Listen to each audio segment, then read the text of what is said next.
Hello, everybody. Welcome. As always, JR here with our continue continuing adventure down uh, the Life is Strange stuff here. We got doing episode 2 of the original game today. So we got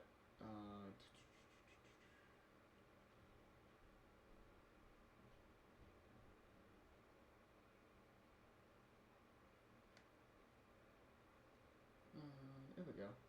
Ah. Oh. Well, hello, Bo. Welcome in. How's everything going, Bo? Uh, playing a little. You playing a little flight sim. That's seems relaxing. Like a little flight simulator. That'd be a nice relaxing little time.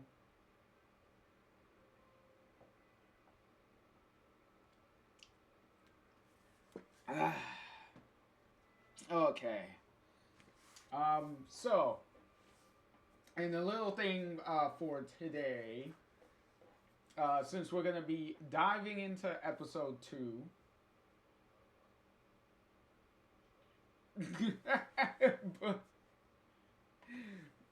Bo said it's not so relaxing when they keep messing up every landing in flight sim. Well, look at it this way. At least it's a game, and at least you're not a real flight pilot. So at least practice makes perfect phrase still applies for the flight sim, I guess. uh, but since we're going to be diving into episode 2 here, we are now going to focus in a little more on Chloe as a character. Because, especially in the original game here, she is a pretty.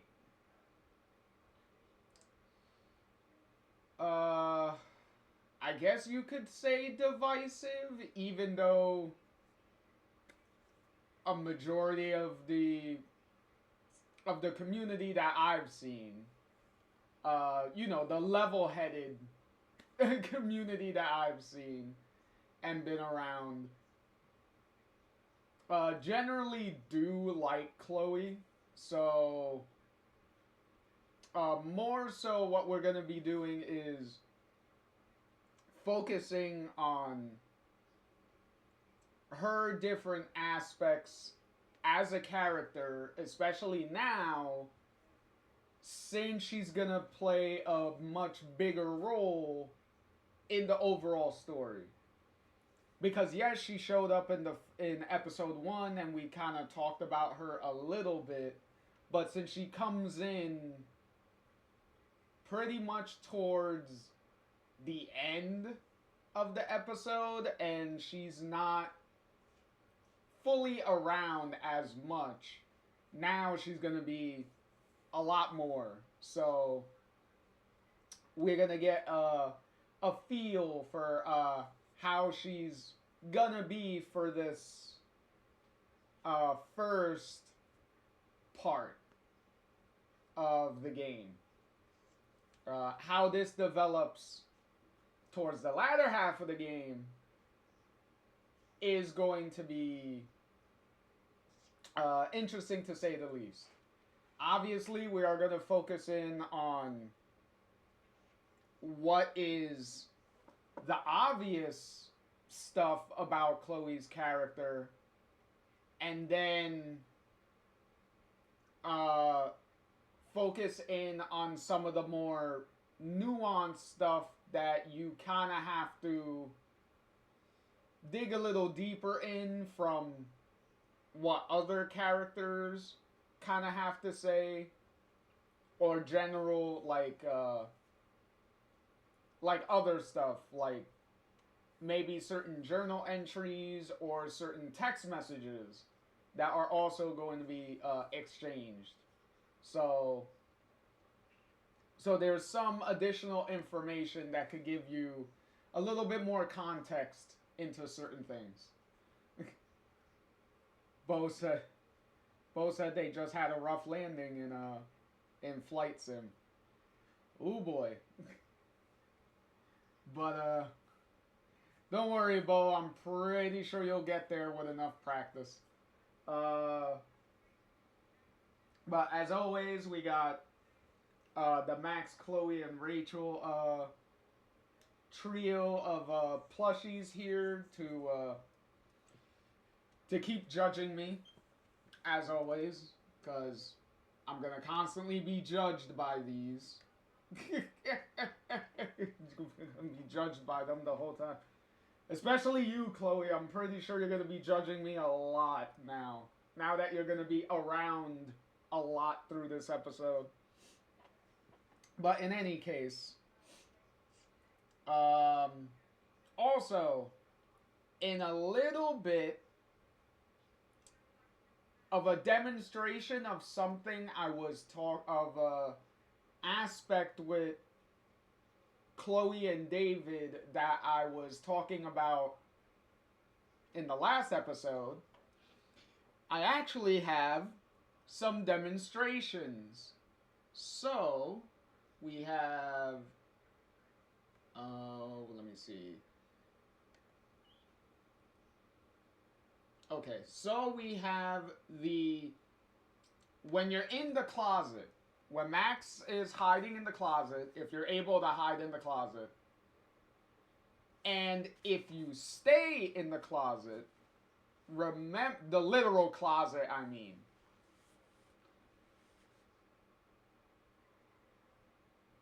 you get, remember when I said you get some physical violence that David does?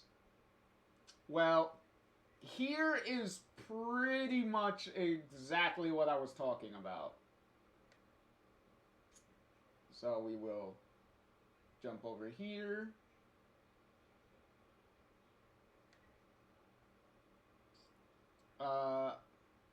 So here's the stay hidden option. Because you know what they say, seeing is believing. Stop treating me and my mom like we're your family platoon! Hey! Leave Joyce out of this! I wish you'd leave Joyce! Like now! See, I told you, backhand. Backhand. Chloe, I'm sorry. I care about your mother, and you just keep pushing me. Mm-hmm. Don't touch me again, asshole. That's the last time. Or I'll bring the cops in here so fast! You're not that dumb. I'd be smart to have you busted.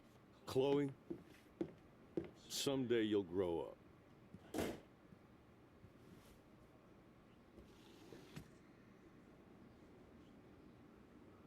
Hey, you okay? Welcome to the real step douches of Arcadia Bay. I'm sorry. For what? He would have been a bigger dick if he caught you in here. That's hard to believe. Anyway, let's sneak out the window. There is one cool place we can go to in this hick hole. David was such a mean bastard to Chloe. What if I had stepped up to help? Okay. So, whoa. Oh, Psych. Hey, welcome in, Psych. Yeah, no problem, Psych. No problem. No problem. I usually, if I get the chance and everything's running smoothly when I'm setting everything up, I usually like to check in and see who's on and just jump into the streams real quick and whatnot before I get my own stuff started. So no problem, Psych. And yes, Psych also said that was a strong backhand.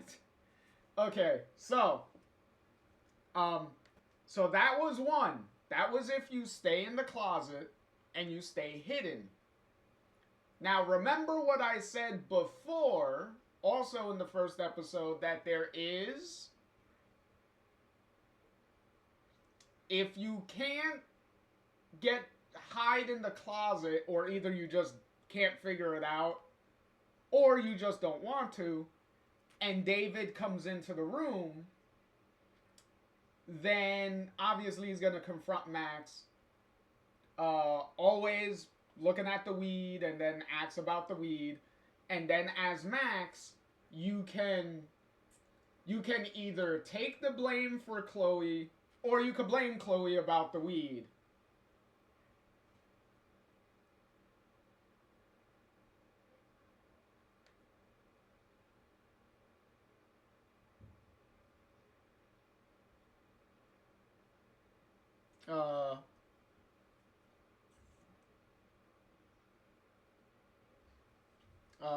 Psych says, yeah, it seems like everyone does the take to step in,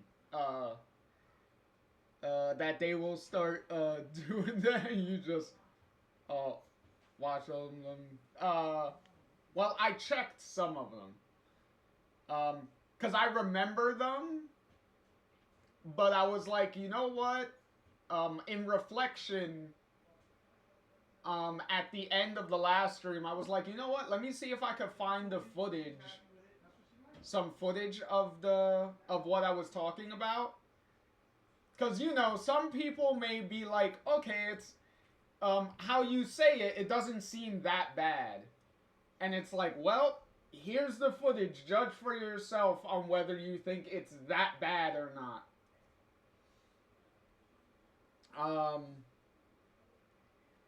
And Psych continues to say, I enjoyed learning each one leads to so many different scenarios down the road. Yes, it does. That's the whole joy of games like this, with the multiple options and stuff that you could do, is that it leads to like a lot of branching paths. So it's like, okay, I choose this, and then later down the line, sometimes you're surprised that, oh, this choice I made kind of changed a certain thing like a little later than I thought. Oh yeah, David does with the Psych said he slaps the shits out of her. Yes, he does. That backhand. But like I said, you have the. So if you're not in the closet for whatever reason, and you're not able to get in, and David comes in, so at this point you'll have the option of either taking the blame for the weed or not taking the blame for the weed. So with this scenario, you can blame Chloe for the weed and be like, hey, it's not my weed, it's her weed. And then you will get this scenario with David. And keep in mind, Max is there out in the open, so this is crazy. Yeah, Psych, Psych said, did you complete episode 2? I mean, episode 1. Psych says, I blamed Chloe in my most recent playthrough. Yes, I saw that. I saw that playthrough that you're talking about. I did see that. So this is what you get. No way, that's not mine. Oh, of course not. I'm sure Chloe gets all the best shit, right? I'm sure she gave you good friend rates. Why don't you get off my crack? Stop taking your war rage out on high school girls. You haven't seen rage, you little... Fuck you, pig.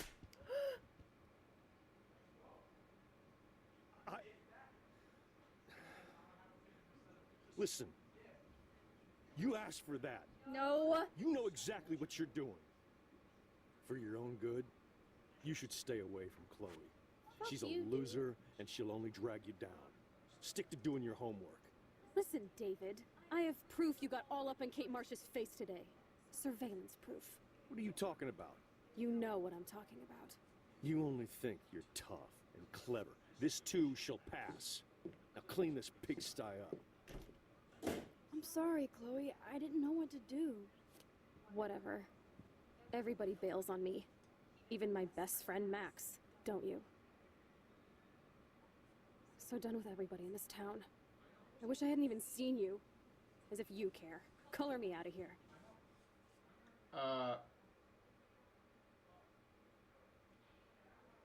Yeah, so that's how that goes. Which is not the, definitely isn't the best, options going there. But, oh boy. But, yeah. Like, especially the one with Max in the room to witness, well, blatantly out in front for David to see, and David still does the backhand even with a witness there. And to make Matt, at least in the first instance, with the staying hidden in the closet option, at least David kind of apologizes. But in the other option, no, he flat out just victim blames like nobody's business. So a little hard to sympathize there with David in those scenarios. Because like I said before, both David and Chloe, they both antagonize each other. David has obviously has his own issues, and way too many very shitty social skills that completely disqualify him to even be able to deal with someone like Chloe properly. Because David can't even deal with himself properly. So how is he going to be able to deal with someone else? Is one of the biggest issues there. Plus, Joyce does not help the situation. In most scenarios, Joyce is either like absent, like she doesn't really get between them in any significant ways, really. Or she just backs David most of the time. Especially, like I said, if you keep the David slapping Chloe option, Joyce will defend David's actions of hitting Joyce, which is not great at all. So not only does it make David look worse, it also makes Joyce look worse, because you know that he just laid a hand on your daughter and you justify it.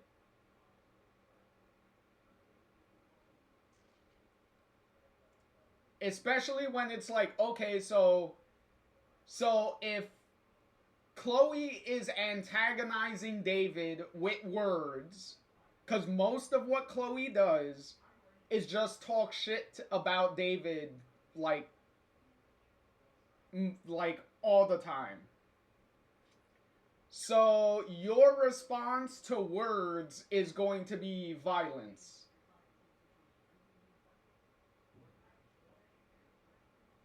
Like, I don't believe in fighting, especially fighting words with physical violence like that. Especially, here's the big thing to keep in mind, which apparently gets lost on a lot of people when they discuss the David-Chloe dynamic. and I'm gonna say this very clearly so everybody can understand. David is not Chloe's biological father whatsoever. He is her stepfather. And when you're coming into a family, especially a family in Chloe's situation, with losing a husband and a father in a very tragic way, in a car accident,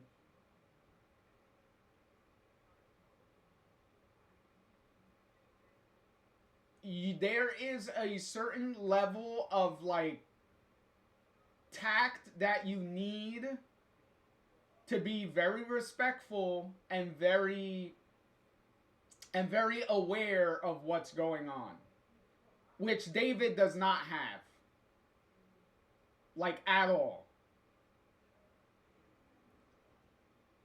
And Joyce is very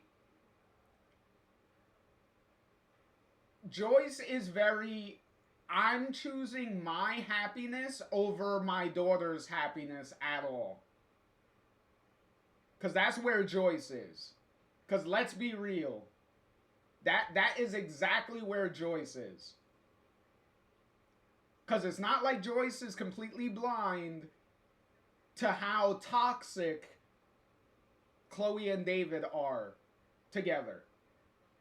So her knowing how bad their situation is, and the fact that she still gets married to the guy, has him move in, has him live with them, and it's like, girl, if you wanted to do all this, why didn't you make real efforts into trying to get both of them to get along? Because all you did was make the situation worse. Because you brought one of the things that is causing Chloe a lot of distress and anger and rebellion, you brought that into her home. Because remember, Joyce, you're not the only one that lives in that house. So when you're making decisions like this, you need to really consider the other people around you. Which is something that Joyce clearly has not done.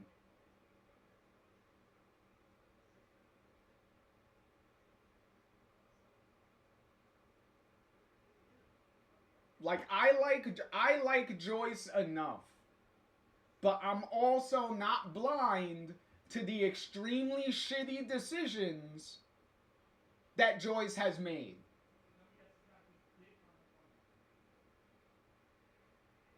Because there is a certain level of the situation that all of them are in, that Joyce, David, and Chloe are in, which is a consequence of Joyce's decisions. Her very lack of thinking out her decisions.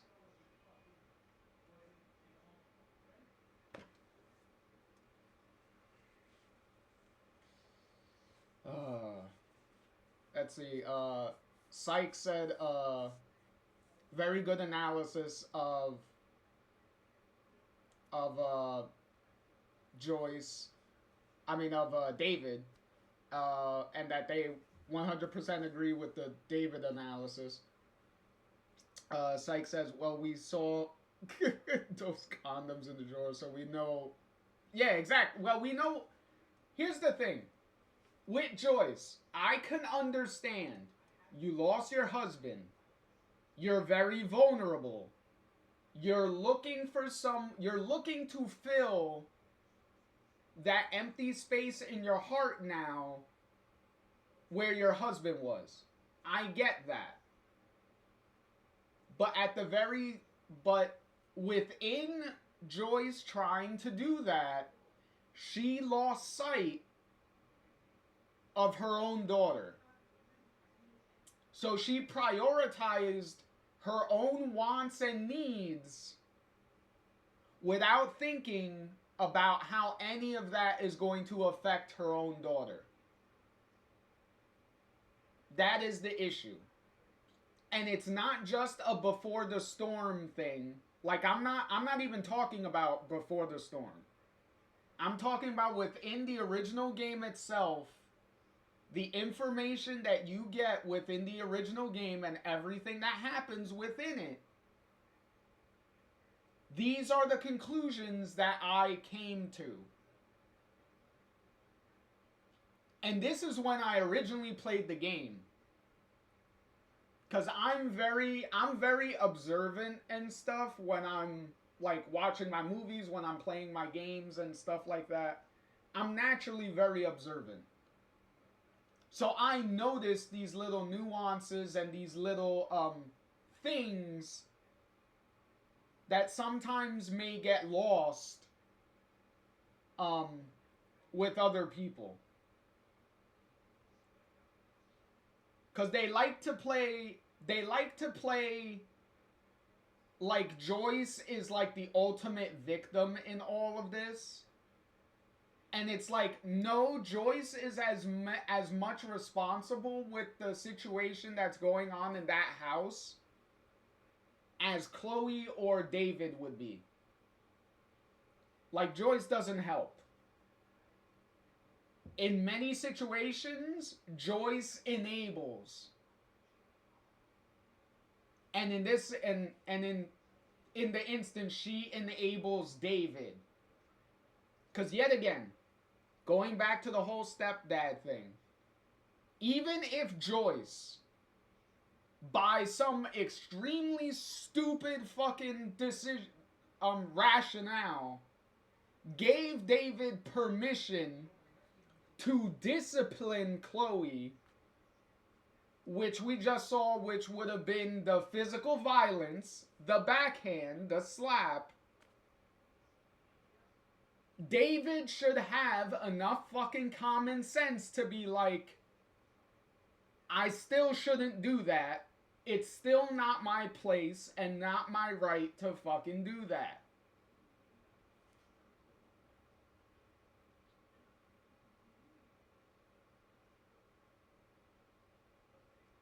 Because you have to keep in mind, David, you are a invader to that house.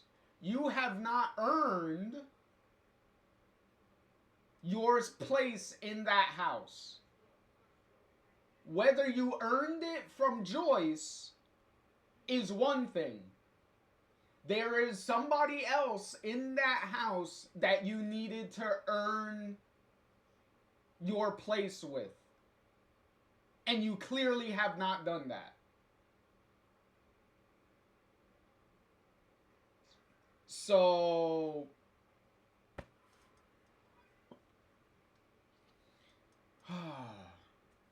but yes, if we take Before the Storm into account, it also makes everyone look even worse. It makes Joyce look worse, and it makes David look worse.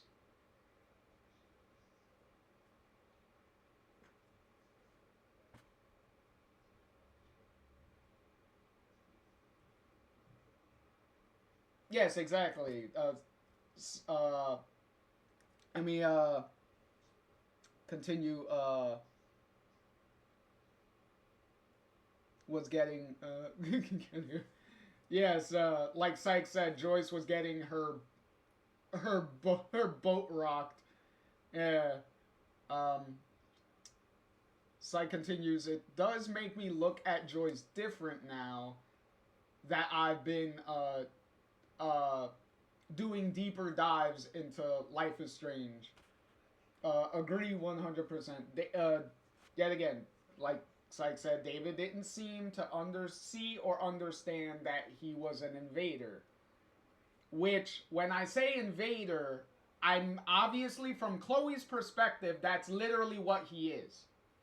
He's invading her house, her space, and is trying to invade her father's place in the home. which is a place that David has not earned, especially in Chloe's eyes. Which is what I mean by invading. Because he's certainly not wanted there from Chloe's perspective. But, Syke said he needed to earn his trust with Chloe, but he said F it. Yeah, what the problem with David is, because he does this a lot, whether it's Before the Storm or whether it's the original game,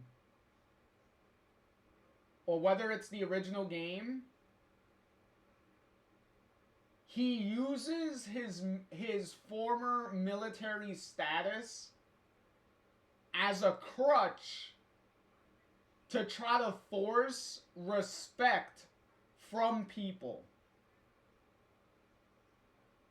Because he does that repeatedly. Like, the way he talks is still, like, has the military overtones and military terms that he uses. And he mentions, you know, his service and stuff. Like, even Joyce uses his military service as an excuse for some of the dumb shit that David does. And it's like, no. Like, I've said it before. I could respect your service to the military and all that stuff. I could respect that.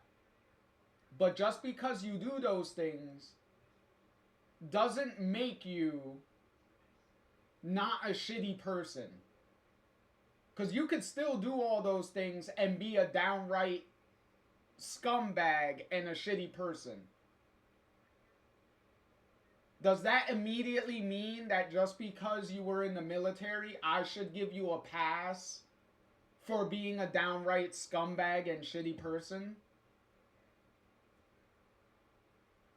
Like,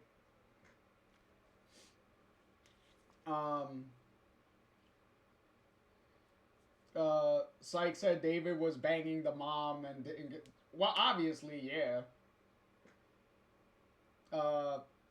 And obviously, like I said, you know, trying to earn Chloe's trust. Syke also said, that would be, you know, it is an awkward situation. Like, if, Swag said, if I was him, I'd want to move out if it was that hostile with the girlfriend's daughter.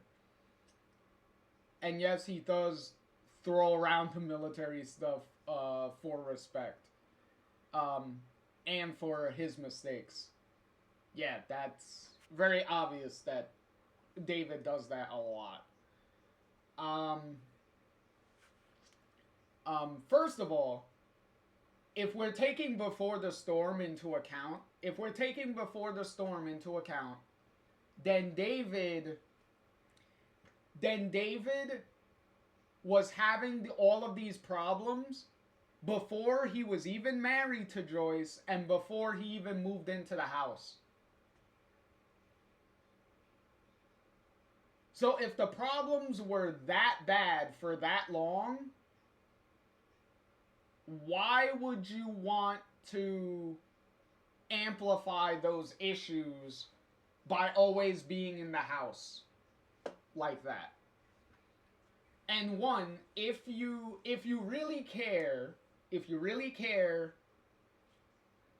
in David's case, if you really cared about Joyce, like really cared about her, why are you not putting in the effort to smooth things over with the daughter, with Chloe?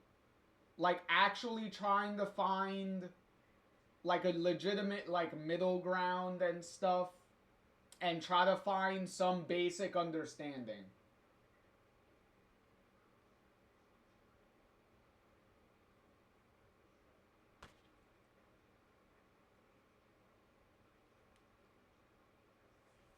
Syke said, damn, that's true. Didn't even think about that. yeah, the problems were already present in there. Yeah, that's what I'm saying. I'm trying to look at the game. I'm trying to look at the game on its own. As I'm playing through it, look at the game on its own. If Before the Storm, I'm trying to keep Before the Storm to the side, and I'm only gonna bring it up in relation to like certain parallels and things like that. Like, yet again, if you take Before the Storm into account, David tries to do certain things to kind of mend fences with Chloe in Before the Storm. I talked about it when I played through Before the Storm in our previous little Life is Strange series of videos when we went through Before the Storm. But yeah, there's a lot of stuff there. But in any case, let's try to jump into episode 2 here. Because we do have some things that is going to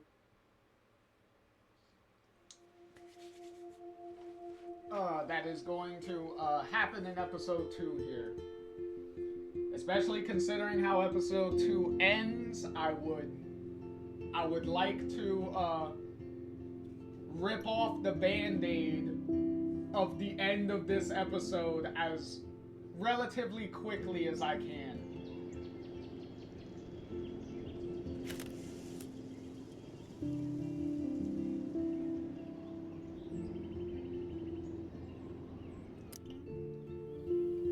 Alright. So here we go. Also, I don't need to recap kind of what the other things that happened in episode 1, because the game is going to do that for me. Like, it's going to give you a recap anyway, so I let the game do that part of my job for me.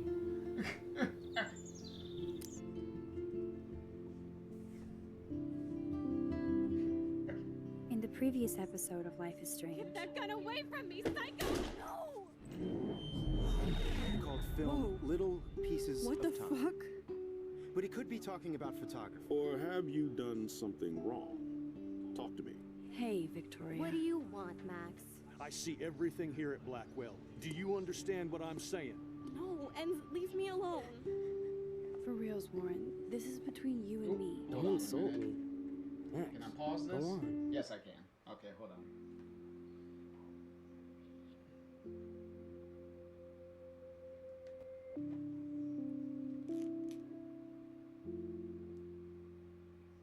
Because the picture is a little... Seems like it's like tearing a little bit. Alright, let's see if that fixes it. Hold on.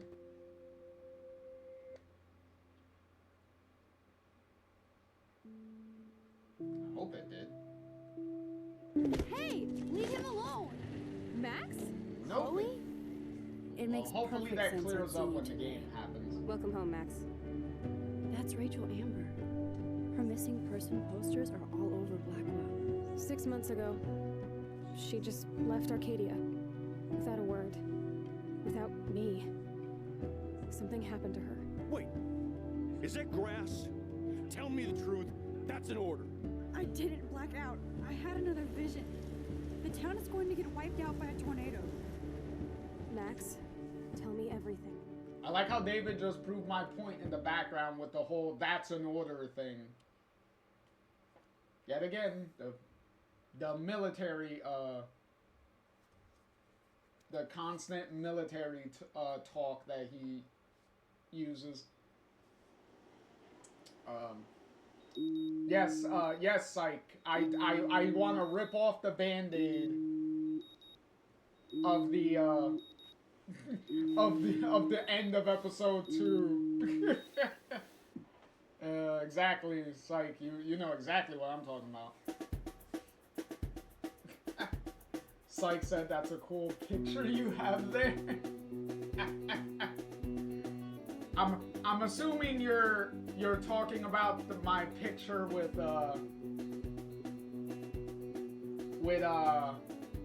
Hannah Tell and the plushies that we're and my plushies that we're holding.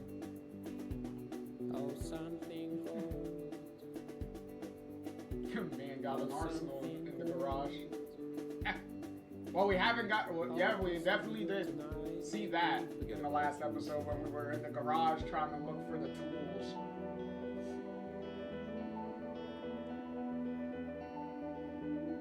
Psych also says this episode is one of their favorites. Lots of big things in this one. Oh yeah.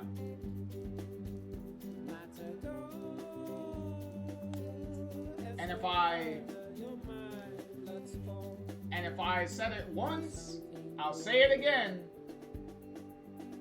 Why are we not getting what? No amount of rewind will Look at keep this. me clean. Look at I this. still need a shower. Look at this. Oh, something good tonight. Make me Forget about you. Look at this. What? Why do we not have like a bunch of official Life is Strange T-shirts? Like of the T-shirts of the that the characters wear. Like, come on. You know how much money Square Enix can make? This totally reminds me of being a kid in my room. Like if they Sorry, made I all can make these my bed T-shirts. whenever I want. Booyah. Like, come on. I am so not a rebel. I always like my bed to be neat and tidy. Thanks, Mom. Oh, let me catch up on chat real quick. Oh, hey, Try, how's it going? Everything's going good. Hopefully everything's going good with you, Try. Hopefully you're having a good day. Syke said yes, they were talking about the picture with Hannah. Yeah. On. They said it was a good idea to bring the plushies for the picture. Yeah. There's a bigger story behind that picture, but I will save that for much later when we get to the double exposure. When we get to the double exposure video.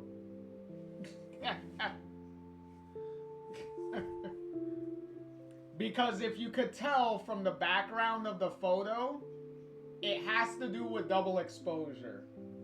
So, I'll talk about it when we get there. But yeah. Oh, also to answer your question real quick, if I could speak, Psych.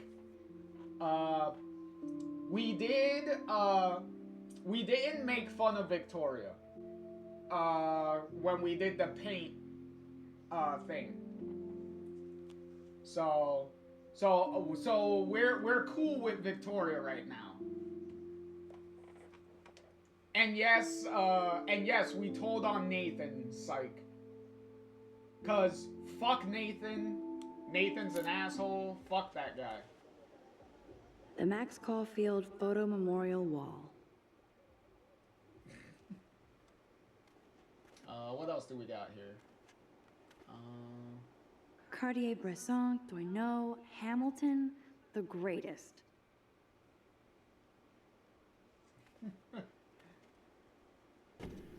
It would be fun to get some peeps together and play a real game instead of drama games.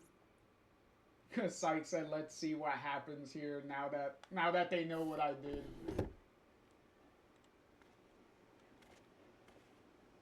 That's the only tourist picture I let them take of me at the Space Needle. Wait, did you say at the Space Needle? Why do I get the feeling this picture should look a lot different then? That was a good hockey game and a great fight. Hey, Max, you had braces in that shot.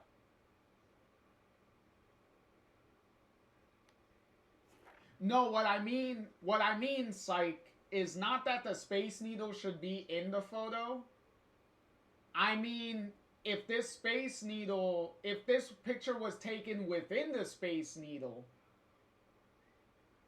then the picture should, the skyline should look different. That's what I'm saying. Because if this is supposed to be taken inside it, then the background should look different. Man, Kristen and Fernando were so drunk hanging on the Fremont Troll. Actually, let me see. What do you say, Max? Hold on. That's the only tourist picture I let them take of me at the Okay, Space it Needle. says that you're at the Space Needle.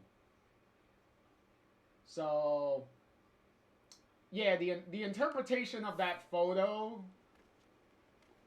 is kind of a little I questionable. can't keep my eyes open, but I know there's a scientific answer. Jesus Christ, that's a lot of shit all over the place. And I cannot...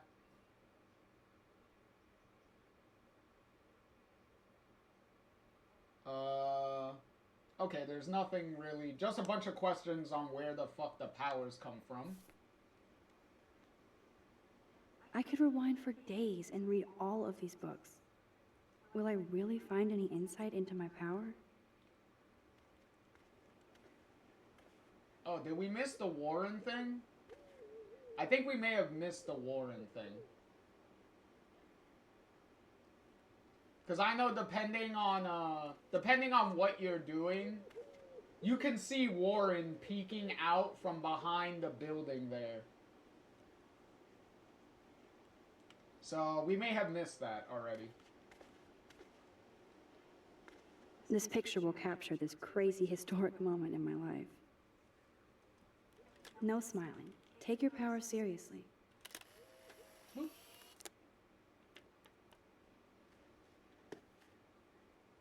Well, look at it this way, Max. At least you don't have braces in this picture. This picture will capture this crazy historic moment and I could get lost doing time travel research.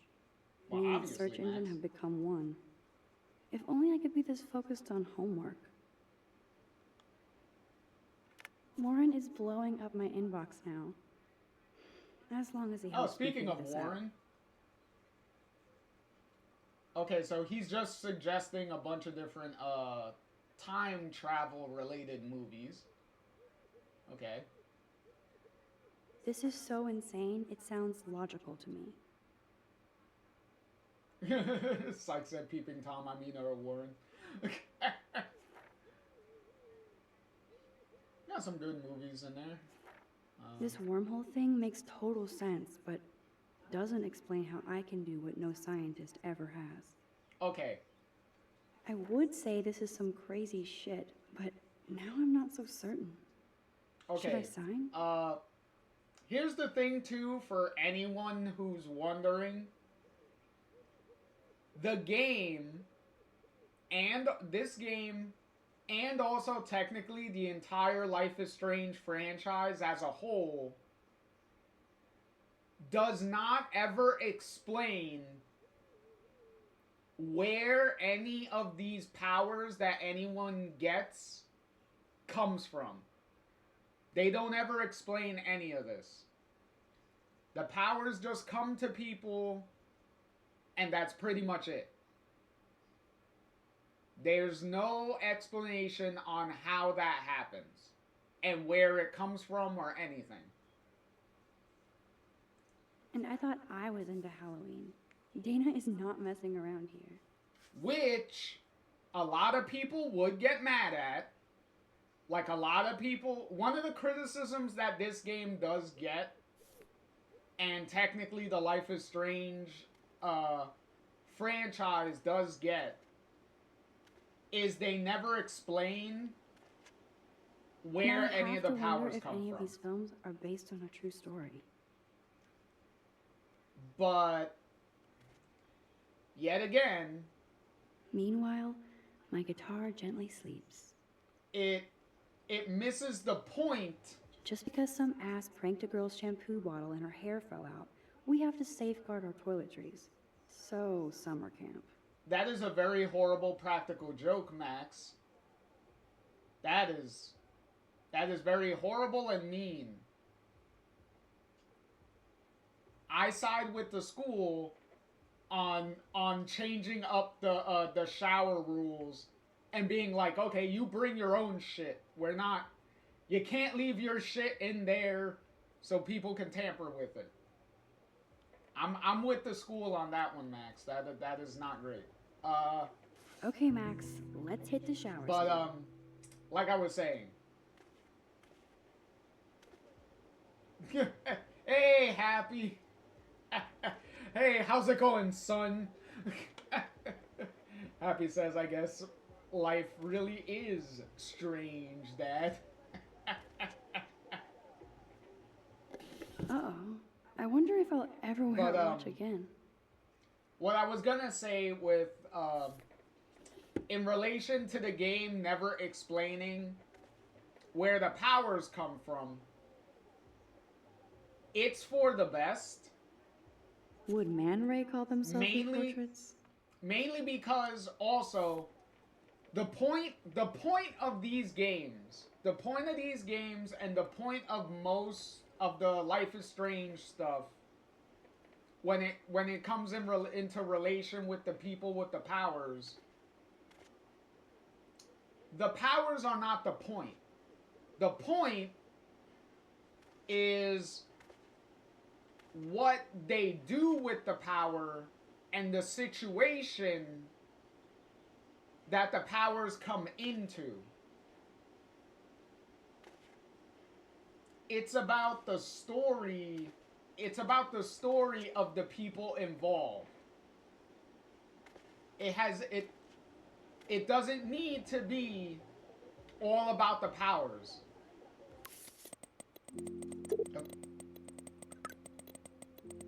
Okay, hold on.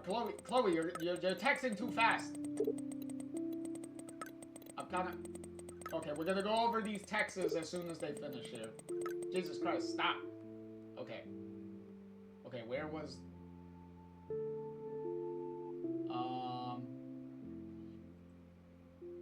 Okay, so... Okay, so these are the text messages from...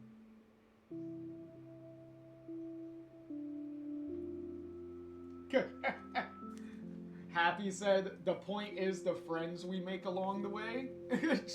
Try say correct. Cause, alright, let me finish reading this text message exchange real quick, and then I'll go back to what I was gonna say. Okay, so, Chloe, you there, hippie? What about that fucking snow? What about your new power? Or have you gone back in time and figured it out? Max, I can't go back that far, smartass. And I need your help. And then Chloe said, like when you told Stepdork it was your weed? Max, but for reals. We need to talk. Chloe, or eat an ass buster breakfast at Two Wheels, my treat. Max, sold. It's good to have minions. Chloe, gotta bail, master. Breakfast is a go. And then the recent exchange, Chloe, you there, Mad Max? Max, like I said, always for you, with a bunch of smiley faces. And Chloe says, no emoji. And Max puts a sad face. And then Chloe, meet me at the diner in 40. By that, she means 40 minutes. Max, I'll be there. Chloe, do not be late or I'll know time is not on your side. Don't get high like in my room. She's over here busting your balls about the weed. And then Max, on my way, smile. Is that just a smiley face, or is that supposed to be a smiley winky face? I can't really tell. Either way, Chloe says, "You are evil, 40 minutes or else." And by evil, she means because Chloe does not like emojis in texting, apparently. Which is actually a recurring thing with Chloe for whatever reason. A little quirk of hers is not liking emojis in texting.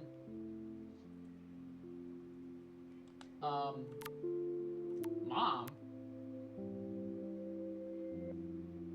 Oh, she's talking about watering the plant. We already watered the plant last episode, so we're fine. Mom! Even with all this crazy shit going on, it is so cool having Chloe back in my life again. Like no time has passed. Okay, also ads are gonna be starting, soon. Alright, what's the new journal entries that we have? No, we saw these. Ooh, excuse me. We saw that. We saw that.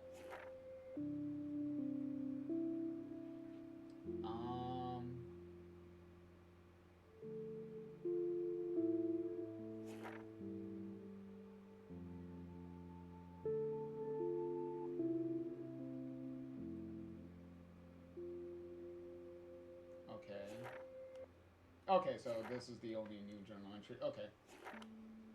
So nothing new there. We got Warren.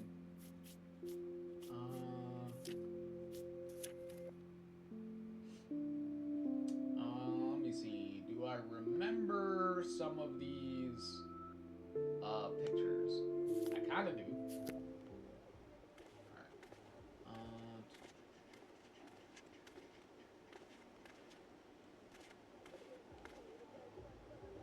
Mrs. Hoyta is still out sick. I heard somebody say she has severe depression. Poor thing. All right, try. We'll catch you later, and hopefully everything goes well, and you all have fun.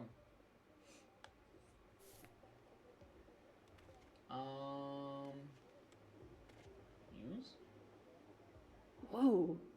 Hello, zombie face. This is what happens when you research quantum physics all night. Actually, let's see. Oh, the song restarts. Here, Max, can you play it?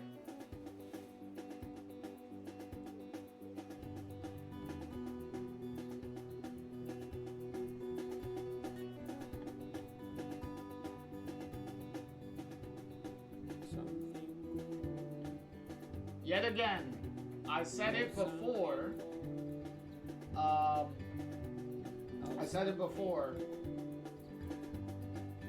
Life imitating art, with Hannah Tell being a musician and a singer, and actually going on to make a couple of albums.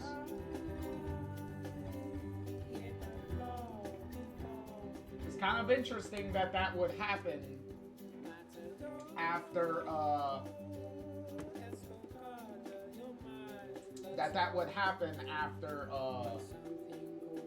well, however long after the original Life is Strange finished.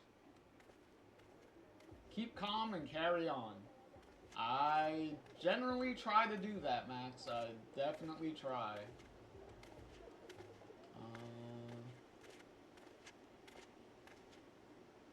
Oh, no. There he is. Oh, we saw him a little bit.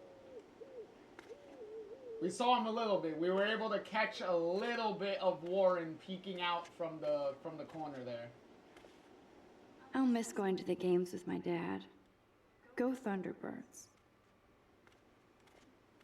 All right. Courtney, seriously? Do not forget I need those papers before tonight. Like now. Thanks, Sherry. Yeah, of course, Victoria. I'll get the tests and papers to you this afternoon. I am so on it. Consider it done.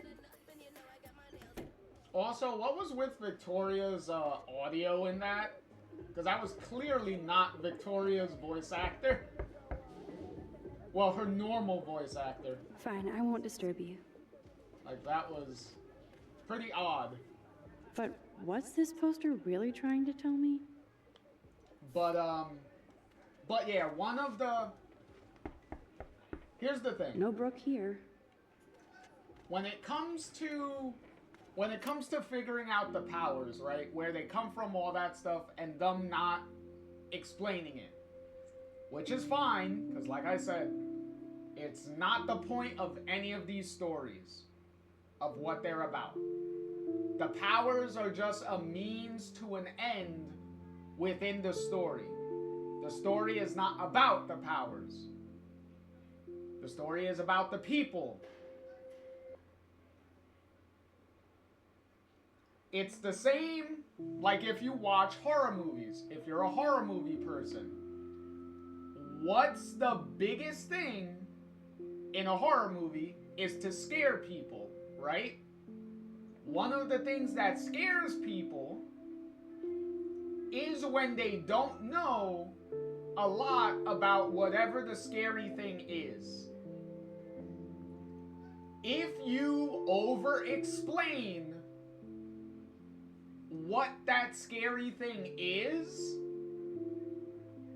then you know what ends up happening? The thing ceases to be scary after that point because you know way too much about it.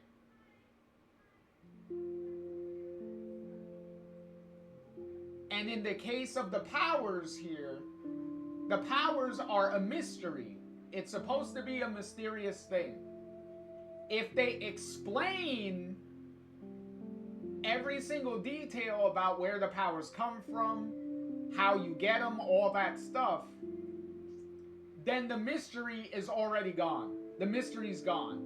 There's no intrigue, there's no nothing there. So you have to leave some mystery and some openness to interpretation as far as the powers go. You could explain, you definitely need to explain how the powers themselves function, because you need to set up established rules for the powers. But as far as giving the powers a bunch of backstory, that's when you tend to start losing people, because the intrigue pretty much evaporates. Rachel looks like she's staring at me. Well, I have news for you, Max. Rachel is staring at me. All the time. She's right here. She's right here. She's staring at me all the time.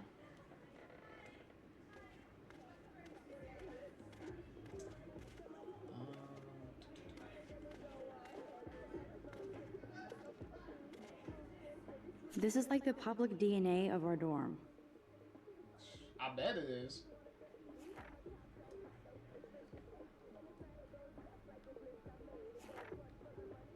Oh, that is.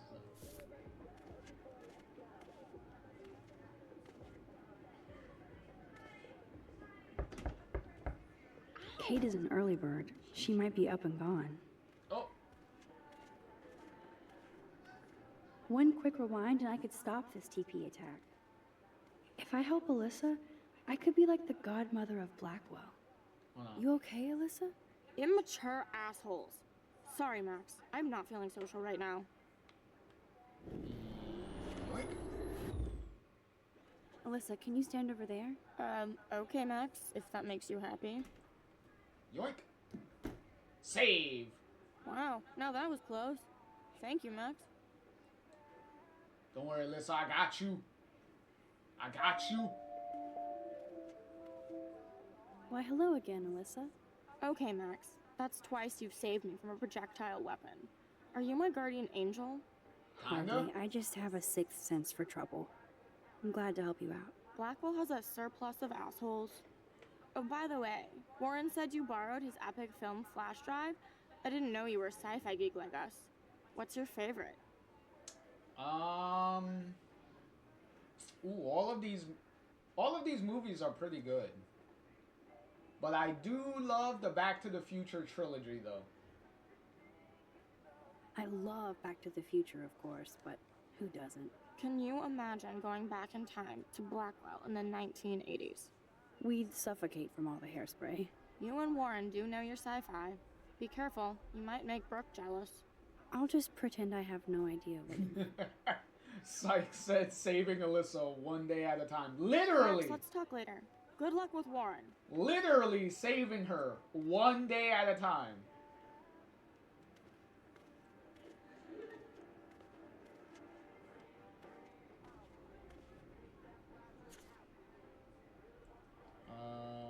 Safety tips? Could be fun. Glad I'm not the only lonely nerd around here. What, a book club? That's nice. Thanks for the warning. Sykes said, yeah, Back to the Future is my jam. Yep.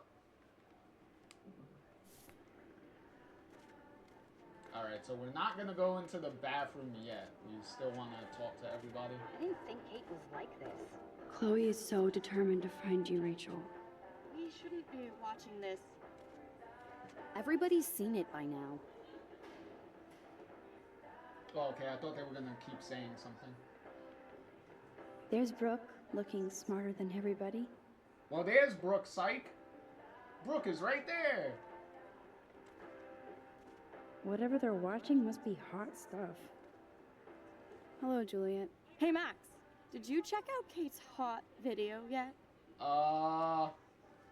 Hey, that's not cool.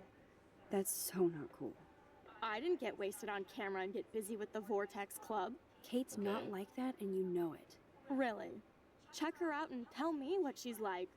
Do you believe everything you see? Like Zachary sexting Dana? Touché. Now I feel like an ass. Thanks for finding out the truth yesterday.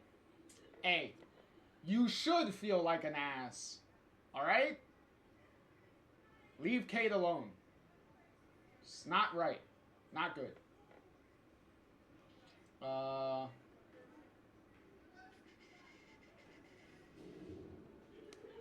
Zach? What about Zachary?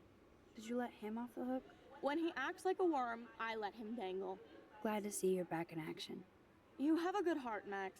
And I won't watch Kate's video anymore. Or pass it on.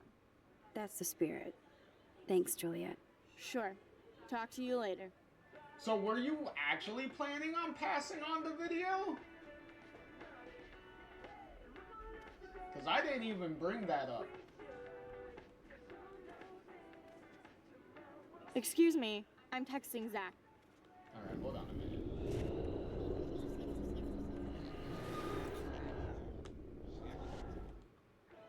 Hello, Juliet. Hey, Sykes said Kate's hot video. That's... Kate? Real. Okay, fast forward. What about Victoria? What did you do about Victoria pulling that crap? Nothing yet. My mind works in devious ways, too. Glad to see you're back in action. Oh, okay, so You just have- a quick That's line. the spirit. Sure. Alright, good. Good. Everybody's I'm not watching good. the video, All right. Max.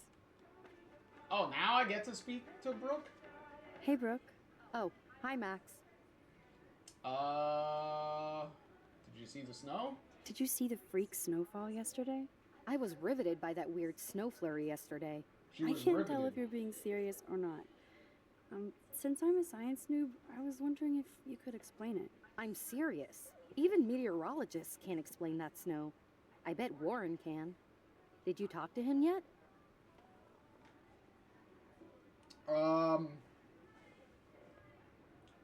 I'm just gonna say no. Because I think Brooke is already jealous enough. Let's not add fuel to the fire being like, I'm gonna talk to him later. And you're not. No. No, not at all. He's my friend, not my mother. Oh shit, Max. And Warren really loves to talk meteorology with me, since I'm one of the few who can talk back. Talk to you later, Max. That was way more fucked up than it needed to be, Max. Like, you didn't need to say, not my mother. Oh, wow. See? Taylor is no doubt being led around by Victoria, as usual. See, and some people say Max lets too many people walk all over her. Look at that. Max can be sassy, even when you're not choosing the option. Go, Miss Grant. Not sure if I will, though. I'm a loser.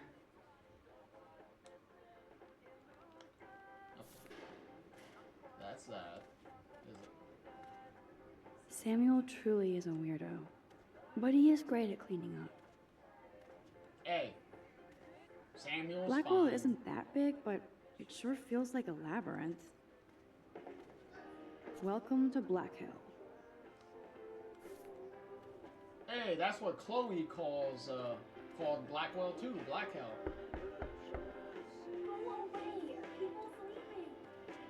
Clearly not a morning person. Can we annoy her? Clearly Oh, not yeah, a yeah, morning yeah. person. I thought we could keep knocking. I'd and love to just make a photo annoy her. collage of every person who've posted these. That would have been funny. Young Guns Training. Okay. Man, people here are merciless. See Kate's video for proof. Okay. Wow. That is not great. That is so damn cute how much Dana is into this Halloween party.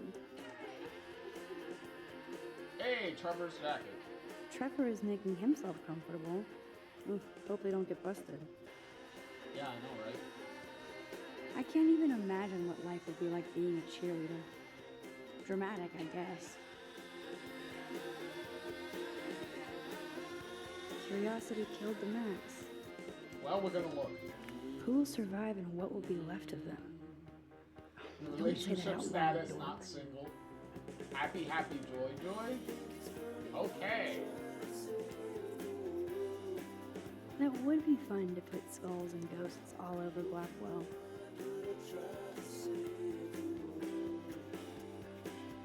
Huh. All right. Like I could pull this look off. Hello, Victoria. Actually, I would actually be interested, Max, to see what you would even look like wearing any of this. That would actually be a fun experiment to see. Something up here? Oh. Dana takes her Blackwell spirit seriously. Well, she's a cheerleader. She needs to show spirit. What do you mean, Max? What do you mean, She already became pregnant once. Do you really think if she wants to get pregnant, she wouldn't start taking, like, contraceptives and stuff now? Like, come on. Speaking of Halloween, look at all this makeup. At least Dana knows how to use it.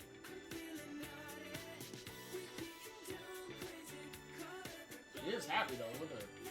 Look at the I've dancing never up seen there. Dana this bouncy and happy without a pot of coffee. There's a paper mold. What the hell is this? This is both sad and pathetic. Oh, it's the same Logan thing from last episode. She just threw it in the garbage, finally. Hey, Dana, what's going on with you?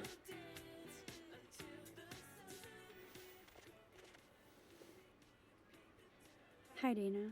How are you? Much better than yesterday. I would hope I'm so. glad we talked. Me too. Me too. I know it's good to just talk about this stuff. You're almost psychic. I felt like you knew everything anyway. No. By the way, the best and biggest news of the day is that Trevor asked me to the Halloween shindig. Hey. That's awesome, Dana. At least we're showing our faces together in public. So you absolutely should go with us. Borrow one of my outfits and come as a cute geek couple with your bitch Warren. Your bitch Warren. I'm not big on cosplay.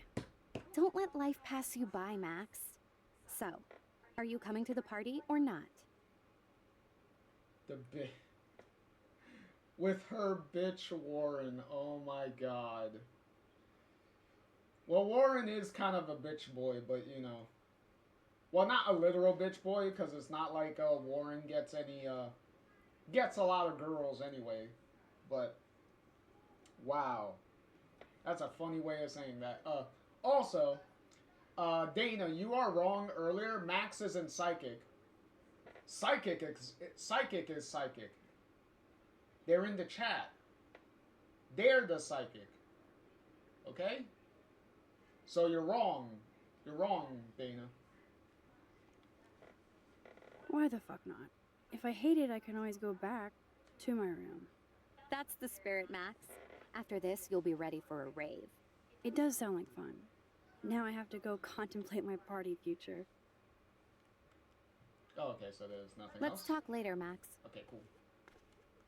Rollerblades? Rollerblades! Ah, I wanted to be a derby girl, but I almost broke my feet just putting them on. Well, Max, I would say you're probably putting on the roller skates, wrong. Because how you almost break your feet by just putting the rollerblades on, I have no idea.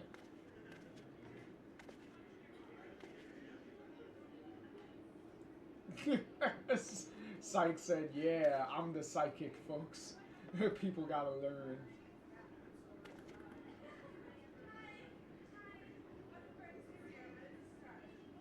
Psych said, oh, ain't she pregnant? Oh, no. She got an abortion. She was pregnant, in the first episode, but she got an abortion before the game started. Because when Dana talks to Max, after looking at the pregnancy test and then you rewind and talk to her about it, she tells Max that she was pregnant. So they pretty much tell you that she got an abortion without blatantly saying abortion.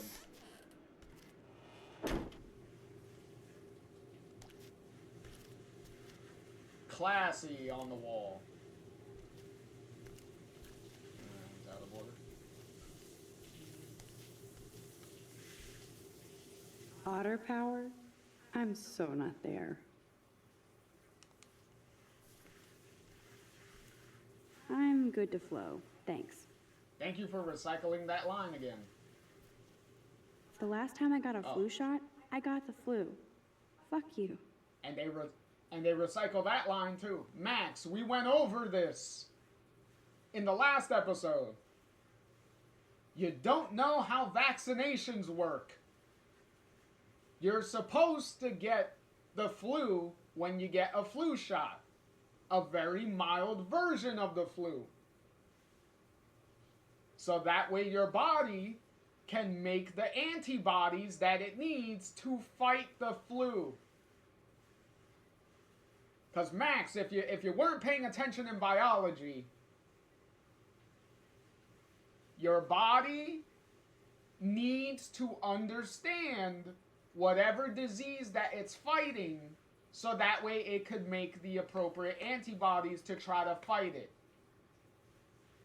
And your body can't do that quickly. So if a disease is very quick to do things, your body will be too late to get the necessary antibodies to fight whatever disease it is. Or at least try to.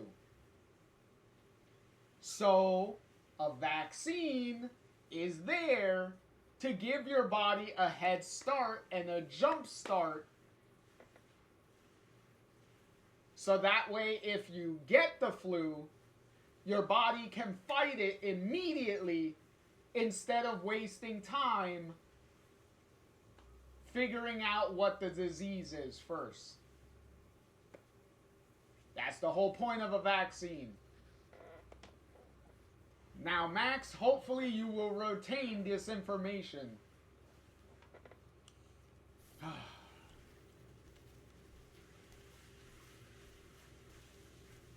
Hey, Max. Oh, shit. I meant to fucking talk to... Hey, Kate. How are you doing? Good thing she stopped me. I'm here. Thanks again for standing up for me yesterday. I needed that. I was gonna look at the Anytime. shower, but... That guy has issues. Doesn't everybody here? By the way, Max, do you still have my copy of the October Country? Yes, I do. Oh, yes, of course. It's great so far. I didn't realize Bradbury was such a poet. Can you please bring it back to my room this morning? I just need to take some notes for class. Absolutely. I'll bring it by later.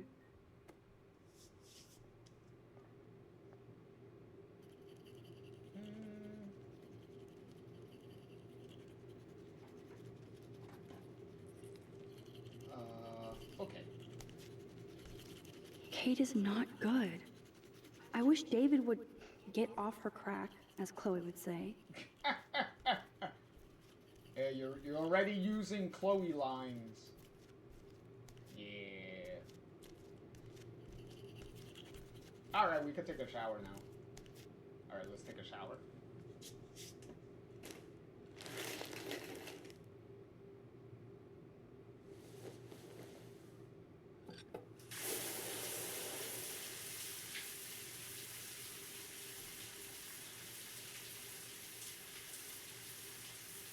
Hey Max, where'd your clothes go?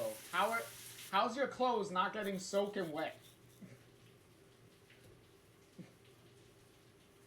Like, where were you gonna put your clothes?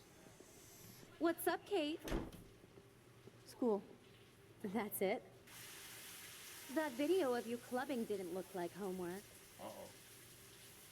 Victoria, that wasn't me. Oh my god, right. Don't be shy. I think it's awesome you set a tongue record on video. You're going to be sorry someday. Your dad is fucked up? Oh, boo-hoo. I'm sorry you're a viral slut. I'm sure she had fun. Looks like it. I know Nathan hooked her up. And you know he has the good shit. Preach it, sister. Yup, I still have goddamn paint all over my face. Good thing my faithful minions took their sweet time bringing me a towel. We ran all the way. Give it a rest, Taylor. Now I know if I'm in an accident, I won't rely on you or Courtney for help. You can hang out with Kate. Or Max.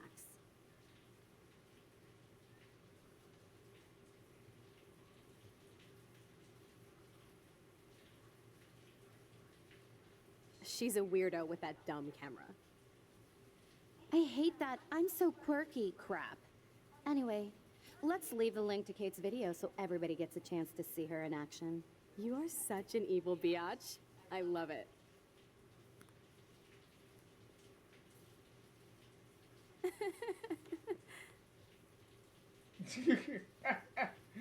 Sykes said Victoria was just being Victoria, Bay being Bay. Oh.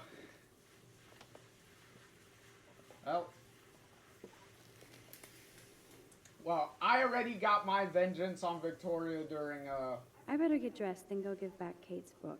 during our Before the Storm playthrough, so Water is almost as good as a cup of strong tea when I'm in sleepy mode. Is that the link to Kate's video? Damn, Victoria is so fucking mean. and we're gonna erase that. Even if I can stop one person from watching it, it's worth it.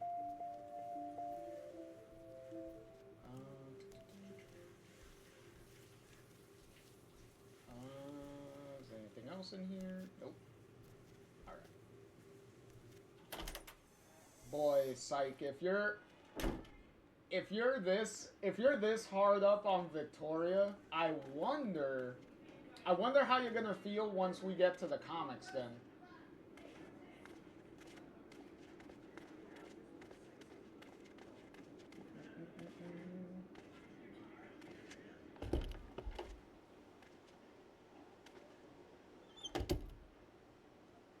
There we go. Oh, there we go. No fucking way. This is not why I came to Blackwell. And I still have to clean all this crap up after I find Kate's book. Sykes said Victoria just wanted everyone to check out the video. Yeah, that's what's fucked up about it. Oh shit. Nathan's revenge. Even Chloe told me not to go to the principal. Man, this could almost be art if it wasn't so fucking sick and disturbed.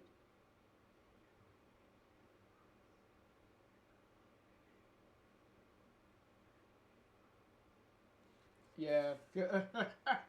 Sykes said I'm more interested to see how she is in the comics. We'll see how everyone is written. It'll be good. Yes, it will. I am big fan. Alright, so we put that away. Wait, Max. The thing said put away. You didn't even put the picture away. You put it on the... You put it on the table. You didn't even put it in a drawer. Yo, that's the opposite of putting it away, Max. Whatever. Sykes said, well, the writing on the wall. Nathan is a scary kid. Yeah, exactly. Oh, also, speaking of Victoria, if you were mean to Victoria, and I believe when you were in Victoria's room, if you did the whole shuffling of the pictures and into the middle and finger, go give back Kate's book. if you did all that and left it the way it was, Victoria will know that you were in her room, and she will actually go into your room with Nathan. And what Victoria would do is Victoria would actually steal your fucking cookies. She'll steal your box of chocolate cookies. Last put down the book. Which is pretty funny that she steals your cookies. That is hilarious.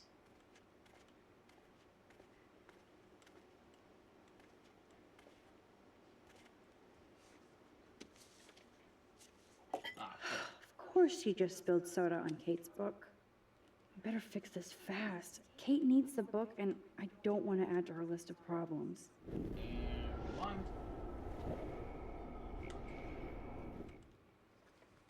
Be gone, foul soft drink. This is such a wise, wistful book. I have to read way more Bradbury. Sykes said, yeah, that's why I was asking a little bit about what you did. Aha, you sneaky book. You're in mine. Victoria's room. They wreck the fuck out of your room, and yeah, you lose your cookies. You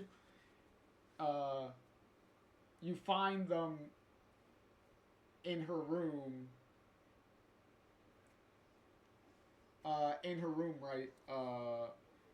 You do find proof that Victoria stole them in Now I have to wonder if any of these films are based on a true story. In episode... I think it's episode 3. I believe it's episode 3 when you could go into Victoria's room again, I believe. And then when you do that, you'll actually find the cookies that she stole in her room. So that's how you figure that out.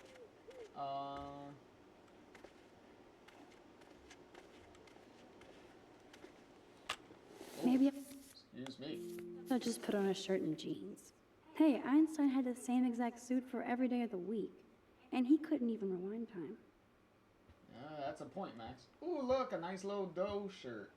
Now I can finally take this back to Kate before I'm late. As if I have to worry about being late anymore. I do have all the time in the world now.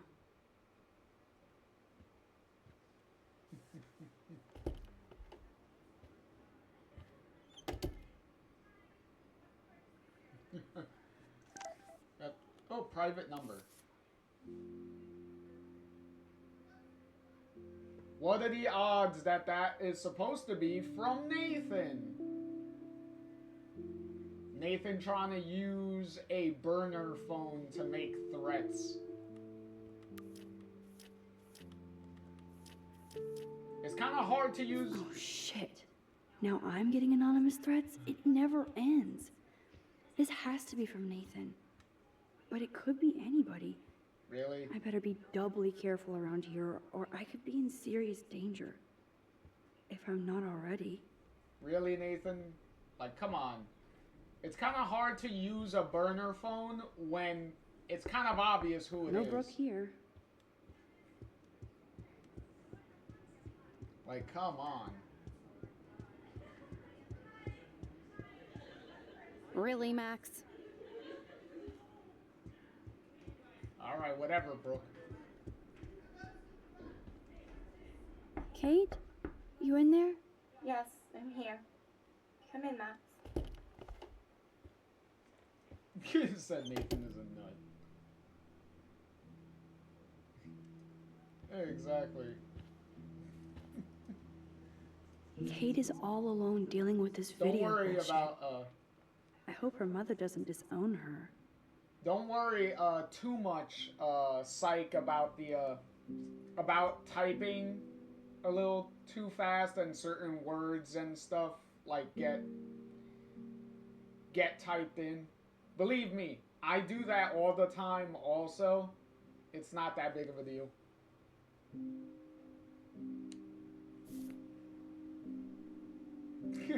Psych says I never talk to Brooke anymore. I ignore her all game. Yeah.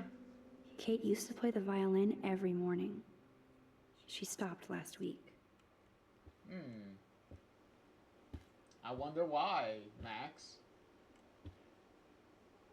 Kate's art is perfect for a children's book.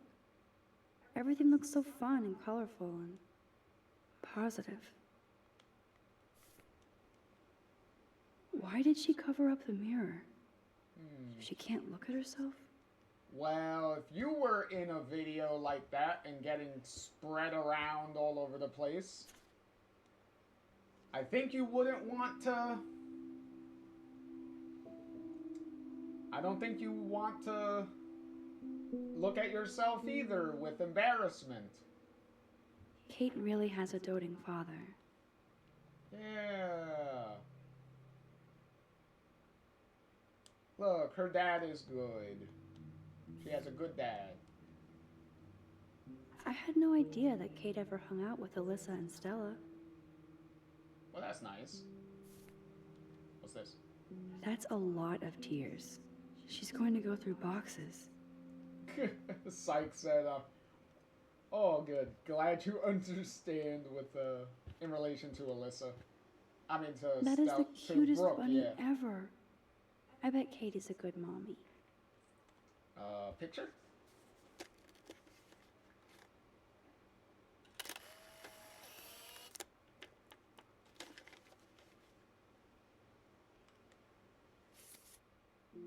Yeah.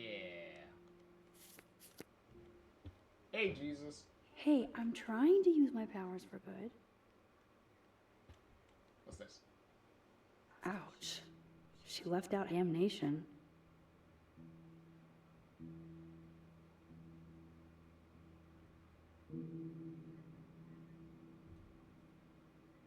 Yay! So everyone, pretty much except her dad, are being assholes, so that's nice. Good lord. This must be Kate's H.R. Geiger period.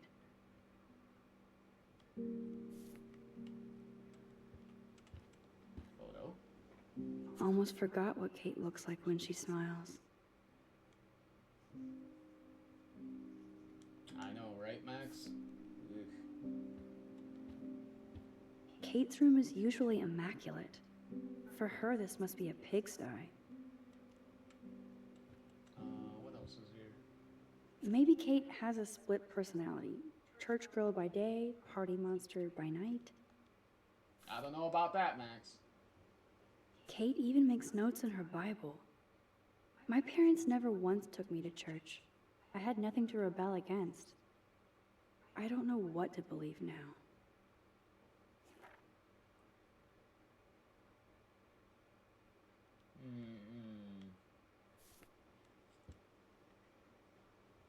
Damn, it's the all-American zombie family. Wow, her dad has like a very long face. Like he has a long head. It's way too emo in here. Kate isn't that gloomy. Until lately. Also, Syke said I'd party with Kate. Also, here's the thing if you haven't noticed. It's kind of hard to notice. I'm trying to get a good angle. Let me see. Where's the brightness? There we go. Because usually you can see it when the game is like really fucking bright. Okay. Can you see it? Kind of by Max's hoodie. If you look at where Max's hoodie is, next to the dresser, there is a hidden bottle of liquor next to the dresser back there. So not only is Kate depressed and crying and everything, she's also drinking. Secretly. So that's also a hidden little detail about like how bad Kate is dealing with everything. Yeah, it's kind of hard to notice, but there is a liquor bottle in the corner there next to the dresser. In between the two boxes that are stacked next to the wall, there's a liquor bottle there. Alright, let me turn that back down, because Jesus Christ, that shit is bright.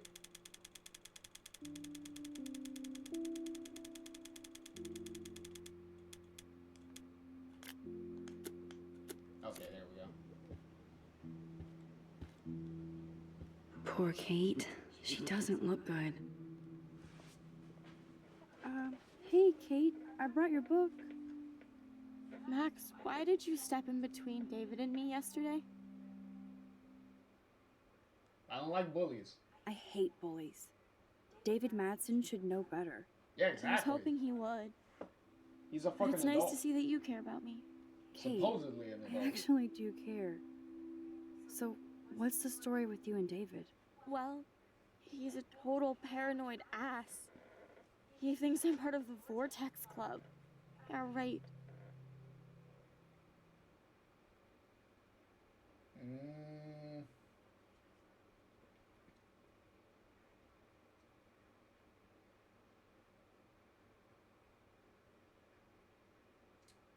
What about why? Why does he think that? Because he saw the video. Okay. You know how humiliating this is for me? I know this sucks, Kate, but tell me about the video and maybe I can help.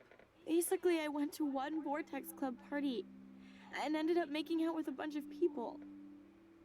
And I have no memory of it.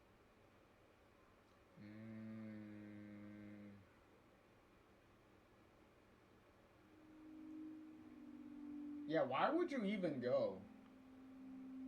So, why would you go? Lapse of sanity? I just thought I could meet some new people. You have to tell me more than that. What happened at the party?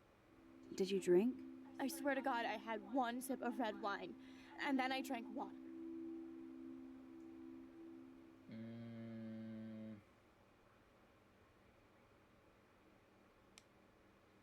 Not enough to get wasted, is it? I don't get wasted. Ever. I take a sip at church, and I don't end up on a viral video, okay? Did somebody drug you? I remember Clearly. getting sick and dizzy. Go on. Then Nathan Prescott said he would take me to the Lord. hospital. Oh. Oh boy. Nathan Prescott? Oh shit. He was being nice for a change when he offered to help me. He's the opposite of nice. What next? All I recall is driving for a long time. And I woke up in a room. I thought it was a hospital because it was so white and bright. Go on. I'm listening. Somebody was talking to me in a soft voice. I thought it was a doctor until I heard Nathan and felt a sharp sting in my neck. And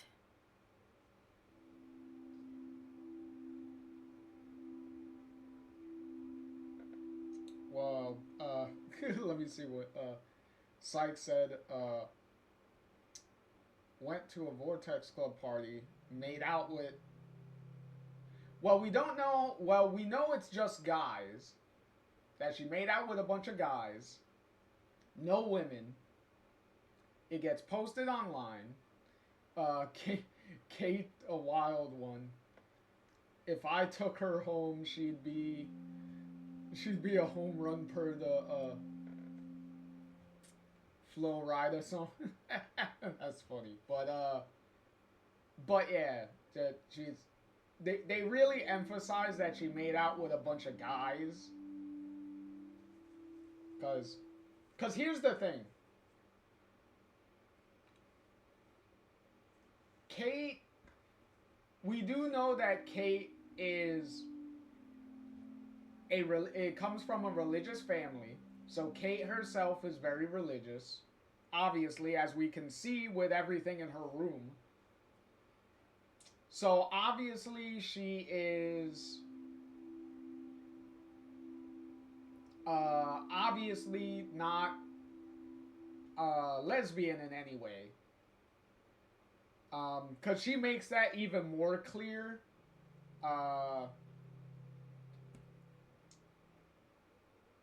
In a later episode, depending on certain choices that you make with Kate.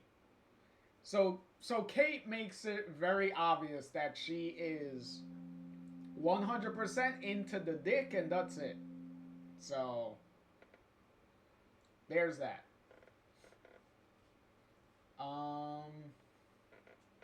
And? That's all I remember. I don't know what happened. I woke up outside my dorm room the next day. I didn't have any marks or bruises, but I felt gross. So, who took the video of you at the party? I have no idea. Probably Victoria. She was there being her mean self. Jesus, Kate. I'm sorry. This is serious shit. How do I get a viral video taken down? You don't. I know it's already spreading. What if my church sees that? I need to know what to do. Kate, we'll figure it out. I'll check back later, okay? Kate. Thanks, Max. You can put my book here near my bag. Once a video is on the internet, it's most likely never gonna go away. Especially with the type of video that you were in, it's most likely not gonna be ever taken down. Jesus, this is intense. If Kate wasn't out of it and is actually telling the truth. Also,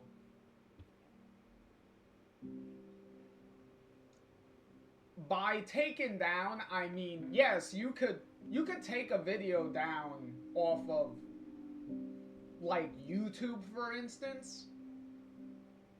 But people are either gonna re-upload it somewhere else, or they'll even re-upload it to YouTube in other ways. So it's something like that is most likely never gonna go away. So you're kind of wasting your time, Kate, in trying to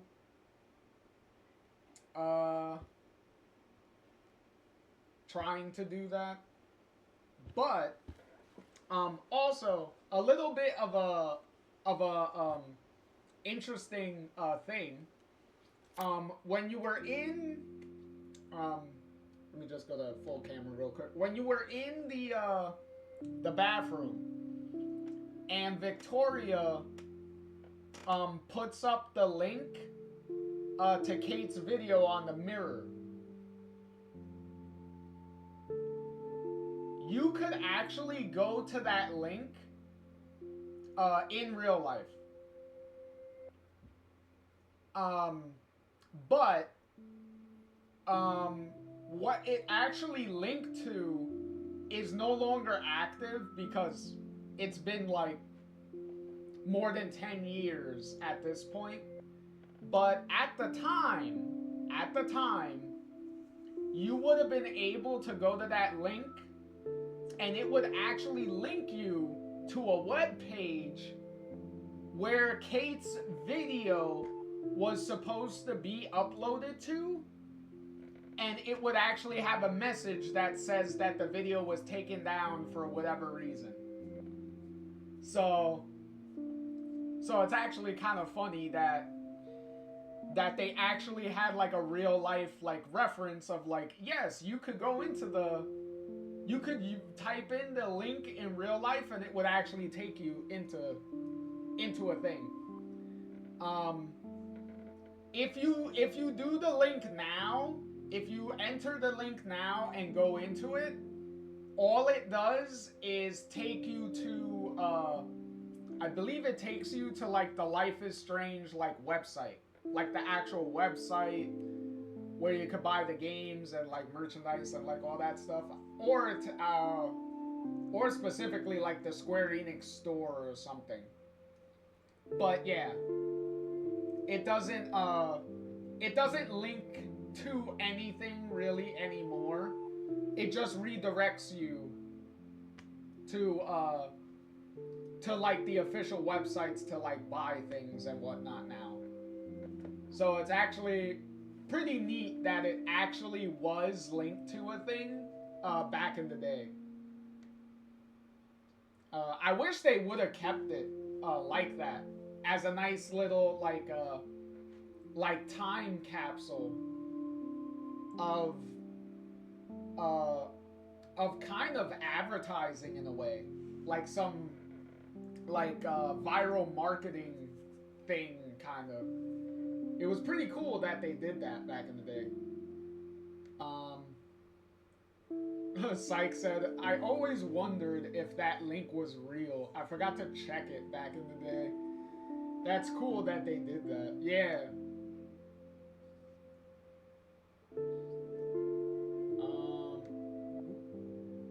There you go. Alright, let's put the book down. So, Max, can I ask you a question? And please be honest. Absolutely, Yes. Kate. Anything. I need to find out if Nathan Prescott helped me or hurt me after that party. I would go with her. Should I go to the police? Okay.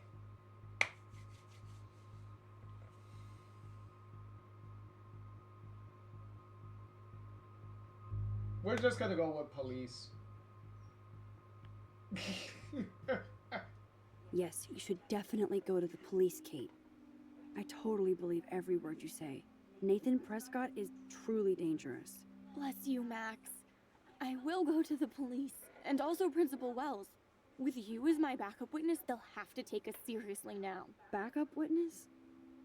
Well, I mean, I believe you in everything, but we're still just spoiled punk students to the cops and faculty. I just think we need to be very careful here. Why? Careful of what? Nothing. Except the Prescotts are a powerful family. I hope this won't backfire on us, that's all. Even though that rich bastard has earned some serious bad karma. He'll get it. Oh yeah, don't worry, Kate. Nathan will definitely get some serious karma. Believe me. Time out, Max. You actually told Kate to go to the police and the principal after getting a scary text threat. Now the police will definitely drag you into this shit.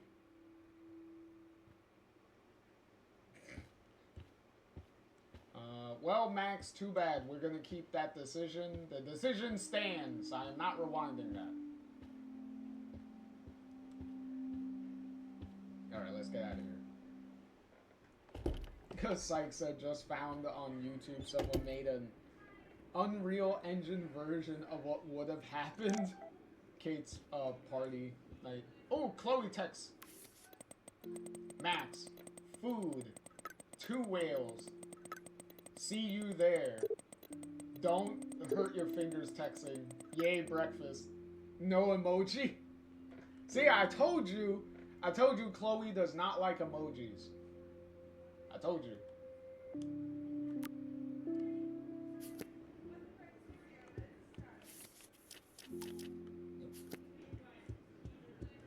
Still got nothing to say, bro? I don't have time, Max. I can't talk now.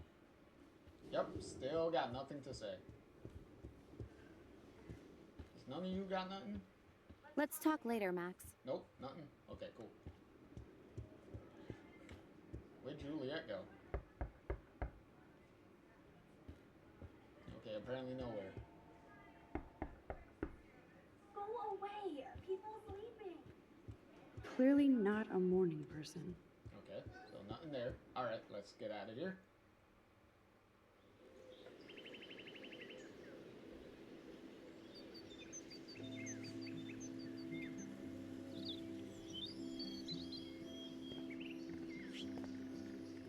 Hey, there's Samuel. The paint job looks great. Samuel knows his color schemes.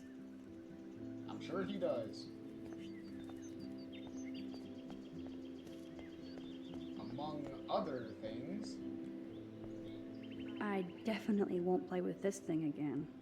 It's an axe. Samuel really should keep this locked. It's a waiting accident, and too easy to sneak into. What's this? I can see that Samuel's concerned, but does he need a poster? How did Samuel get photos of Rachel posing?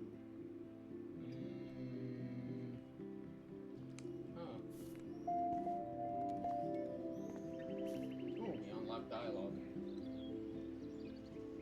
I've never seen Samuel wearing shades. And what's with this other crap?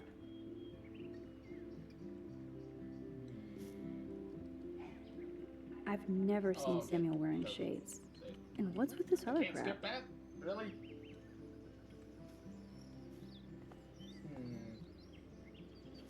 Interesting.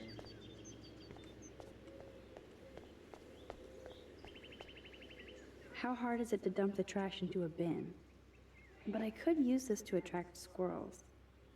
Release the Kraken. Come on, squirrels. Time for your 15 minutes of fame. Alright, now we just go away, so that way the squirrel can come and get it. Come on. Come on, grab it. Aha! Wowzer, it's hard to get this close to a squirrel. Yes! Another Pulitzer for the portfolio. Sykes said Samuel got a lot in that box. Yeah, he does. There's also some reasons for that. I believe we find out more about that in episode 3. I believe episode 3 we find out some stuff in there. Because that's a lot of, what was it, women magazines. There's a lot of, like, women stuff in that box.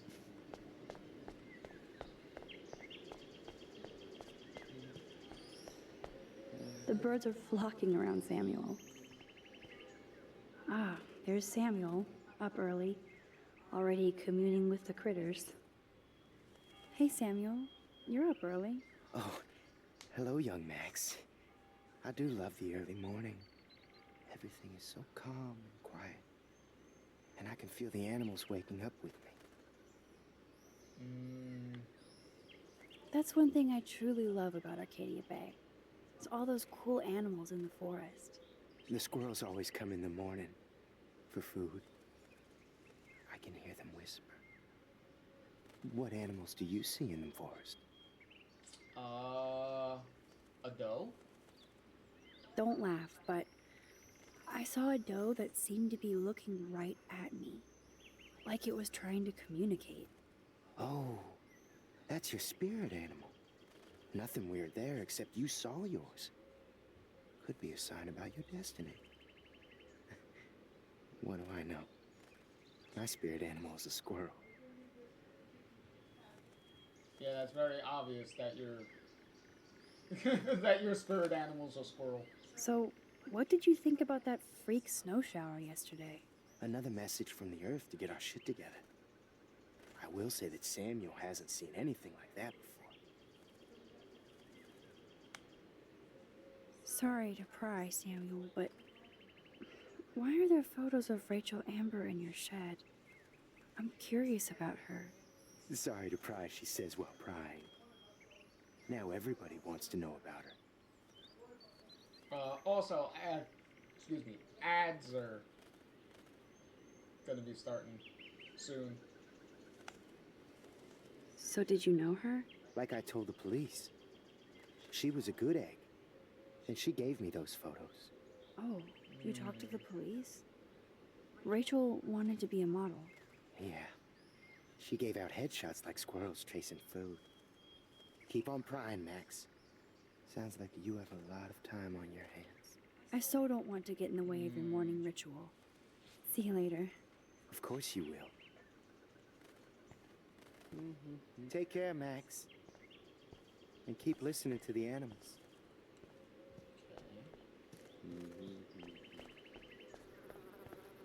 Shit. The window was still broken after I warned Alyssa about the rogue football.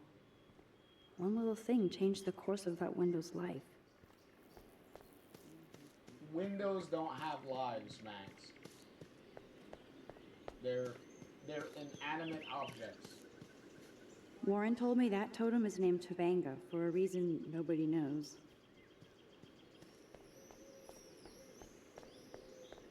Hey, there's Warren over there. Except we're not going to talk to him yet. We'll talk to Taylor. I don't think I've actually seen Taylor alone without Team Victoria. Hi, Taylor. Hi, Taylor. Just because you were nice to Victoria doesn't mean I have to be nice to you. I don't want to fight with you or Victoria. Instead of smack talk, let's just talk. For once. You're funny. Well, I'm not doing anything at the moment, so talk.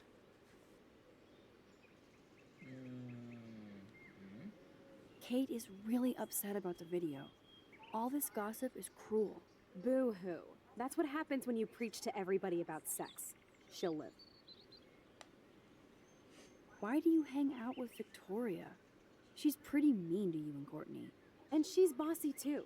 Look, you don't know her. I do. And she's one of the best friends you could have. I guess I've had mean, bossy best friends too. Better than having mean, bossy parents. I would love it if my mom was mean or bossy instead of sick. But whatever. We've had our talk. Taylor. Conversation over.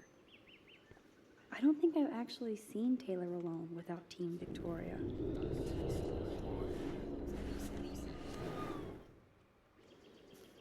Hi, Taylor. Huh?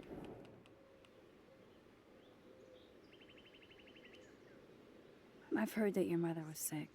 I'm so sorry. What happened to her? Well, if you do care, my mom had back surgery. Victoria was there for me. Like you are for Kate. I'm not about tearing people down, Max. I know. That's why I wanted to talk. I'm glad we did. Yay! Hi again, Taylor. Hey, that wasn't such a bad talk. We should do it again. See you later. Alright. Mission accomplished with Taylor. Private number again? Jesus Christ. Nathan, shut the fuck up. Jesus Christ.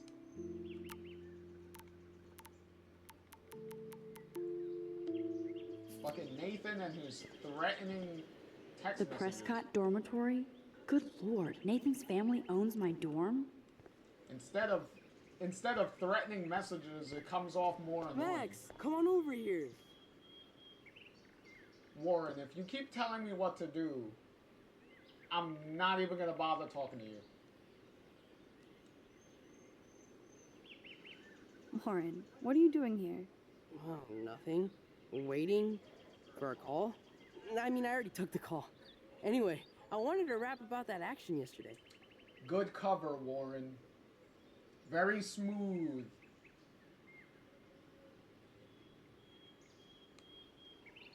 That was intense. Everything happened so fast. I owe you. Oh, yes, you do. I got knocked on my ass by that dick. I'm some personal superhero. You're a real everyday hero. You stood up to a bully and it was awesome. Like a contest. Even though you left me with said bully and ran off with that girl, she's pretty punk rock. How do you know her?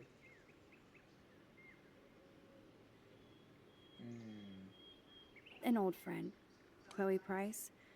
We haven't seen each other in a while.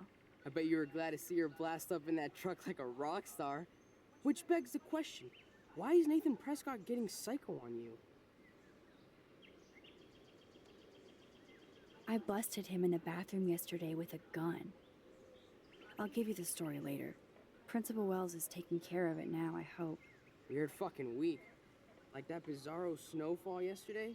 Speaking of dystopia, that drive-in is having a 70s Planet of the Apes marathon. Let's go ape!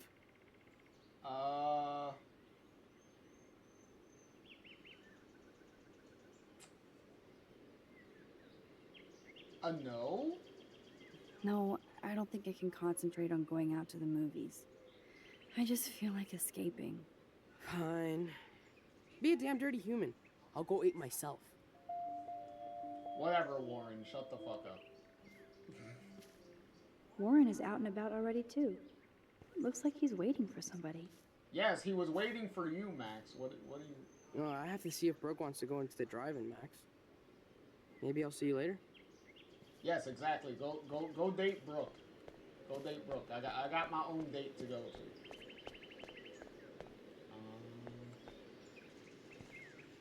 We got everything here, right?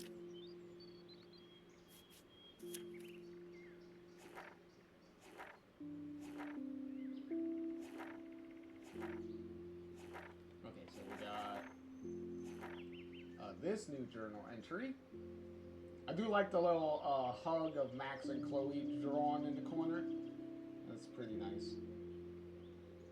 Hey, another Battle Royale mentioned.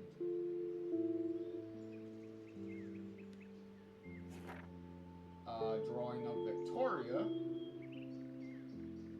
Sweet. And another drawing of, well, a sad drawing of Kate there.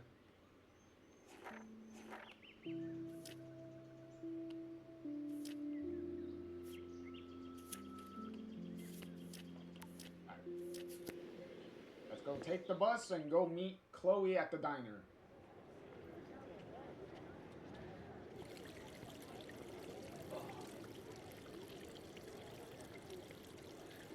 David talking to Nathan cannot be a good thing. This has something to do with Kate. Or Rachel. Or both. How about it has to do with everything? Maybe that's what it is. Never think of that, Max? That it has to do with everything?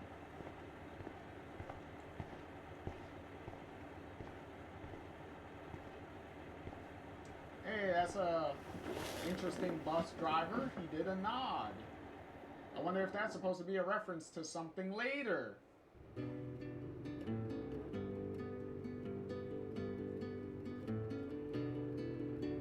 Alright, so now we just relax while we watch the bus take us to the diner. See, this is obviously supposed to be reminiscent of the hallway, of the walk down the hallway scene, where Max puts the headphones in and you're just hearing the music while you're walking down the hall. Bo's like, yo, I recognize this song. I listened to it. Well, there you go. I listened to it too, because it's on the soundtrack for the game.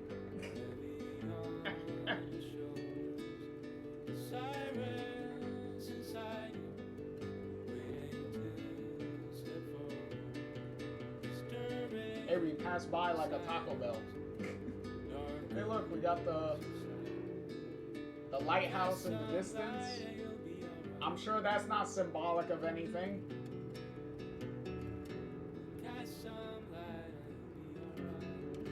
And there's the lighthouse again. Here we go, there we go. We're at the diner now.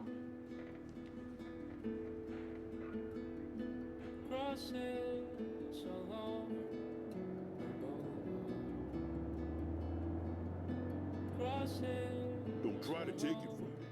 It's mine. I wouldn't dream of it.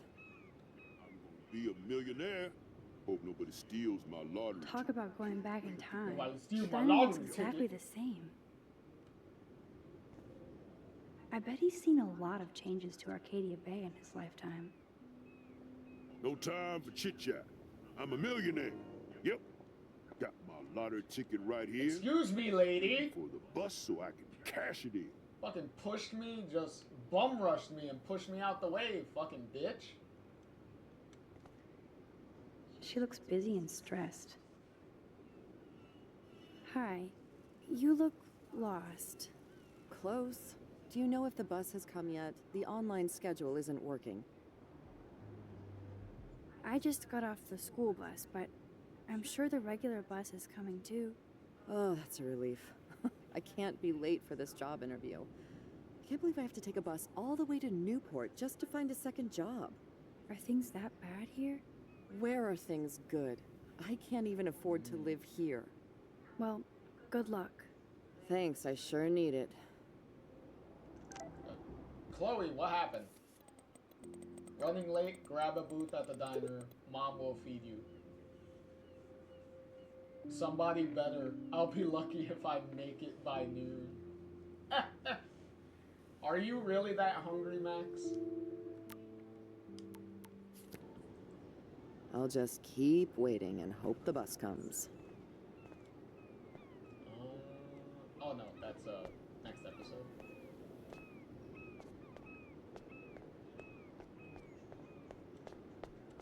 Anything here?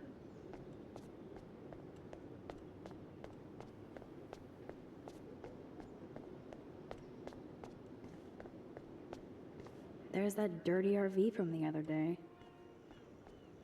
Hey, it still has my drawing on it. Obviously, nobody took my advice. Clearly, nobody saw it either. Stop that. Stop. No barking. There was something creepy about that guy and his dog. Yeah, I know, right? I wonder if they're gonna be important. And obviously, if anyone played Before the Storm, they already know who the heck these two, well, the dog and the guy are. I'm over here feigning ignorance. Look at all these flyers. It's so sad that nobody will read them.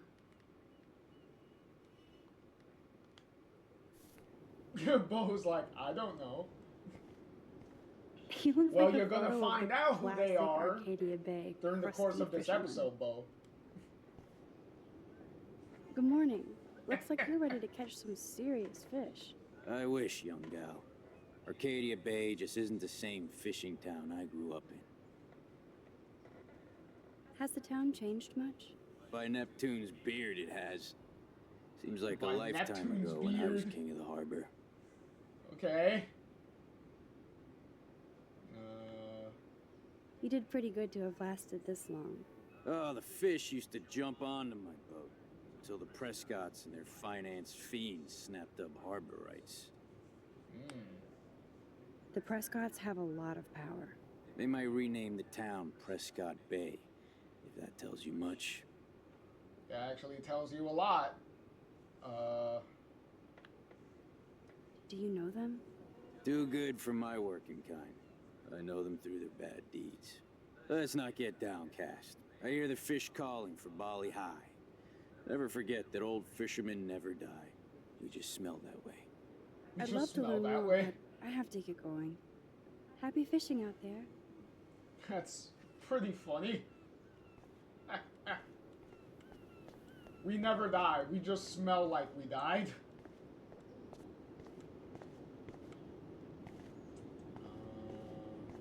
Sign? Sign? Oh, there you go. That sign reminds me of so many times I ate here with Chloe and my family. When we were happy. There we go. Photo. Boop. Aha! Boop. That's photo number 3. And then we're gonna get photo number 4 on the other side of this, I wonder on the if they other side of explained the that diner. snow. Snow? Well, that's a good start to the story. Baffled by weather service, baffled by snow.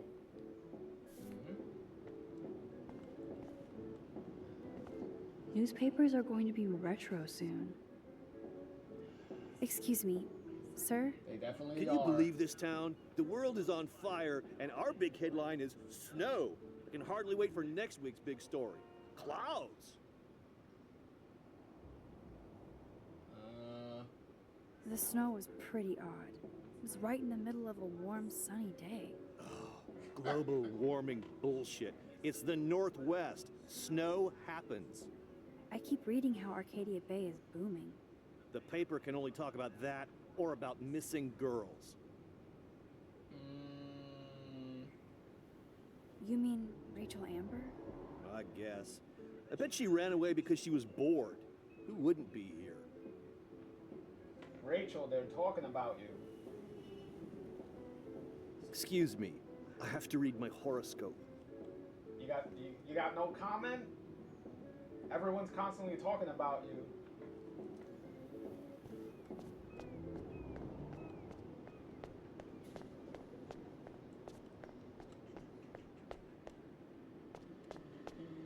Okay, homeless lady. Poor woman. I hope there's a shelter for her. Hey, homeless lady. Hello. Oh, look at you. A fine example of youth. I bet you're a senior student. Yes, I go to Blackwell Academy. I could tell you're a wise young woman. I know all about Blackwell and this town. We'll just go with Arcadia Bay first. How long have you lived in Arcadia Bay? 1,000 years. I've gone through the same changes as the town. Are you when you say 1,000 years, are you being very literal, lady? Should I be talking to you? Because that makes you sound absolutely crazy. What happened to you? What didn't happen to me? Sometimes you start out in life turned around the wrong way. I married dumb, made mistakes, got cheated out of my savings, lost my home, and now I hang out here. I'm sorry. Have you ever lived outside of here? Where the hell would I go? I hate the sun and love the mist. I might be homeless, but Arcadia Bay is still my home. That's one way of looking at that. Prescott. I bet you have dirt on the Prescott family. That whole family is dirty. They once done good things for Arcadia Bay. Dirtier than you? Those days are dead, like anything in their way. I know somebody who's being threatened by a Prescott. Then you be their guardian angel, because nothing gets in the way of that family, especially not the law. Hell, they own your school, Blackwell. Almost. She ain't lying with that one. You must know Joyce Price from the Two Whales Diner.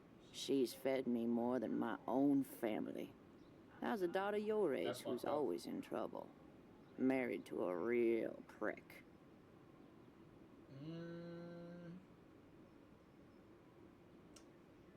See? David's not an asshole just to Chloe. David's an asshole to everybody. Even the homeless lady. Look at that. David can't even be a decent human being to a nice homeless lady. Have you met Joyce's daughter? Cute girl. Pissed off. I used to see her and her pretty friend, Rachel, around a lot. Do you know anything about Rachel Amber? That missing girl? I know she's missing. I know she hung out here a bit. Sometimes I'd see her walking, all by herself, deep in thought. Too damn young and pretty to look so worried.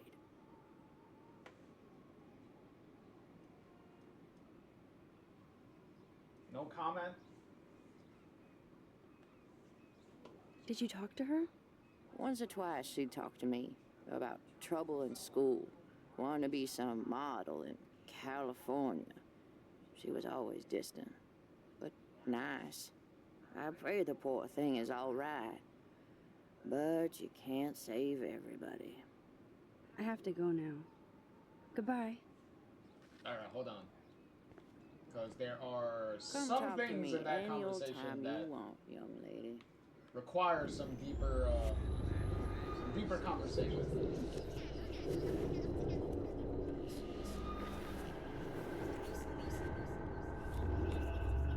Quick. Hello. Fast forward. Fast forward. I- Fast forward.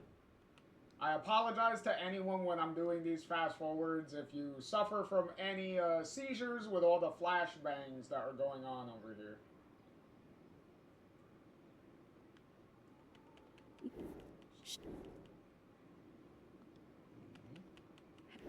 Keep.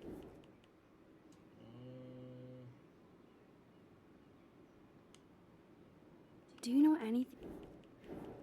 Okay. Was she alone? Was she alone a lot or with friends? Like I said, she seemed tight with Joyce's daughter. I thought I saw her with an older gent one time. Maybe her dad. That's a terrible thing for a parent to deal with.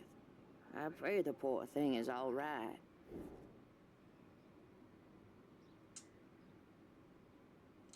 Seen Rachel with an older gentleman.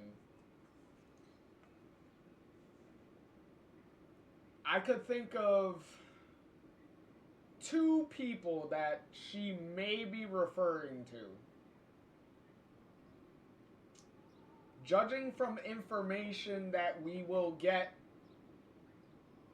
in this episode and later, I'm more inclined to think of one person specifically that she is talking about.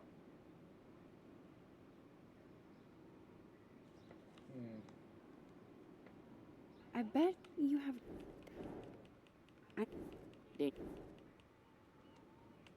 But we'll cross that bridge when we get to it. What changes to the town? Ones it takes a lifetime to see. There's a lot of beauty here, but a lot of darkness, too. Greedy bastards that ruin this town, put people out of work, out of home. Like me. I'm sorry. Where the heck? I have to... Okay. Go. Bo says, I just suffer from short-term memory loss. Like Dory. Well, as long as you're not suffering from seizures and all of this flashing is not causing any problems, that's the most important thing. Okay. Hello. Now, what are you gonna say about David?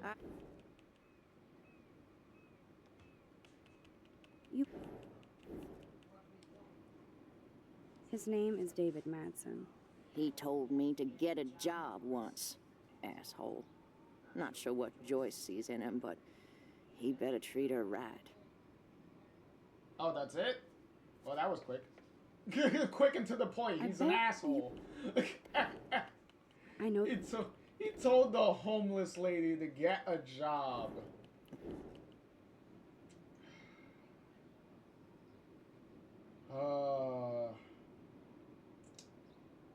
Judging What changes? from the information that we know about David from Before the Storm, that is a very ironic statement for David to be making, telling somebody to get a job. God damn it, David. Ooh, photo. Yoink.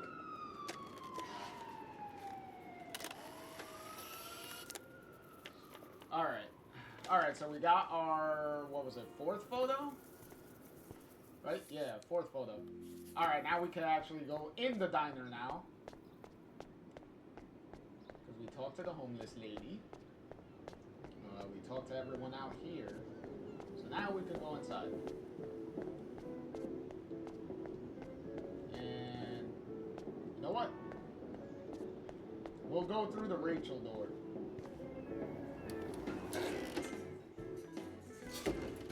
Alright. Man, that smell of breakfast and the sound of clanging silverware makes me feel 13 again. Oh, that brings back memories. Chloe and I loved the parade. Ooh, Halloween parade. Nice. That'd be sweet. Did you catch any big ones today? If by big you mean none, then sure. I caught a lot of big ones today. Now let me mourn over my eggs. That doesn't mean you need to be an asshole, sir. These fishermen are so damn quiet. Still mourning. Thank you. Fucking asshole? Fucking ask you a question always and wonder then what you people fucking think about snap me at me anyway. like a dick. Hello there to you. Such a beautiful day, eh? Oh yeah, it's gonna be a super day. Enjoy your breakfast, eh? There was a lot that she said there in a very, very awkward accent. Oh man, I bet that's the same gum from when I was here last. If that is the same gum in there, Max, that is very disgusting, by the way. Why does that so not sound fun? Because that would make the gum like more than 5 years old at that point. Because that's the last time you were here was at the very least 5 years ago before you moved. I might make Chloe check this out with me. Yay, Bigfoot. Poster? The poster doesn't mention whacked students with guns. 100 years of excellence, huh? Kate Marsh loved you long time. That is fucked up. Flush before pissing on floor. That graffiti has been here forever.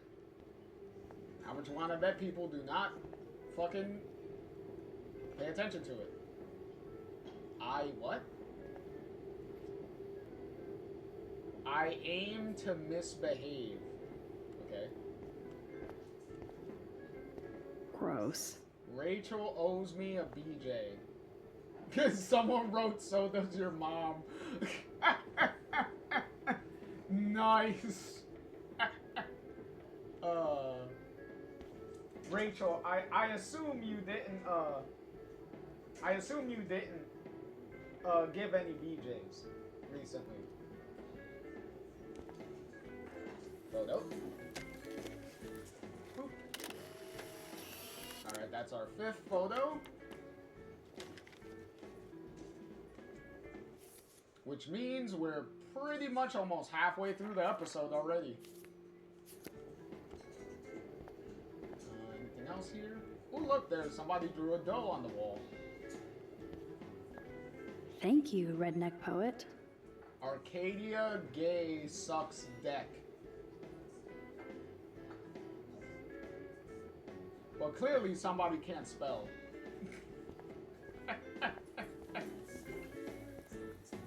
You'd never know how weird this town is by these postcards. Wait, there's a cat postcard. It's pretty cool. Ooh, t-shirt. I would buy a shirt, but they're so damn tourist. Ew, that guy looks unpleasant. Yo, he got his butt crack hanging out. He got his butt crack down there. Look at that. What do you want? I feel like shit. Too much beer, so spare me, please. Just let me suffer quietly. That officer looks nicer than wannabe cop David Madsen. Hello, sir. Hi, young lady. You look a little lost. Lost? Shit, I'm not lost, I'm hungry. Just hungry and thinking about what to eat. Now, that is a real problem at the Two Wells. I can never decide. Joyce's pumpkin pie or grilled mac and cheese? You know what? What about Chloe? So, you know Chloe? Sadly, we all know Chloe down at the station. Poor Joyce. Just heard that Chloe even had a pot dealer in her room. Oh, hey, Swag, how's it going? Yeah, buddy, you finally made it. Chloe has not shown up yet. Like, we just got to the diner and we're just looking and talking at everything and everybody, so you haven't missed Chloe yet. She hasn't shown up yet.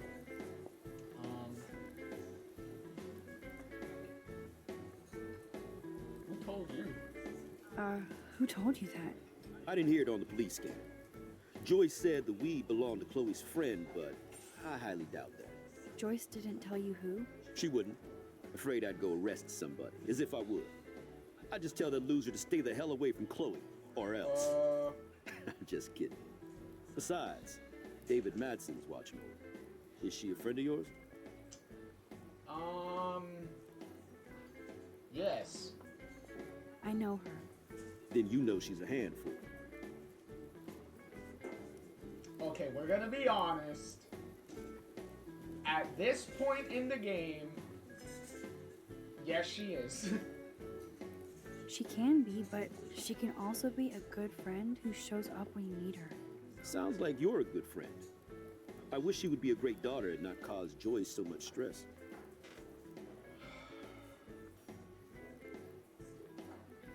This is also Swag says how the cop knows that. That's private information officer. Well, clearly David talks to them. Because clearly David and them are friends. So obviously David gossips to them about everything. So that's why they would know. But that's also another thing that annoys me.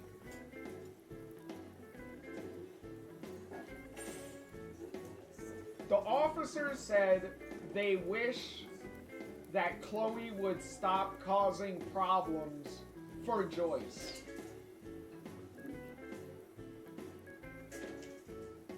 Officer, can you not look at David also? Like, David is one of the main reasons Chloe is even causing problems with Joyce.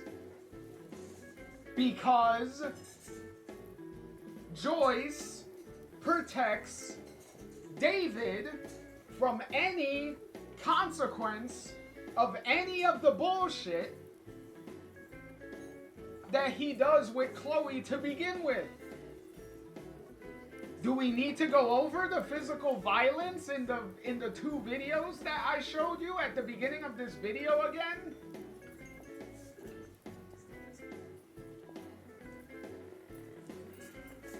Well, whatever. Whatever. Anyway. How well do you know Joyce? I know her delicious grub. Everybody at the station comes here. We take care of this place like it's our own kitchen. And Joyce like she's our mother. Like, I get David is their friend. Like, David is like the cop's friend and all that stuff. I get it. But at a point, if you're really a good friend to somebody, you would tell them when they're acting out of line and when they're acting like a fucking douchebag.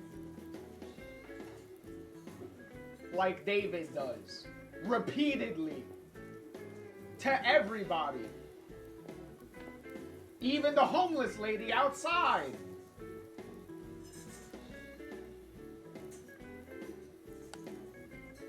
I guess you're friends with David Madsen. I wouldn't use that word. We know each other. Why do you ask? And before anyone asks, David being an ass to the homeless lady is all predetermined information that has nothing to do with any of the choices that you make in the game. David is just an asshole to the homeless lady for no reason.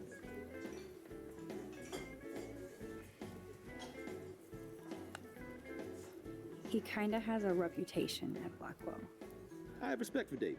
He served his country. He found his calling at Blackwell. At the station, we're happy David is exactly where he is. Not everybody can be a cop. I have to go now. Enjoy your breakfast. By the way, one thing I can tell you for certain is to stay away from that RV outside. I usually stay away from sketchy parked vehicles. Wise policy.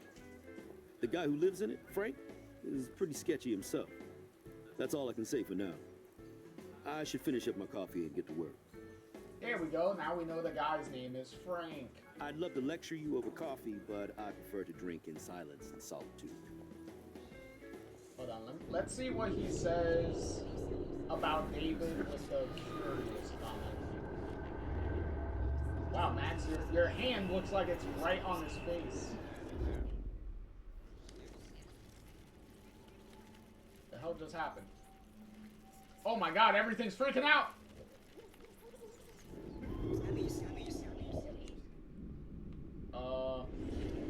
I have no idea what's happening.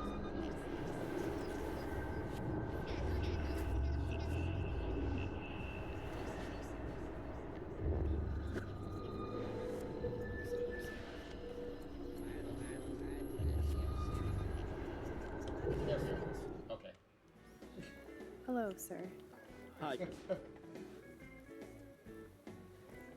Just I said, Swag said, I never figured David to be a gossiper. That is hilarious. He is not as manly as he portrayed to be. Yeah, exactly, right? I guess you're friends The with power David rewind. I wouldn't use that word. Alright, so we already said reputation. Let's see what. Just curious. I'm surprised he's not a police officer in Arcadia Bay. I have respect for David. He Okay, served his he country. he just says the line again, okay. About David serving his country and having respect for him, which I will reiterate again, does not give David the right to be an asshole just because you were in the military again and you did some tours and served your country in war and all that stuff. Does not give you a complete blanket excuse to be a shitty person. It doesn't make you immune for being called out for being an asshole. Just saying again. I cannot stress that enough.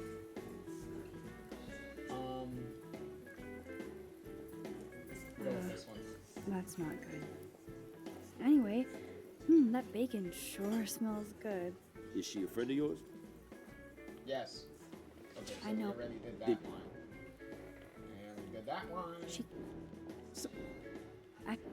But what? Okay, so nothing else for him. What about I you wouldn't guys? last one day as a trucker. Those rigs are too damn big. I don't feel like talking right now. I gotta deliver a load of breakfast to my stomach. Over and out.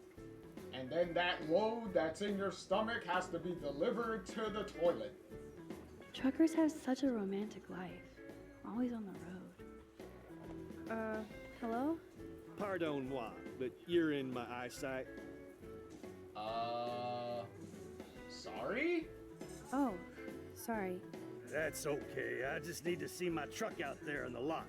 Been a long night in the road, and I have to make sure my baby is sleeping right. Okay, that's one way of putting it. Well, at least he wasn't an asshole. Truckers have such a romantic life. That was nice. Always on the road.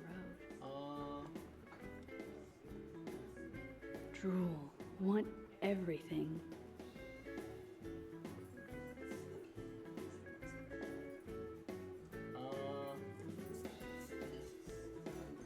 All right, Swag. What is it? What can I do for you? Hopefully, it's something that I actually can do.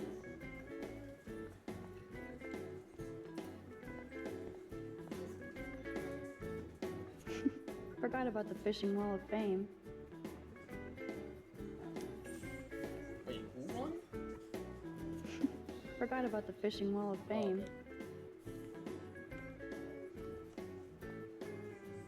I got you, babe? How apropos. But no fucking way. I got you, babe. Well, I got you, babe. Whoa, Ken Kesey with Joyce? That's so perfect. I got you, babe.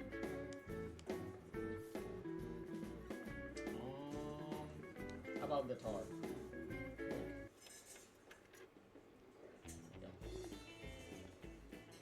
That's funny. Our family never went whale watching. Looks fun. Oh, excuse me.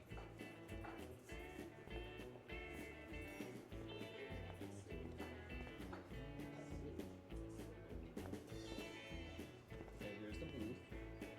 Let's sit. Oh, Justin. Trevor looks as happy as I Dana forgot did. these two were here. Hey, Trevor. Holla, Max. By the way, I know you saw me in the dorm. Yes, I did. Yeah, I saw you coming out of Dana's room. Yeah, and I finally had to tell Justin because, well, he was into her too. How did Justin react? I got him blazed. He was cool. Nobody has secrets in Blackwell anyway. See you in class, Max. I do find this conversation funny where he says, I had to tell Justin, and it's like, bro, Justin is right in front of you. Like, I love how when you talk to these two, they act like they are not sitting across from each other at all. So See you weird. around, Max. Justin is such a mellow dude. What's up, Justin? Getting my coffee on before I cut class and destroy some rails. Shouldn't you be taking photos? I am always taking photos. I am a camera. You crack me up, Maxter. Of course I'm baked, so I'll laugh at anything. You should be studying, bad boy. So where's all your homework, schoolgirl? School. Speaking of buds, I saw your bro Trevor sneaking out of Dana's room. Trevor finally told me about him and Dana hooking up. He got there first, so I snooze and I lose. See you later, Max. Hold on. Let's talk later when I'm not so high. Justin, you're never gonna not be so high.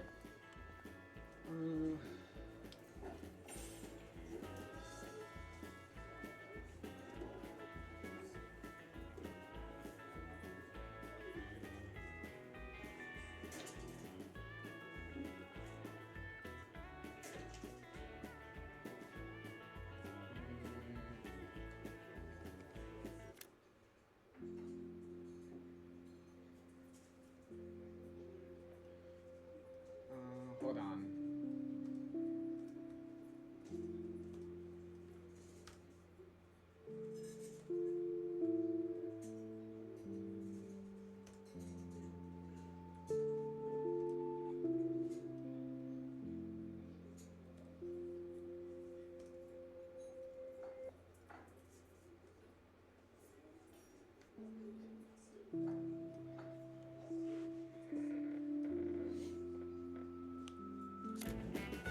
Alright, let's sit and get some food. Hey Joyce, I saw you like walking back and forth while I was just bullshitting around this whole time. And there she is. A lovely young woman. How are you doing, Max? Hi, Joyce. It's nice to see you again. You look the same. Like I'm still a waitress at Two Whales after all these years. No, like you still look pretty. Nice save, kid. You're still smart. But not that smart. Now you get busted for smoking pot. I heard the whole sordid story from David, I'm sorry this was how you had to meet him. He's a good man, no matter what Chloe says. Yeah, I'm sure. I don't even... Correction, Joyce. Joyce, if you're listening, if you're listening and you don't have your head buried in the sand when it comes to any criticism of David, as we learn from the homeless lady outside, and we can infer from the police officer,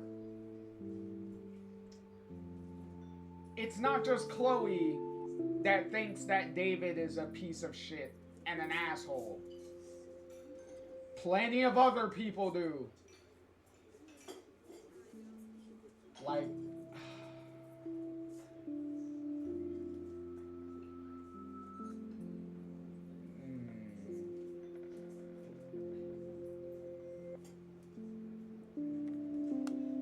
Oh, whatever. It was almost an accident. It was very stupid.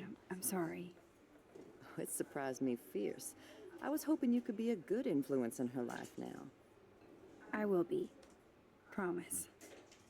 I know things were hard for you and Chloe. I feel bad I didn't call. Now my folks are in Seattle and I'm all alone at Blackwell. It's my karma. You did the right thing. You moved forward with your life. I did after William passed on. Chloe chose to stay angry. There you go. There's the line. There is the line that Joyce says that always stuck with me.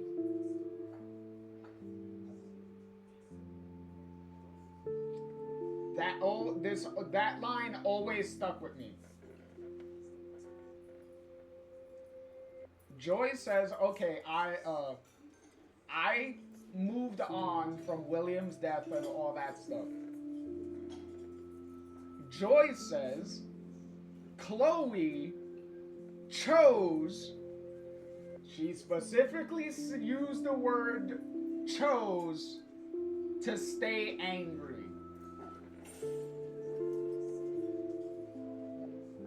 Joyce.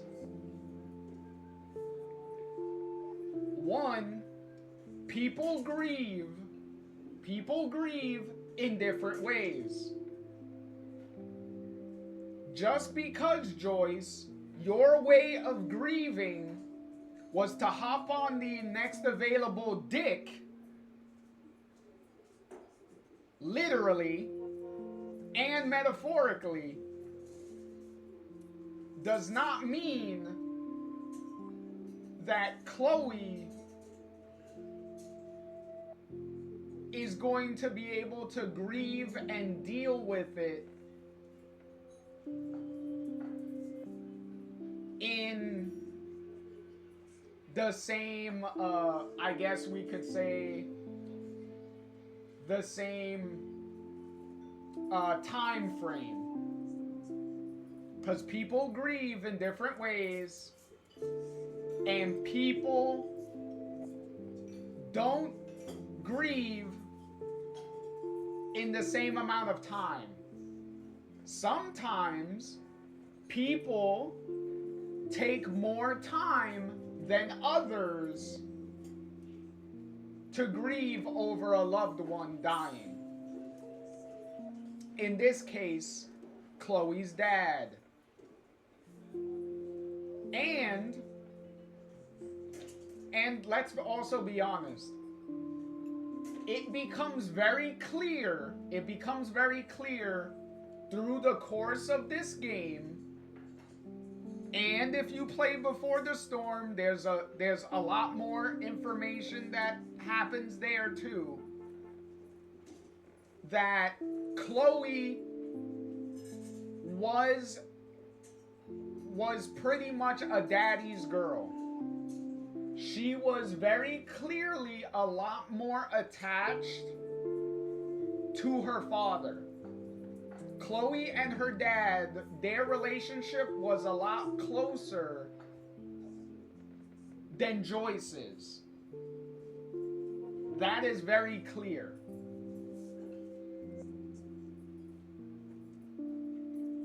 So depending on how close you are with someone, when that person dies, it may take you a while to process all those feelings and grieve appropriately. And it also doesn't help when the parent that is left, in this case Joyce, is not helping the situation by rushing into a relationship with another man and forcing that man to try to be a replacement for Chloe's dad. Which leads to its own gigantic set of problems and issues that you would have to deal with. Which would have probably been fine if it was any other man but David.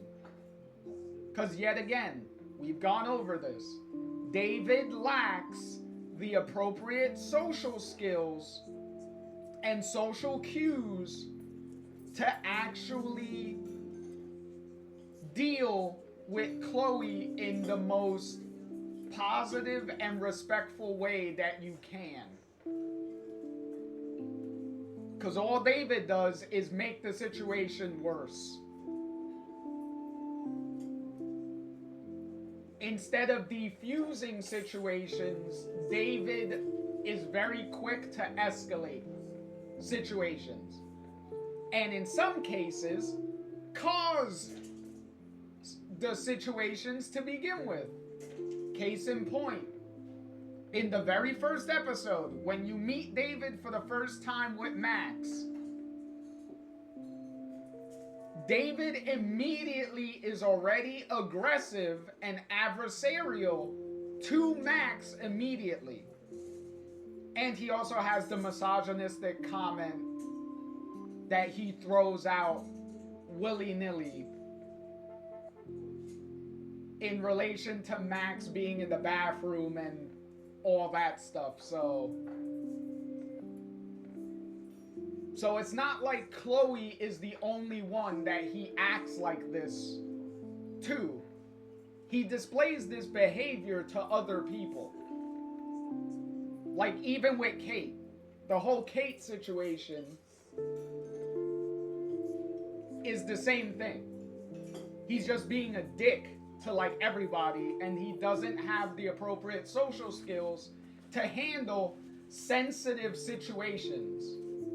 Because Chloe's situation is a sensitive situation that requires a very patient and caring hand to guide.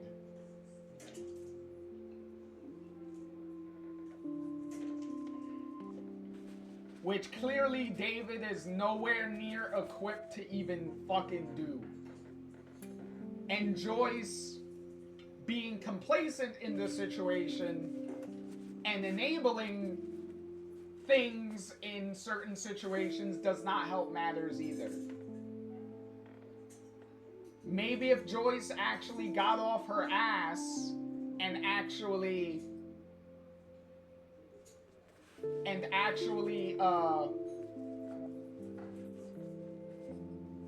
put David in his place in a couple of situations, then maybe there would be some balance there.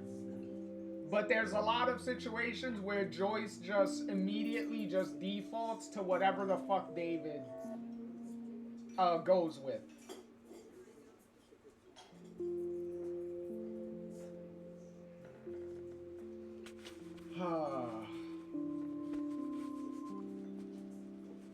Let me catch up. What Swag said, Joyce still looks the same even from Before the Storm.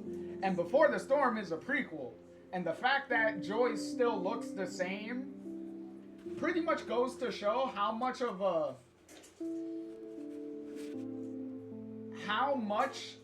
age just hits Joyce in the face, because Joyce looks way older than she's supposed to be, which is kind of sad. Swag also says that Chloe being angry, that's not a choice. No one chooses to have feelings. You are born with them. Exactly. And this is just my speculation from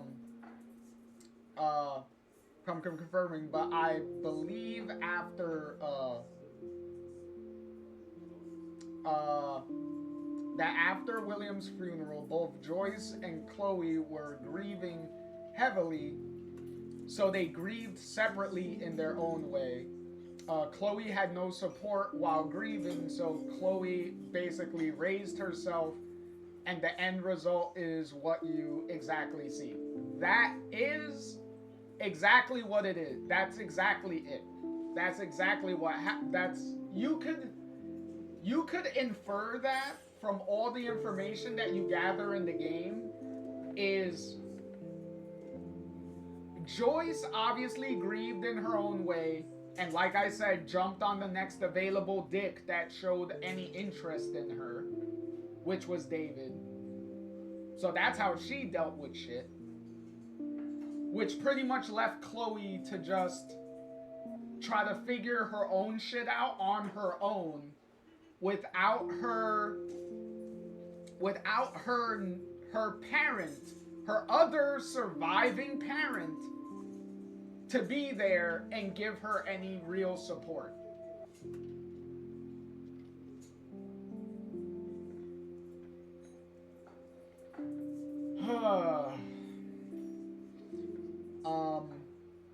And Swag continues to say, Joyce, on the other hand, had David, exactly, for support, so she was able to heal properly, or, for lack of better words, yeah, healing properly is kind of up in the air, because Joyce can think that she healed properly, but trying to grieve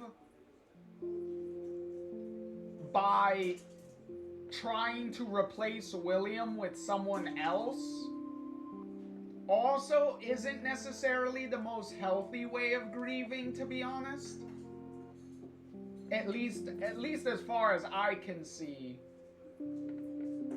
that doesn't come off as the most healthiest solution to me. But, you know, that's just me. It's pretty much the equivalent. It's pretty much similar, but not as extreme. But it's like going through a bad breakup, right?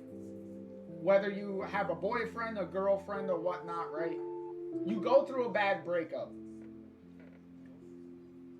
And to get over that bad breakup, you immediately just jump into another experience, another relationship, and just get another boyfriend or girlfriend. Not really the most healthiest way to deal with something, right? Because you're not really confronting the problem. All you're doing is like avoiding the problem and burying it and pushing it to the side. You're not actually dealing with it, right?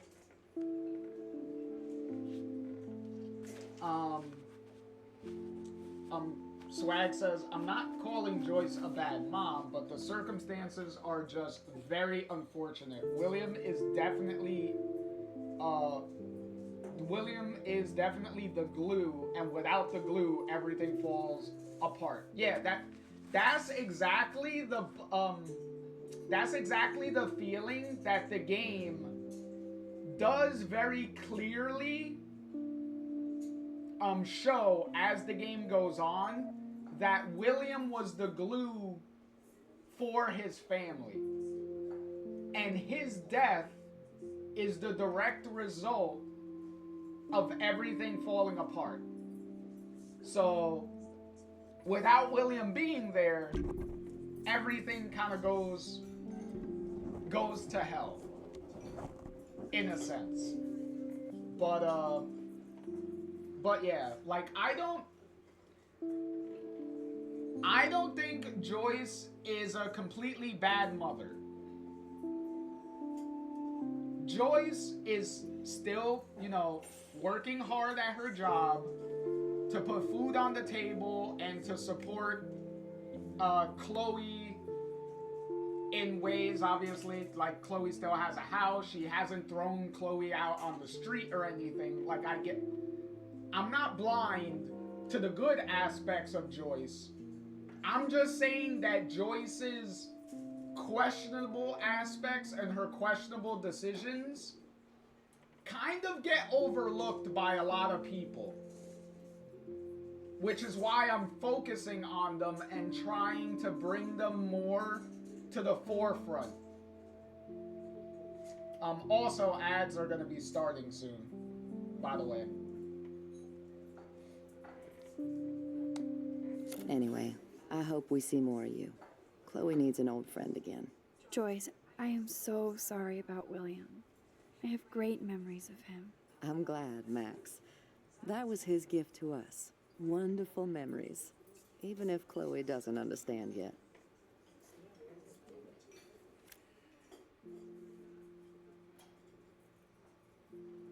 Okay. Alright, I'm gonna keep this paused real quick before I pick the answer because ads are happening right now.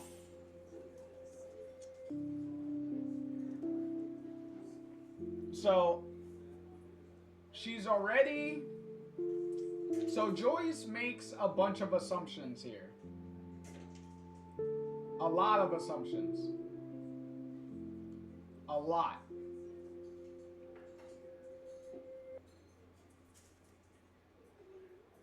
So she says that Chloe doesn't understand that William left them great memories to remember him by, right? That's what she says.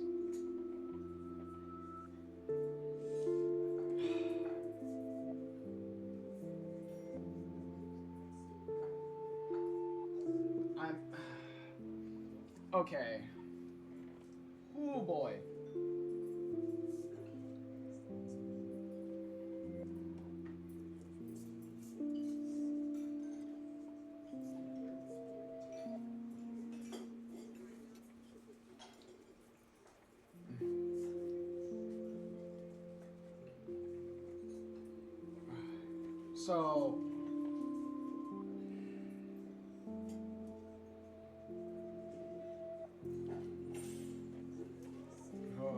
So this is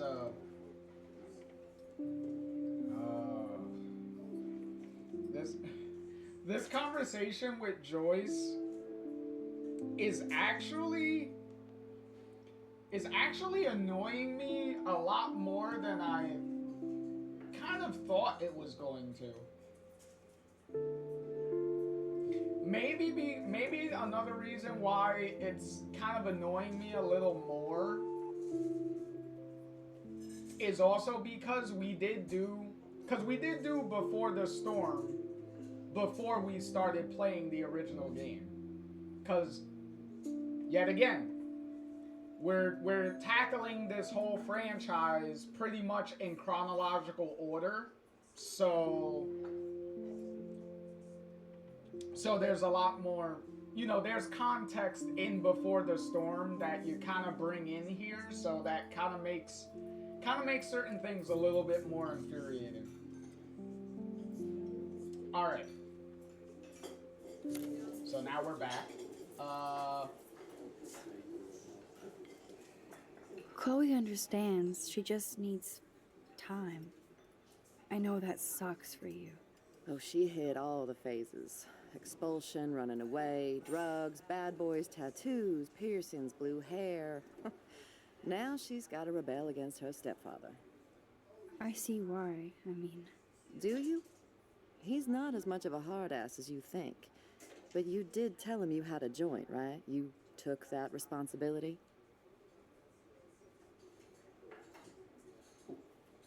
Just because... Here's the issue. Here's one of the biggest issues. Joyce is already making excuses for David. Already. Because she already says that David is not as much of a hard ass as you may think.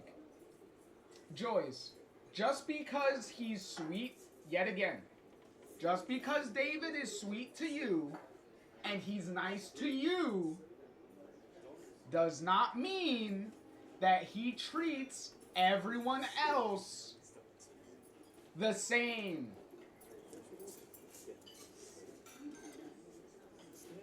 I'm pretty sure a lot of people have those people that they know that act nice and good and whatnot to certain people, and then act completely differently and act like an asshole to other people. So yet again, Joyce, just because David is nice to you doesn't necessarily mean he's going to be nice to everybody. Yet again, this isn't just an isolated incident with Chloe. Chloe is the biggest example, but David acts like an asshole to pretty much everybody else except Joyce. You could make the argument that it's because David actually gets something out of Joyce, whether that's a home, whether that's sensitivity, whether that's pussy, whatever.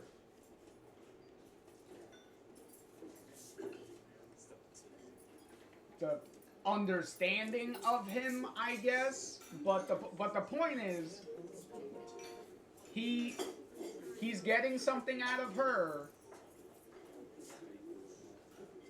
so he has a reason to be nice to her.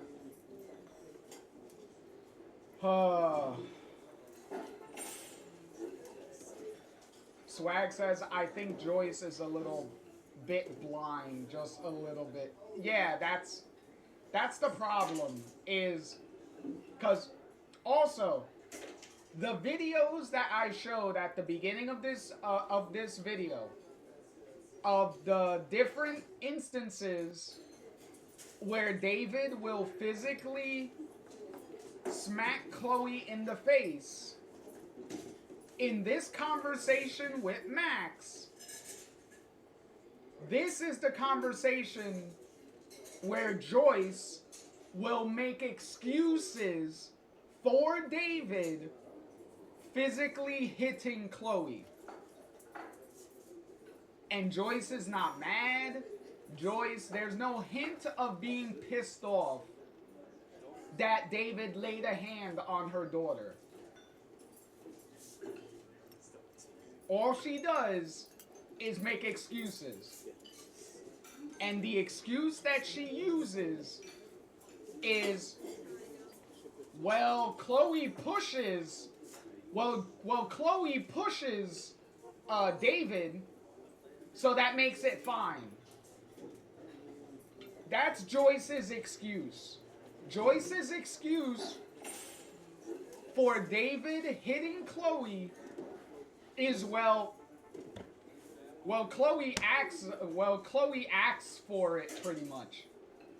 So not only can David victim blame Chloe for him hitting her, Joyce will do the exact same thing and victim blame Chloe for David hitting her.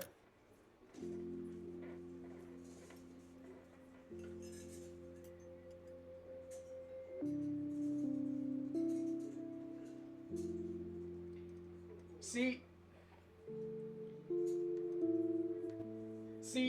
this is why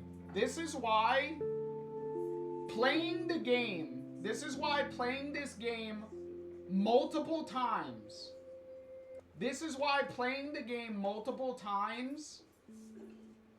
and doing different decisions and seeing what those different decisions outcomes may be gives you more information and more context to how certain characters act. This is another reason why a lot of people they tend to frame Joyce in this completely innocent light, in this completely innocent way, is because they don't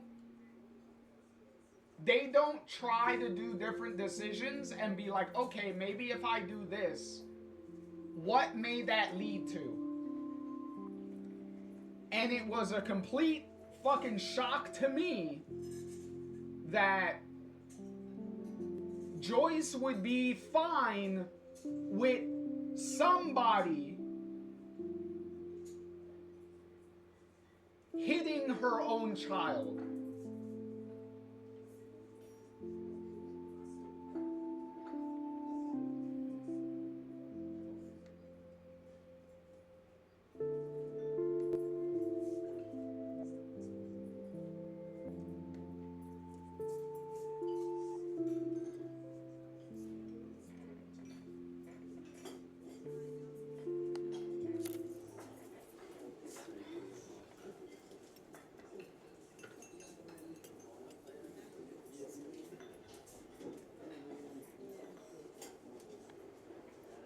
I did, and I am sorry.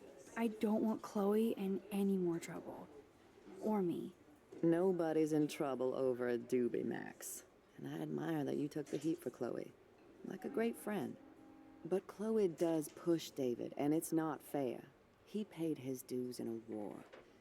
And there we go again. There we go again. There we go again. There we go again. Chloe pushes David. Okay. Do you ever... Here's the thing, Joyce. Do you ever look into any reason as to why?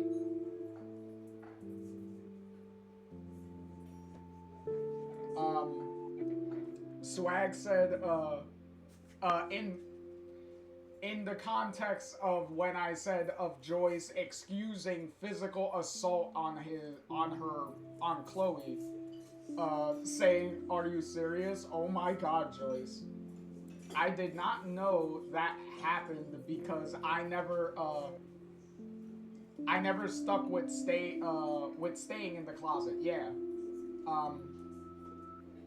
Swag also says, "Well, I personally don't view anyone innocent or paint anyone innocent, and that implies to all these characters, Joyce, Max, Chloe, and David. I'm fair to all characters." Like, yeah, that not saying specifically you, Swag. I'm saying in general that from what I see in the Life is Strange community, and anyone who talks about Joyce, right?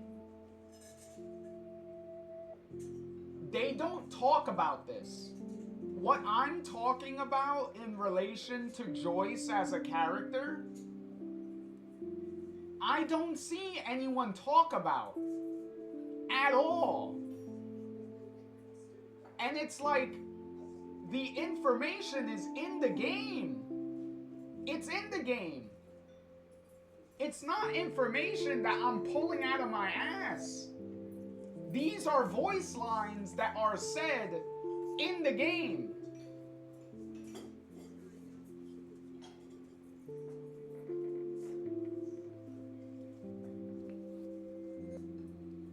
Oh no, Swag, I know. You're explaining what your views are. Yeah, I get it. I'm just broadly, you know, saying like what I see and what I hear within the Life is Strange community in relation to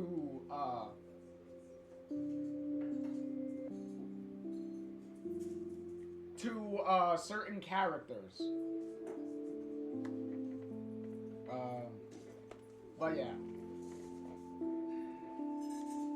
He does care about her, along with all the students. Also, Joyce bringing up David's military service again as an excuse for his actions. So if we were taking tallies on how many times someone is going to excuse David's behavior because of his military service, we'd probably be rich by now.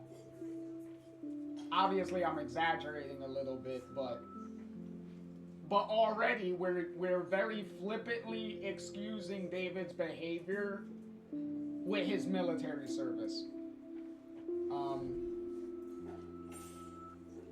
Swag said people be so quick to pick sides and jump to conclusions, and that is not the right way to approach this.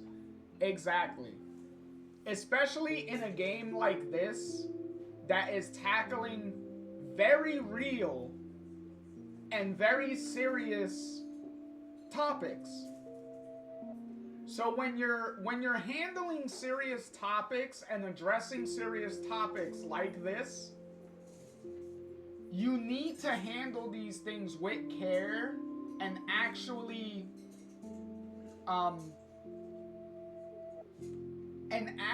look into these things. Like you can't just flippantly like make very hasty judgment calls. Like you actually have to get your information in order and make educated decisions and educated judgments. Because these serious situations and discussions require very, you know, a serious, how do you say,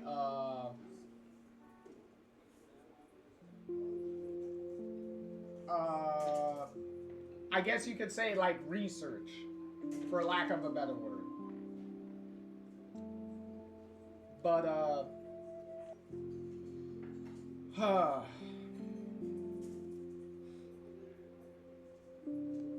Students at Blackwell.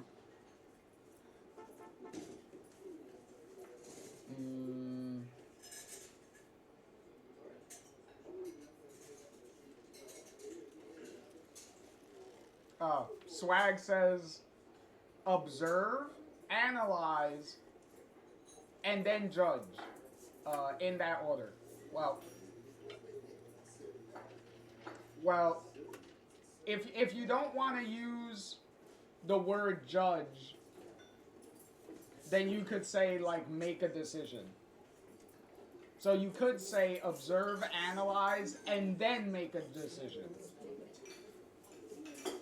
Or make an educated decision. Let's see. He cares about Kate Marsh? David mentioned her, but I stay out of his business. I won't patrol Blackwell, and he won't cook at the diner, you know? I saw him arguing with Kate. I thought you might know why. Nice try, Nancy Drew. But next to you, there's only one student I'm worried about. And she's not even in school anymore. Because Swag said, right? Now let's get down to the nitty-gritty. What do you want to eat? Okay. With all of that serious talk put to the side for now, now we got the biggest decision in the entire game. The decision, the big life or death situation. Do we want a bacon omelet or a Belgian waffle? This decision will have serious consequences. Which do we go with?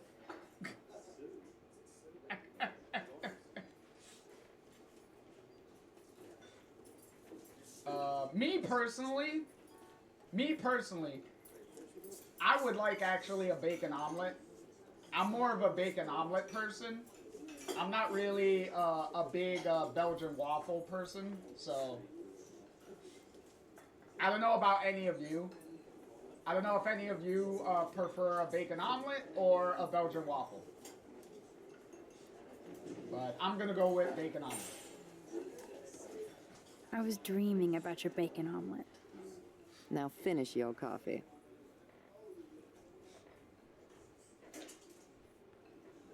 Ooh, excuse me. And thank you for the coffee, Joyce. One bacon omelet for the young lady. The only thing that's changed on the menu are the prices.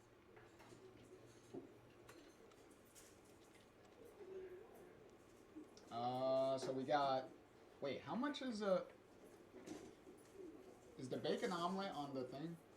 Yeah, Bigfoot bacon omelet is $6.50. Okay, that's not too bad. And the Belgian waffle was $8.75. Well, good. I went with the cheaper option.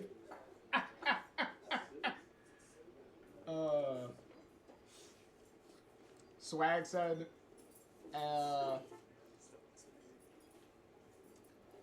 and that Joyce floor right there, she should be talking to David about Kate. If I'm not mistaken, aren't they married? Why would you keep topics and subjects from your husband or wife? Yes, they are married. By this point in the story, in the timeline, they've been already married before the start of the game. So there you go. How long they've been married is kind of up in the air, really. I think you may find out when they got married. I think certain pictures or something that you look at may tell you how long they've been married for at this point, I believe. But clearly they've been married within the past, like 2.5 years at least. Like somewhere in there they got married. Because obviously before the storm takes place, about 2.5 years before the beginning of this game. So they would have to get married somewhere around that time. It's that. Bacon at 12 o'clock hot. Nerd graffiti. I love the delish anticipation of breakfast. Oh yes, black coffee. You will be mine. Swag said, I wish those prices applied to the real world. Sheesh, inflation. Exactly. Shit, inflation's a bitch. Don't we all know it? Can I get some beer and This is like fourth dimensional deja vu. I keep going back in time. No beer? Looks like you had plenty. Hey, they Stick got the with singing bacon. bass on the wall. Incoming.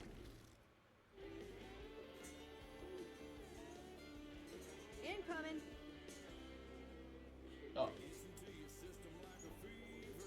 I Dang, can Joyce, hear your that was stomach quick rumbling from here, Max. with that food. Here, you'll love this. I'm drooling like a baby. Still can't believe you're a woman. When I look at pictures of Chloe, Oh, here she comes. Speak of the devil. Hey, Chloe, we match. What up? There we go. Me and Chloe match. There you go. We're like twins again.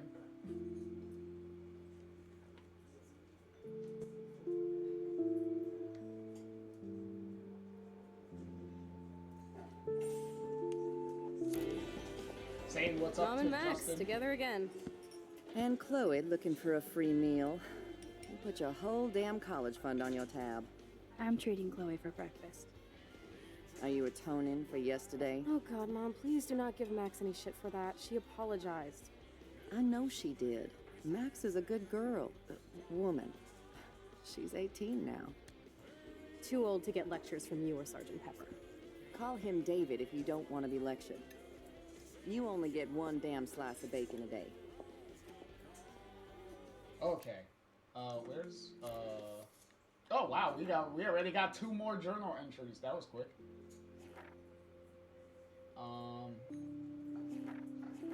Okay, well we got half of the journal entry. Oh, okay, now we got Joyce in the journal.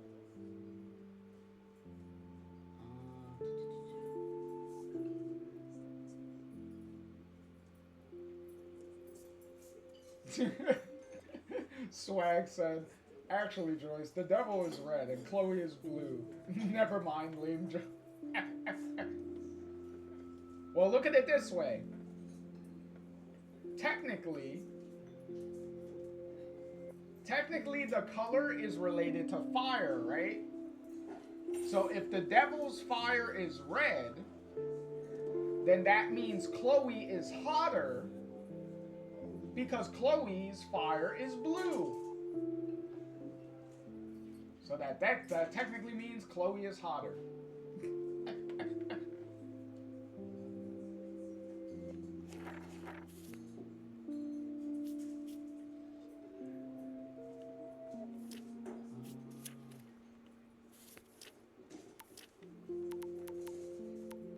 And plus, if I was remembering correctly,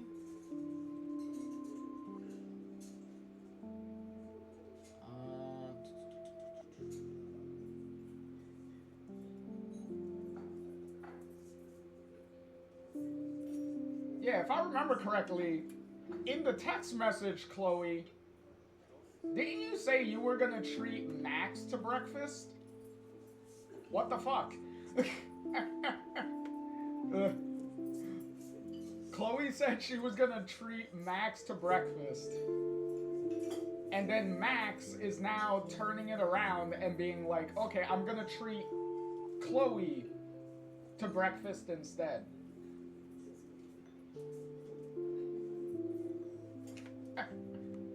Swag said one more bio photo to go. Who could that be? I know, right? Who could it be?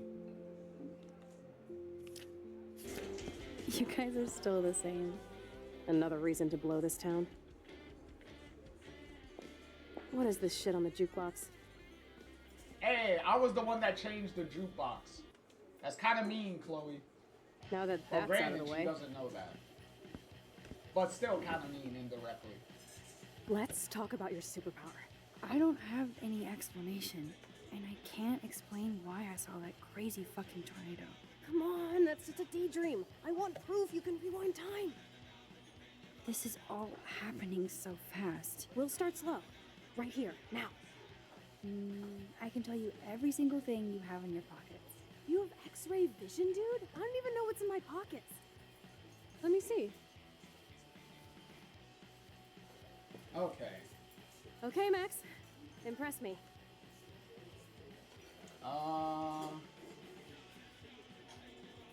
So, keys. Your car keys. Duh, way too easy. I need details. Describe my keychain.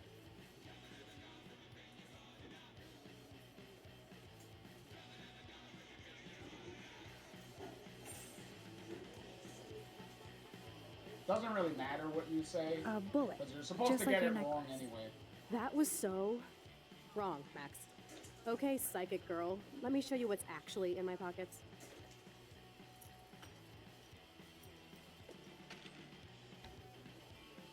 That was beyond epic fail. You even made me want to believe you.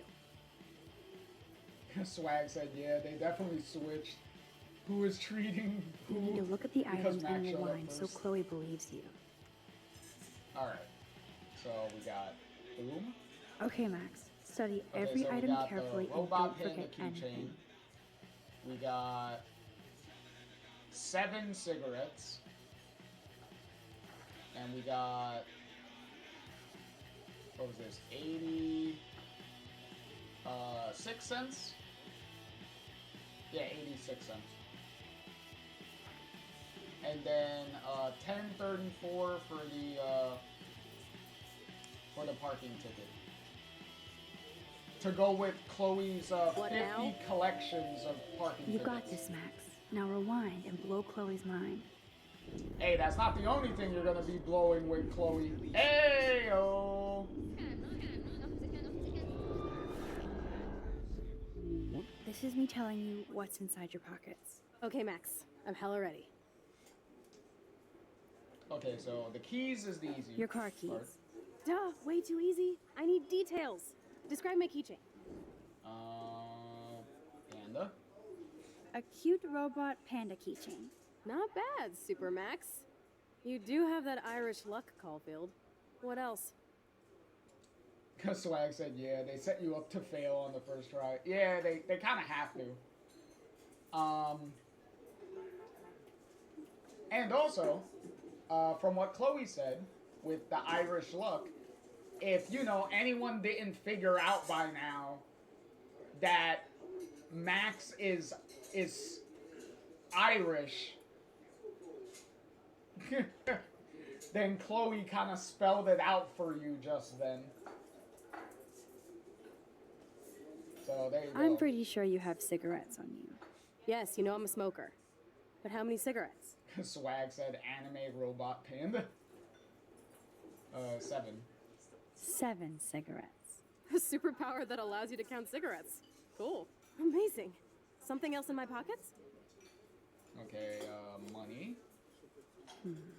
Some money. We're just over here Clearly going I'm rich as fuck. around counterclockwise. How much do I have? 86. 86 cents. That's right, living large in Arcadia Bay. So that was cool. Show me more. I'm surprised Chloe would even remember how much change she had in her pocket. She definitely seems like the type of person who would just take the change, put it in her pocket, and probably don't even know the amount of change that's in her pocket until she actually, like, looks at it. A parking ticket. You know me well. But what is the exact time I was busted? 10:34. 10:34 a.m. Booyah! Max can tell time.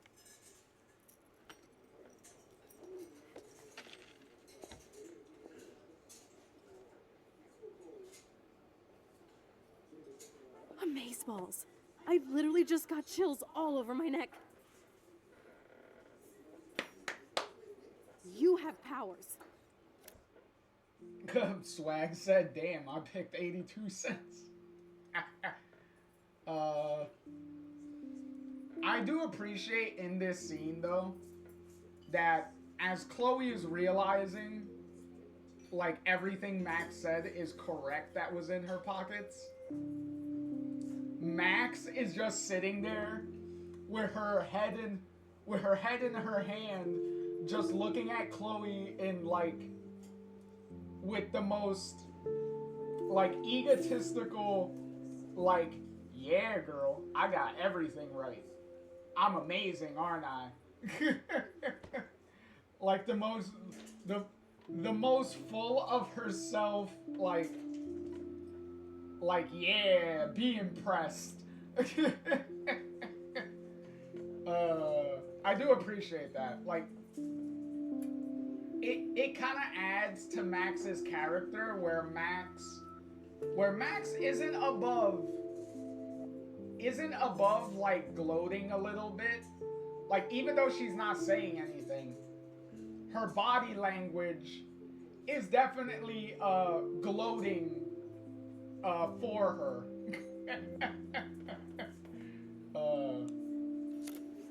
Look at that smile. Take that crap off the table, Chloe.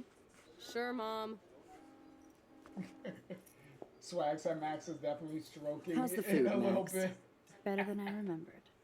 Very good save. Yeah. Man, I'm hungry like the wolf. Clearly. Hey, Chloe said she's hungry like a wolf.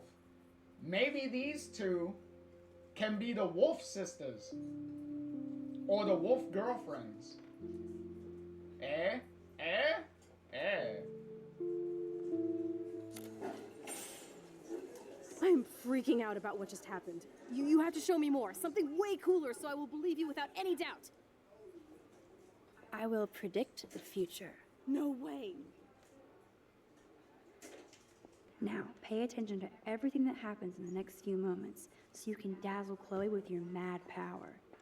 Alright, so... a cup falling. Did you break another cup? Really? No refill for you. Shh. Now I gotta take this call and leave my breakfast. Hey, where is my partner?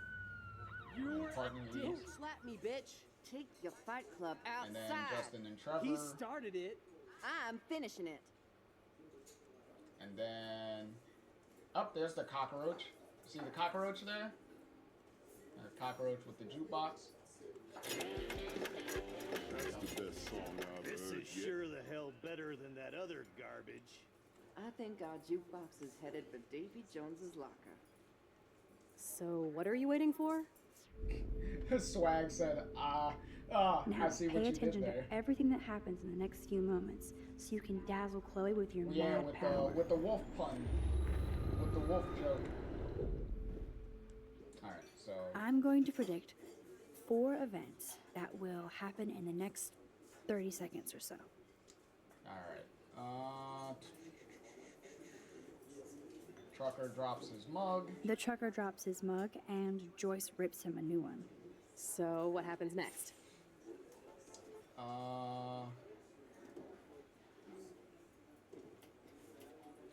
Partner leaves.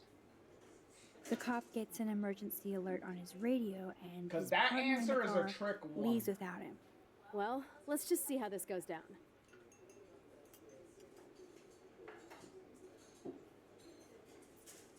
Because how you're supposed to read this, how you're supposed to read these responses is, for example, this says Justin and Trevor fight.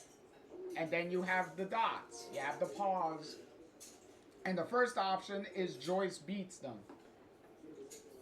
So how you're supposed to read the other options is Justin and Trevor fight and Joyce stops them.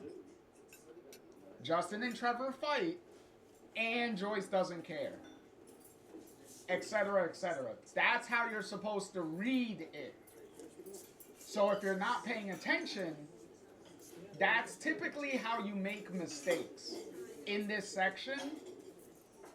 Is you have to see that there's a clear separation, and then you're supposed to take the first part of the sentence and then just take it and plug it in to the different options, and that's how you read it.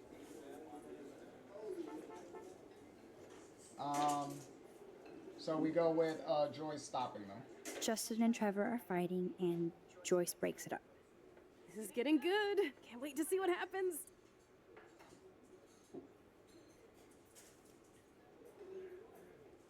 See, it's the same thing here. Jukebox goes crazy as a cockroach crawls on it, which is the right answer. And then you would read it with the other options being a jukebox goes crazy as a fly lands on it, etc., etc.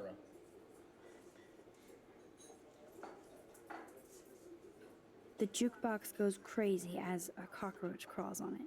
Pretty bizarro, Max. But let's see if everything happens like you said. And cutscene plays. Which is how you know you got it right. Because if you got one Did thing you wrong, break another cup? Oh, really? then it No doesn't refill turn for into you. a cutscene. Shh. Now I gotta take this call and leave my breakfast. Hey, where is my partner? You called it. But he's off to go bust some skaters. You're a dick. Don't slap me, bitch. Take your Fight Club outside. He started it. I'm finishing it. Trevor and Justin must be in love. You predicted a cockroach on the jukebox? I pledge allegiance to Max and the power for which she stands.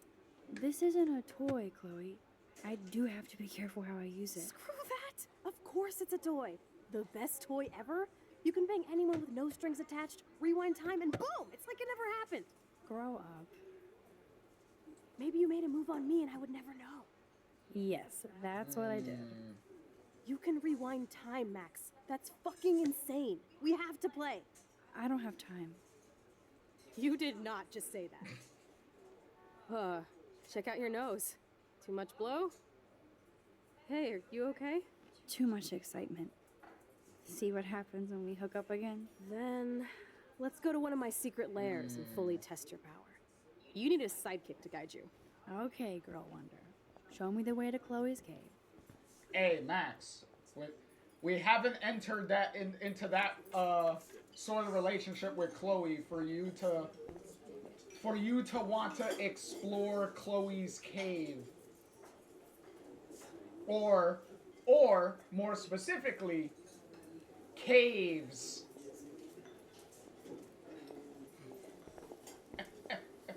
Truckers have such a romantic life. Always on the road. Hey, can I take a donut? Drool. Want everything. Can I take a donut for the road? Joyce.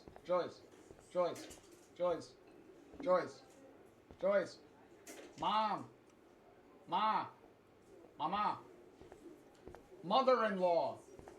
Joyce. Can I take a donut? She's not listening. I think I'm ready for thirds. But you'll She's be on ignoring me. first. I wouldn't last one day as a trucker. Joyce Those is rigs are ignoring too me big. as much as she's ignoring Chloe. That is, Trevor looks as happy as Dana did.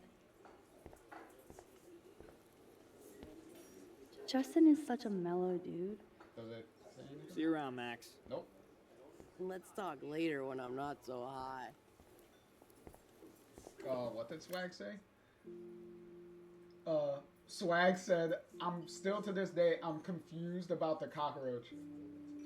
I remember struggling hard on my first time. I just played the guessing game on the last prediction. I don't have the best vision, but I can see very well, just not tiny objects like bugs. Feet apart, so I struggle at that part. Just snatch it and put it on your tab. Well, I think, hold on. Did Max leave? No, she did not. And plus, they didn't even finish all their food. Like, girls, you left some eggs and sausages there.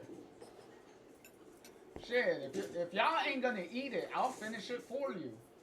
Give it to me. Pass it over here. I'll eat it.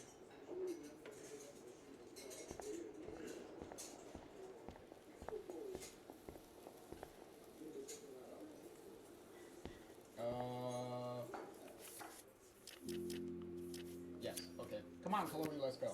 Okay, Supergirl, let's go to my secret place. Don't even answer. We have places to go and people to do. Come on, before Mom starts some more shit. Let's bail. It's Kate Marsh from Blackwell. Big whoop. You don't call me once in 5 years and now you're all over some biatch you see every day at school? I see how you roll. So go ahead, chat up Kate Marsh from Blackwell. I've got other people to hang out with too. Okay. Swag said, ungrateful Max and Chloe. They tripping. I'm cleaning my plate. I know, right? Like, and especially when Max said earlier that she was really hungry. Even in Texas, even in the text between Max and Chloe, Max said that she's really hungry. In retrospect. And then Chloe comes in, gets food, and she said she's hungry like a wolf. For two girls that say how hungry they are, you two did not leave the plates spotless. Like, you clearly left food on those plates. So apparently y'all weren't as hungry as y'all led us to believe. Swag said, how many bites is that? Like 2 or 3 bites? Yeah, I know, right? Like, Jesus. Okay, so a few things to address here as far as Chloe's character goes.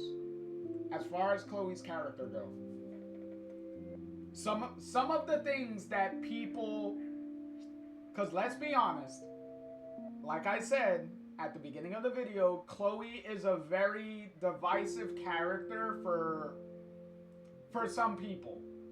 And like I said, a majority of the Life is Strange community generally does like Chloe, so obviously I'm not talking directly to them. I'm more so talking about like all the people that misinterpret Chloe as a character and miscategorize her as a character and mischaracterize her as a character. And they just blatantly misunderstand a lot of the nuances about her as a character. So, one of the things that they throw around as to why they don't like Chloe is Chloe after the demonstrations with Max proving that she has rewind powers, right? The time travel powers. Chloe immediately wants to with Max to play around with the power, right? So some people judge Chloe very harshly for that. Now, I pose this question. If you had rewind powers, would you not play around with them? And be very honest. Because I guarantee you, if you were given powers like that, you would play around with the power. I guarantee you that. So the people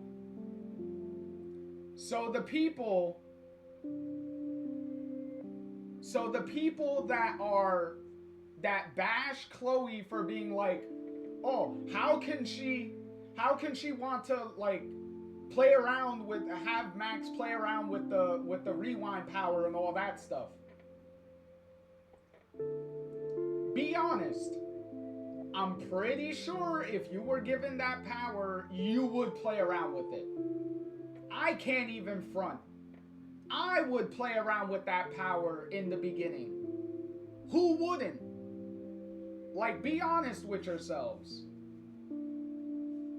Like, a lot of people do tend to judge people on certain things that they do. But that's only because you are not in that situation. If you were in the situation and presented with the same exact circumstances, who's to say that you would do exactly what you said you would do? Sometimes people could say anything they want to, but when they're presented with the exact situation that you're talking about, some people will do this exact opposite of what they say.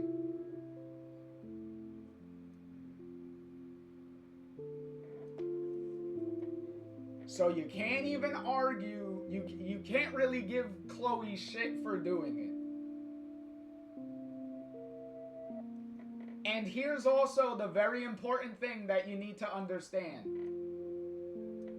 The game has not explicitly set up consequences yet. Because at this point in the story, we do not know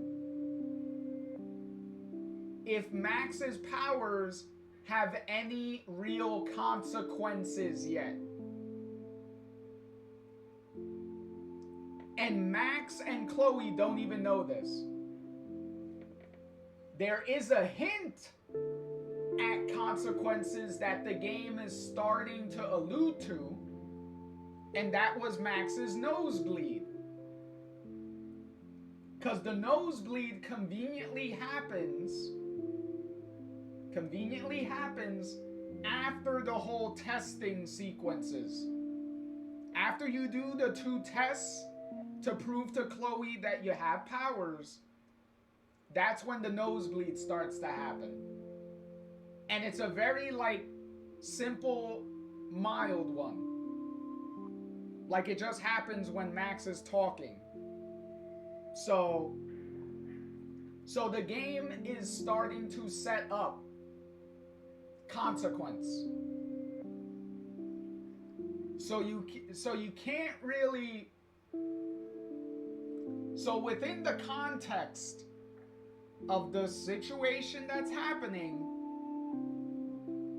Chloe is not really doing anything wrong and unrealistic that any average person in the same situation would logically do.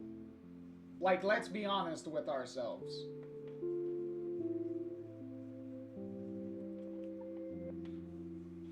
Not saying that anyone wouldn't make the same choice, would not make the same choice, but it's very likely that a majority of people would do the same exact thing that Chloe is suggesting. Just saying.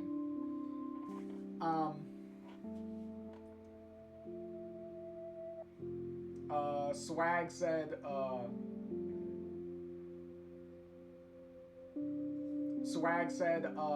that many people have had problems with Chloe with the scene. That they kind of knew exactly where I was gonna go with that. And Swag argued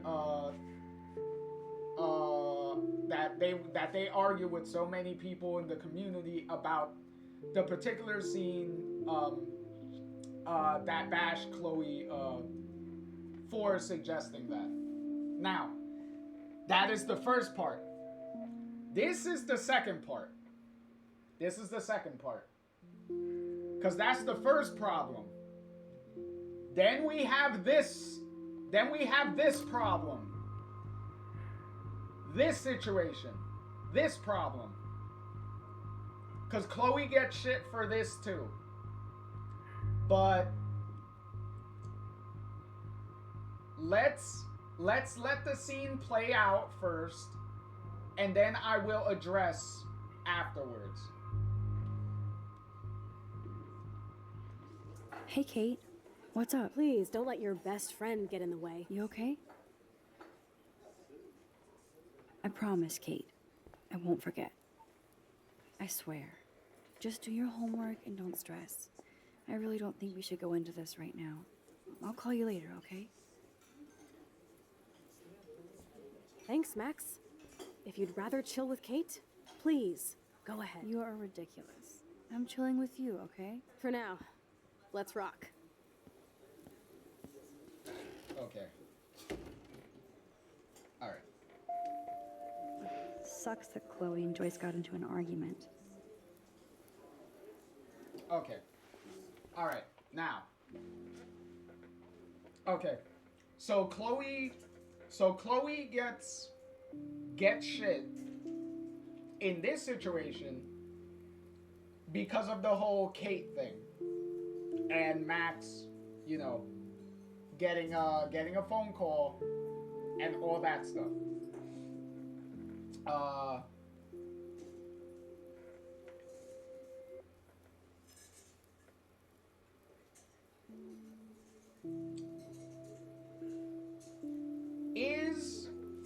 Here's the thing.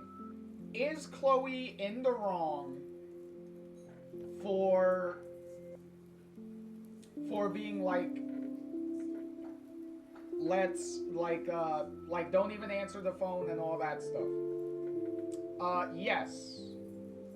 Like that, like obviously I can't really excuse that. The main obviously, one, Chloe doesn't obviously know anything that's happening with Kate right now. So that's one thing. The player does, but Chloe doesn't.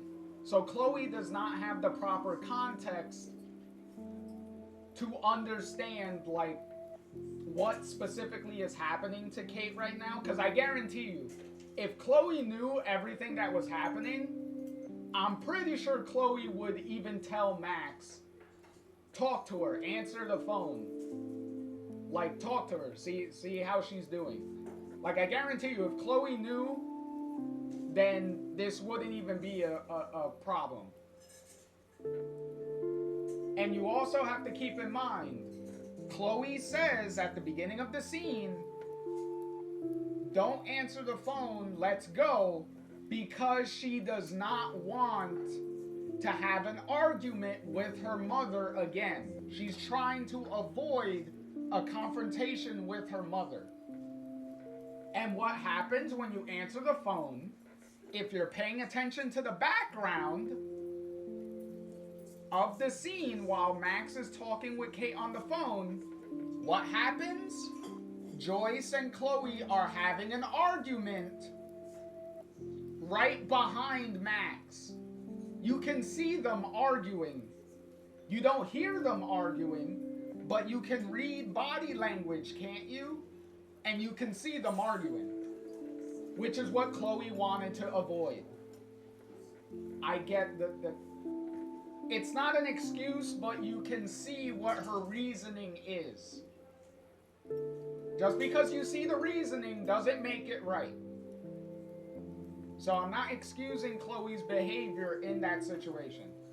But like I said, she doesn't have proper context to what's happening. So you can't really 100% blame her for acting the way she is.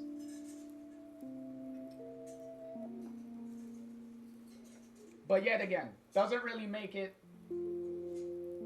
the rightest of decisions. Also, that choice is also bullshit because Max has a cell phone. So technically, if the game was being more realistic, then technically Max and Chloe should be leaving the diner and Max can talk to Kate on the cell phone while they're walking.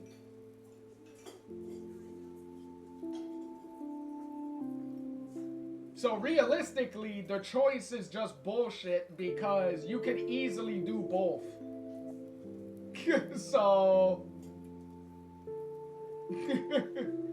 So technically the game is kind of forcing drama when there logically shouldn't be drama. If you were thinking about it logically, just saying. The only way this situation would work is if Max didn't have a cell phone and she needed to talk to Kate on a landline or something. Then I could understand. But the fact that she has a cell phone and she could just easily walk and talk kind of makes this choice kind of stupid. If we're being fair. Just saying. Swag said, and their response every single time towards those people is Chloe does not know Kate Max has never talked to Chloe about Kate. From Chloe's perspective, Max is willing to spend more time with someone than Max sees every day, like Kate, because they live on campus, go to the same school. If Chloe knew the context of Kate's situation, Chloe would have a completely different reaction. Exactly. Thank you, Swag, for the backup. Swag said yes, exactly. Word for word of what I'm trying to say. Thank you. No problem, Swag. Alright, leave. Also, ads are gonna be starting up soon. So when we get to the next scene, we're gonna pause. We're gonna pause. Okay, so we got the establishing shot of the junkyard. Is this a race? Okay. So we're gonna pause it here. To wait for the, because the ads are gonna be starting, and then we're gonna wait for the ads to finish up, so that way we could proceed with this pretty lengthy junkyard sequence. Swag said, "Who's looking at Max and Chloe from the Two Whales?" I know, right? Who could that be? So while ads are playing, I'm going to take this opportunity to take a quick bathroom break, and I will be right back. Hopefully by the time I'm done, ads will be over.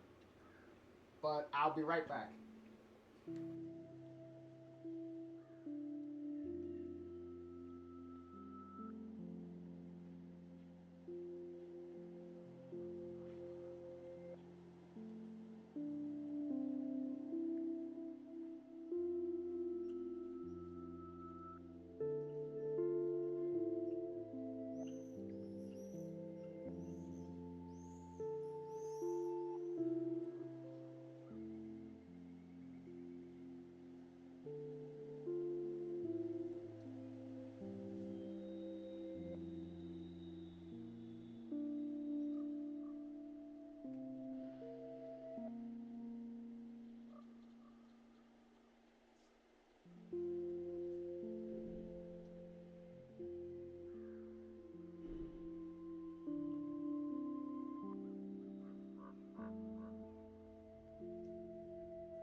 Alrighty.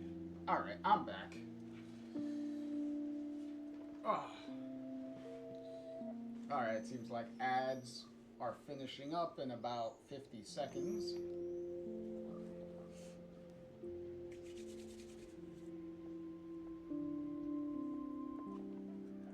At least when we take these breaks, we have some nice music playing in the background, at the very least.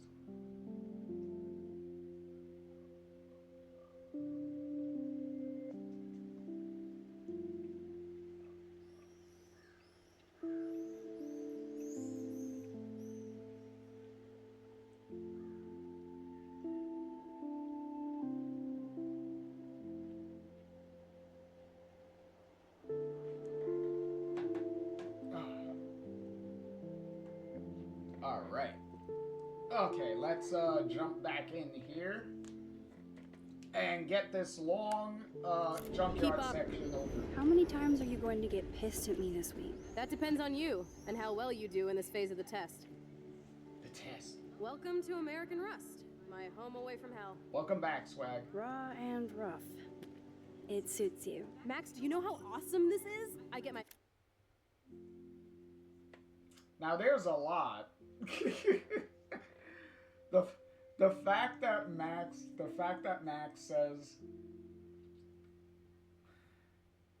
says raw and rough. That it suits Chloe. Yet again, Max. I think your kinks are kind of showing a little bit. Plus, Max, how would you know? How would you know if Chloe likes it raw and rough? How would you know that? I'm not disputing whether Chloe actually likes it that way. I'm just asking, how does Max know? Just saying. Just saying.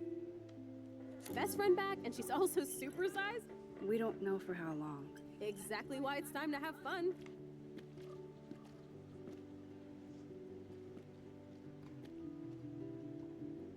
Are you kidding? After yesterday, I'm kind of over guns, Chloe. Freaks me out that you have one. Don't you trust me? Yes, but not that gun. You have more power than an army. Don't be scared of my little toy. Besides, we need it for the test. Swag says might have a second power of mind reading. Drink? Yuck. You were so cute. You haven't changed a bit. Okay, let's do this. Can you find 5 bottles while I prep the shooting range? Beer and guns? Nice combo. You can handle it. Now go find us 5 bottles, pretty please. Alright. Okay, so now we can move. Okay, so for one... Okay, here's the rest of the journal entry. Objective, I have to find 5 bottles. Hey look, they do list the objectives in the game. They just put it in the journal for some reason. I don't know why.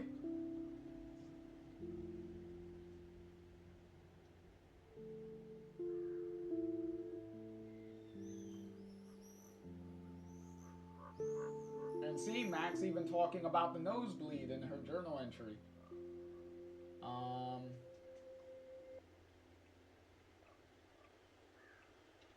And obviously, Max being upset about Chloe flipping out about the cake call. No new text messages. Right? Yep, okay.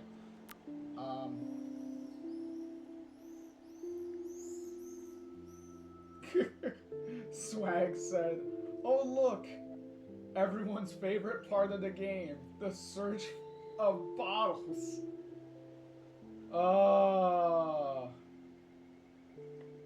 Obviously you're making jokes, Swag, but in all seriousness, this is everyone's least favorite part of replaying this game, is doing the bottle hunt in episode 2. Especially if you're playing the original game. Because in the original game,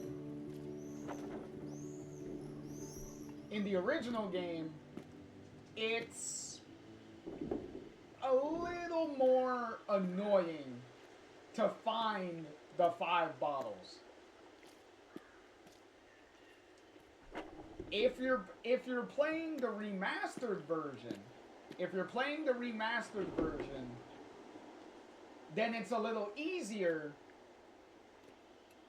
because Deck 9 added more bottles to the junkyard to make it a lot easier and quicker break time to get 5 bottles.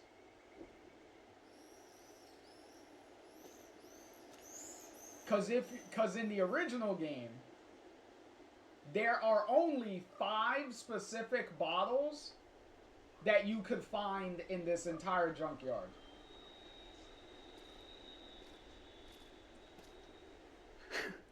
That's my Chloe. Yes, exactly, Max. Your Chloe. Max is very possessive right now. Also, very nice little touch that they added. That Chloe, you can actually see Chloe making the shooting range. Like, they didn't really have to do that, but it's actually kind of nice that they actually animated her I have to building find the thing. dirty-ass bottles while you chill.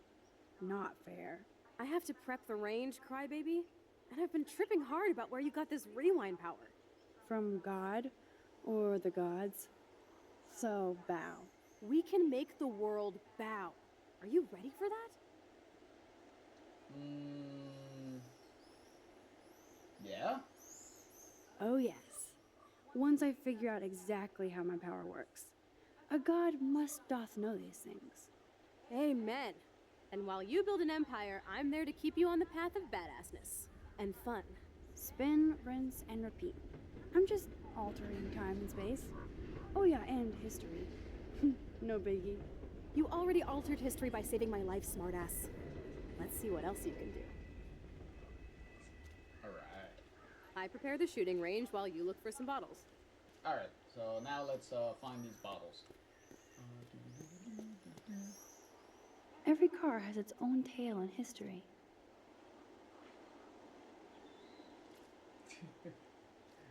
Swag says, I personally don't mind this part of the game. It takes a lot, and I mean a lot, to annoy me. This scene doesn't bother me at all. I'm just poking fun at the majority perspective of the infamous bottle search. Yeah, so am I. Like, when So sad to look at a grounded boat. I wonder who owned that and where they are now. When I originally played this game, the whole bottle search didn't really take Look me what a we lot have of here. time. A cute little bottle for the taking. Like, yeah, I could see how it could annoy people. Like, I 100% can see it.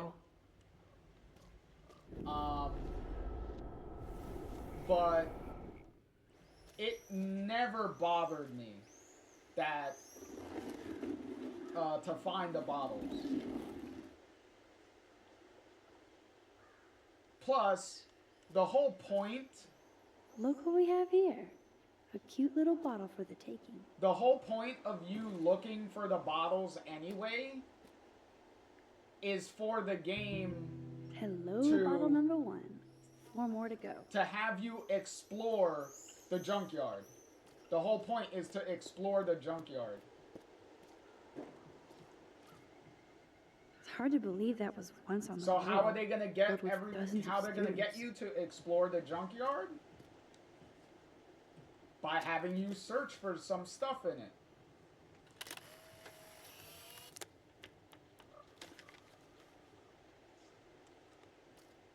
Alright, so we got one of the photos. We still need 2 more photos in the I junkyard know here. there's a bonfire spot where people party around here. No way. I totally remember going there when I was a kid. I loved the Hush Puppies. Now the sign is just Arcadia Bay junk. No comment on the truck, Max? I guess not.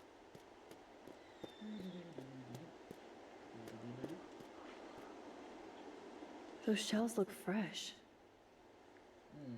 I wonder who was shooting in here. I guess, shooting in the junkyard is not the, Oh, gross. So disturbing to see old syringes on is the not ground. the, original idea like Max and Chloe thought it would be, I guess.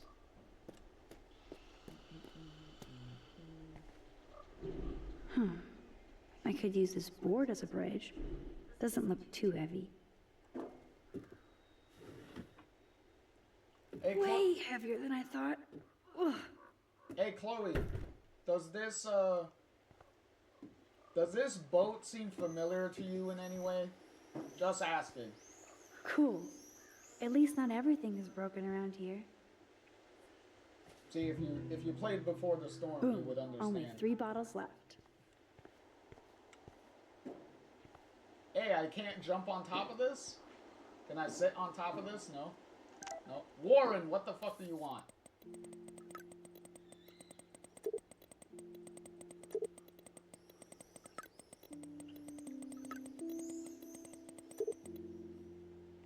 Alright, what the fuck did you say? We're kind of going too fast.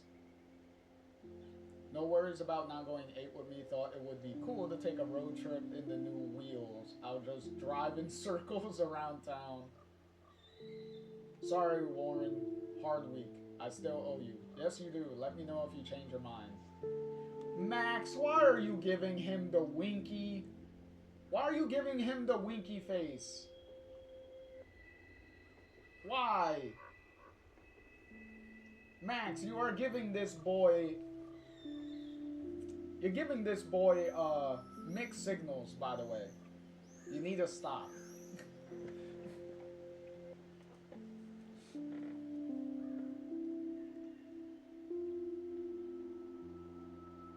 Yeah, Swag, I do know the exact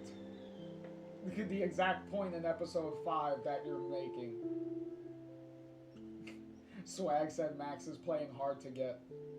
With Warren?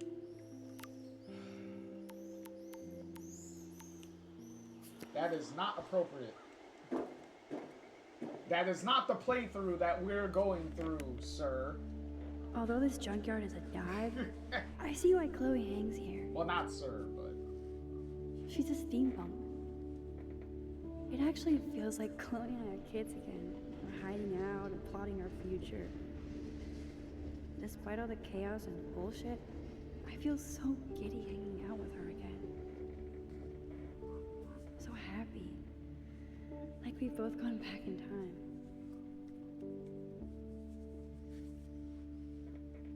Is that it? That's all you have to say, Max? Alright, good. Okay, now you get your ass up. Swag said, yeah, Max needed to stop. Yeah, she did. Alright. There's a deflated football. The Bigfoots were here. Not necessarily, Max. That could be anybody. Doesn't necessarily mean that the football team was here.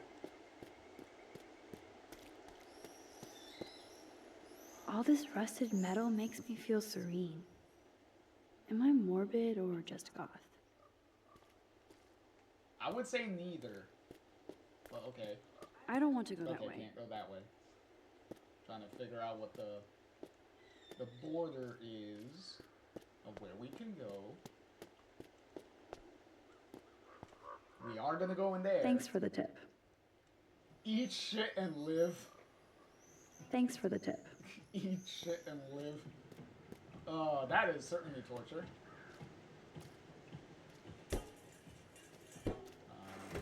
I'm sure this is a popular party pit. It's a little cramped in here. Oh to be yes, a we party can use pit. this one for a target. Like everyone would be up in front.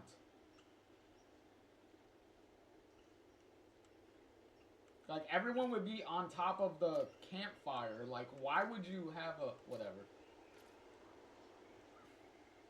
Oh yes, we can use this one for a target. Okay, so that's number 3. 3 down, 2 more to go. Talk about finding a bottle in a haystack. Alright, let's go. Blind. Excuse me.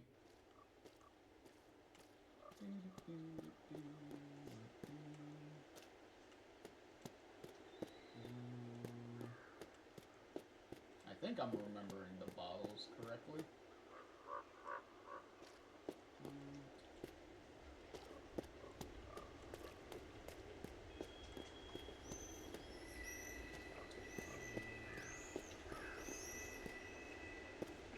Okay, she already said. Every car Yeah, has its okay, own she already tale said and something history. about that.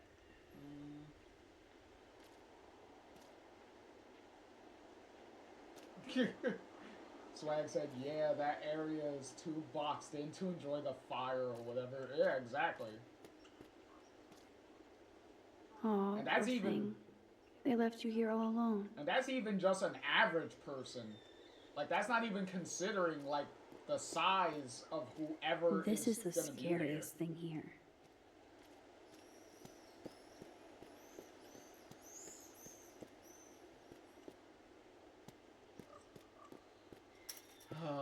Okay, let's rip this Band-Aid off too. Let's go into Shack.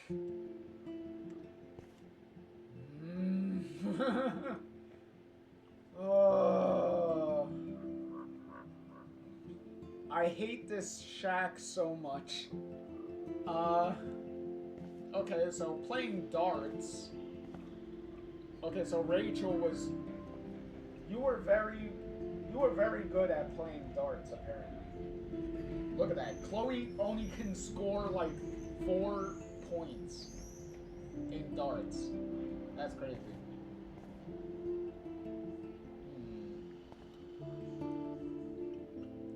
Swag said lots of memories in the Shack. Yeah.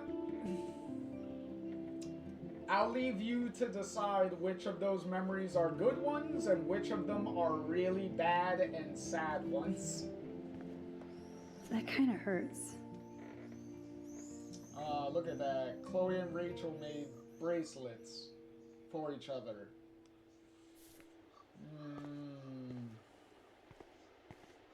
I can't see Chloe playing with makeup.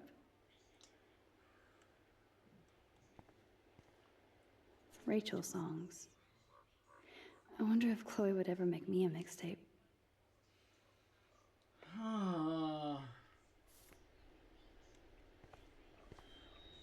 They really were besties. That could have been me instead of Rachel.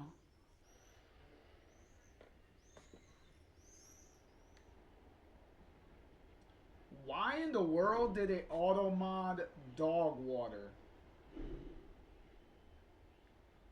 I have no idea, whatever. Swag.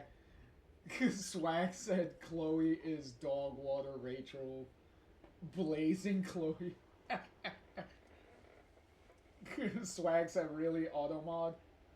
Yeah, automod seems to always question something you say, no matter what it is, in every stream. Anyway.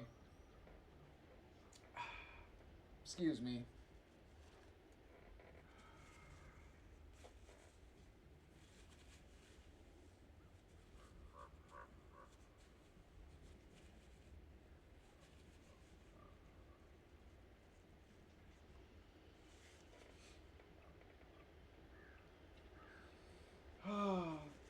I'm sorry, seeing those pictures kind of hit me again.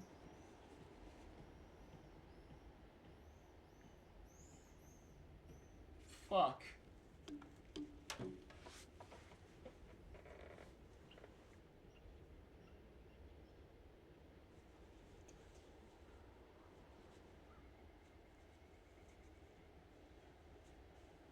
Oh, fucking A. Ooh, sorry. Oh. There you go, you got one.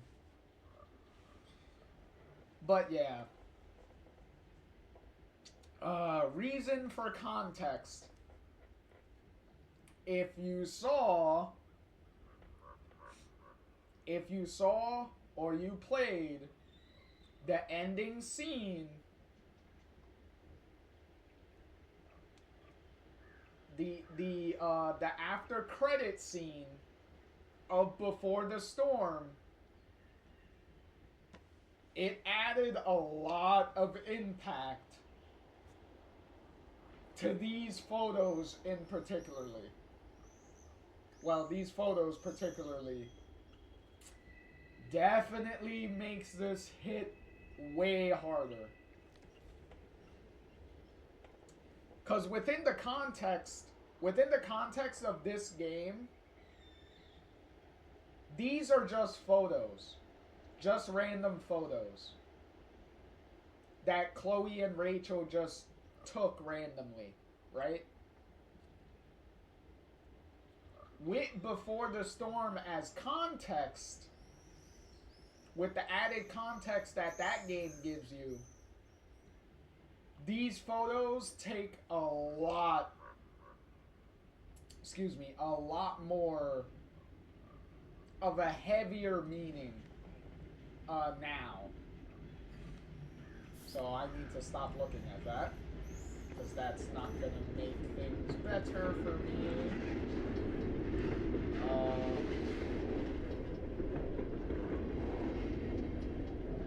Yes, exactly, Swag. The last thing you saw before that very, very fucked up transition at the end. Yep. Oh, there you are, little bottle. Trying to play hide and seek? Swag said, oh, there's the train. Yeah, the train just went by. One more bottle to go. La La Land this way? Oh, Kate.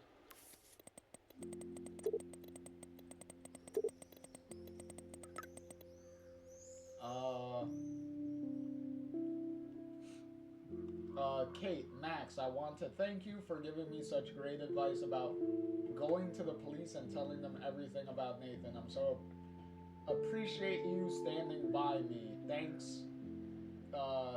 Keeps my faith. XOs. Kate, I'm on your side. Please don't mention me too much if you can. I'm already in trouble around here. And thanks so much for talking to me this morning. I was about to have a serious cry and needed a friend. You were there as usual. Smiley face and a bunch of XOs. A bunch of hugs and kisses. Ooh.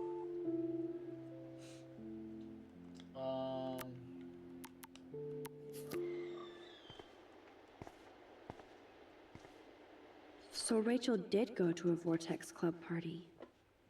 This flyer is dated right before she disappeared. Interesting. Another piece to the puzzle.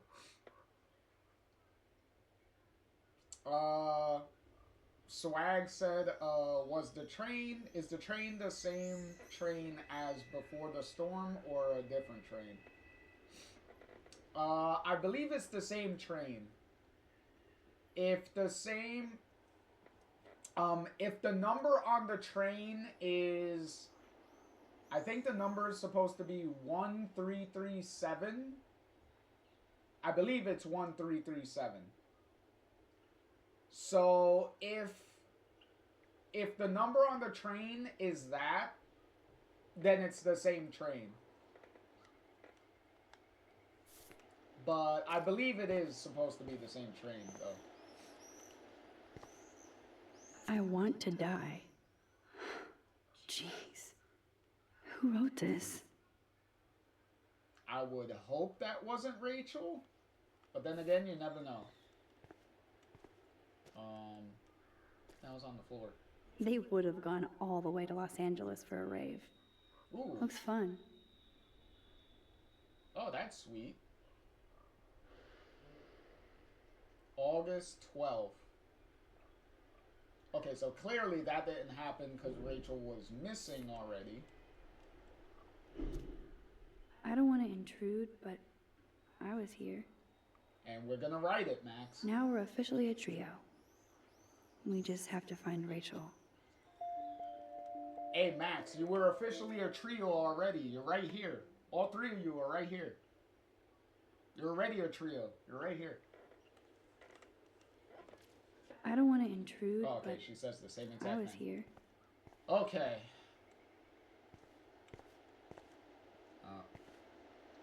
Fuck you. Ouch. Fuck you, yes you. That's messed up. Is there anything else to see here? That's above us? No. And now to read the note that's thrown away in the bin here. Now, what's up with this weird secret relationship? sounds like Rachel was confused about it, maybe even ashamed. I wish she named names. I better not show this to Chloe or she will be seriously hurt. Okay. Here's the thing. Here's the thing. Real quick. Real quick. Throughout this game, you hear a lot of you hear a lot of things. You hear a lot of things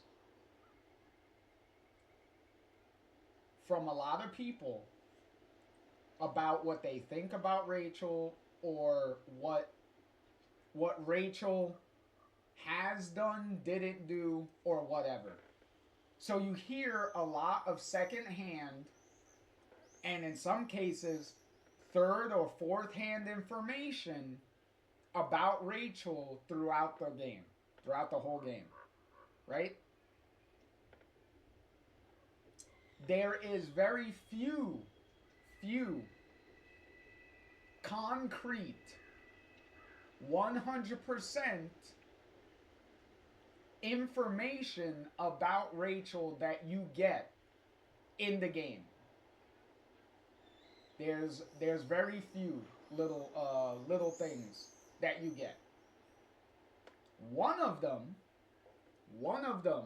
the very first piece of concrete information about Rachel that you get is this letter. This letter is the first concrete information that you get. Why is that? It's because this letter was written by Rachel herself. So this is Rachel's own words in this letter. So this is one of the very few things that you get from Rachel herself. So this is one example that you can get. Now, what does the letter say? So this letter is obviously addressed to Chloe because it says C on the top. So this is a letter that Rachel was writing to Chloe. You can tell how much I want you to read this letter since I've been dragging my ass to give it to you. Maybe I just want you to find it when I'm not around so we never have to talk about it. And I don't want you to hate me. Where to start? I met someone recently who's so different from the lame Vortex Club snobs. I know you'll have a meltdown when I tell you and think he's gross. But I swear he's wise and unconventional, kind of scary, not in a bad boy way. He's just experienced some serious shit. Yes, I'm kind of obsessed. I won't blame you for freaking. Maybe I know you're right and this just has to be my secret. I hate not sharing this with you, except I know you'd give me that stink eye and grill me for every stupid detail. If I even told you that last night we hooked up near campus.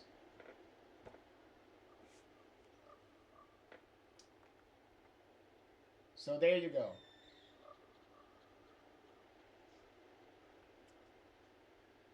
So this is the first letter written by Rachel that we get in the game.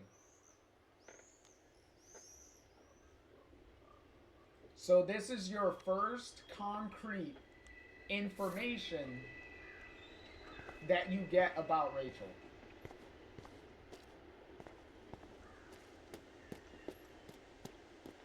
Somebody could have left bottles on some of these junker cars. Max, I know. This is the scariest thing here. You don't need to give me hints. I know.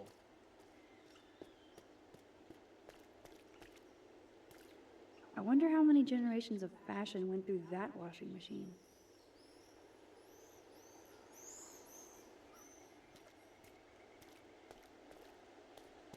Hey, squirrel.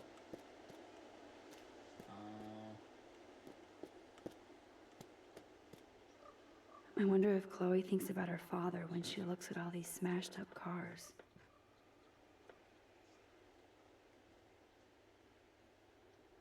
Oh, Max. Oh, Max. If you only knew.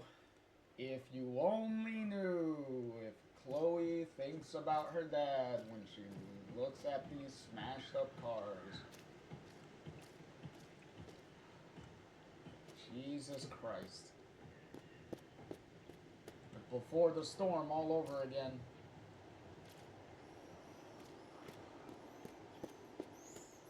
Hey, look, what is that? What is the ghost deer doing sitting over there?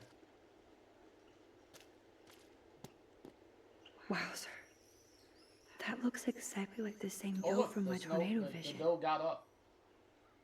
It's just Somebody standing could there. have left bottles on some of these junker cars. It's just standing there.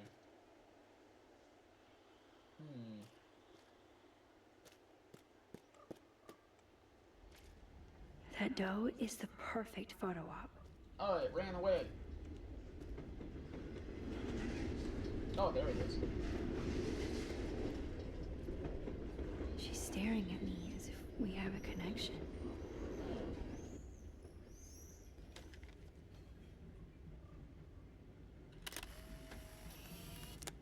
What are the odds that the ghost is gonna show up in a picture?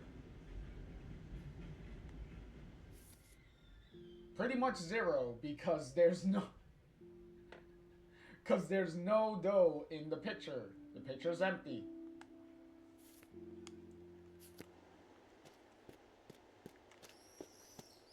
So, yay. Alright. Oh, wow, there's another place to sit? It's so quiet and primordial out here. I always feel like the forest is whispering to me. Like Arcadia Bay is trying to tell me something. I just have to figure out the message. That's it?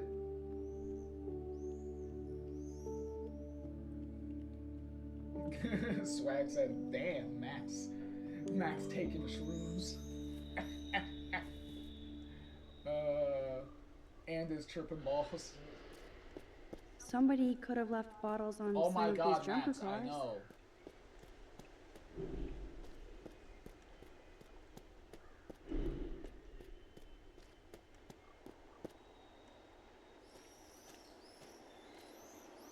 This was an old school punk shirt. Oh, clearly. Oh. Hey, the doe was standing around here. Huh. Kind of odd.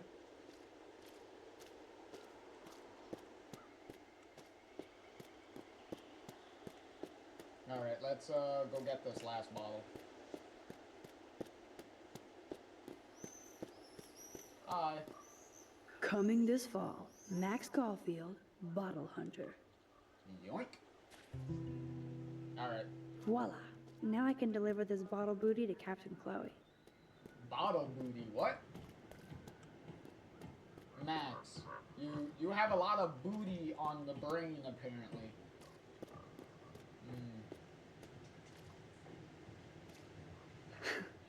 That's my Chloe. Okay, so we got, wait.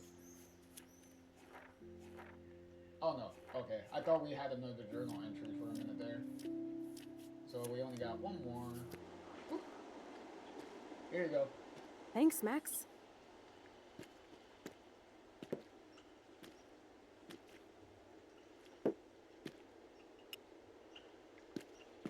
Wait.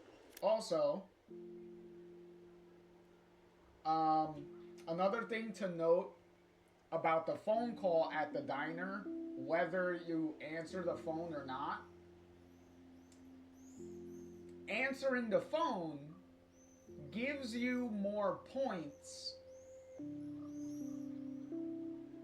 for Kate as far as, you know, improving your friendship with Kate and stuff.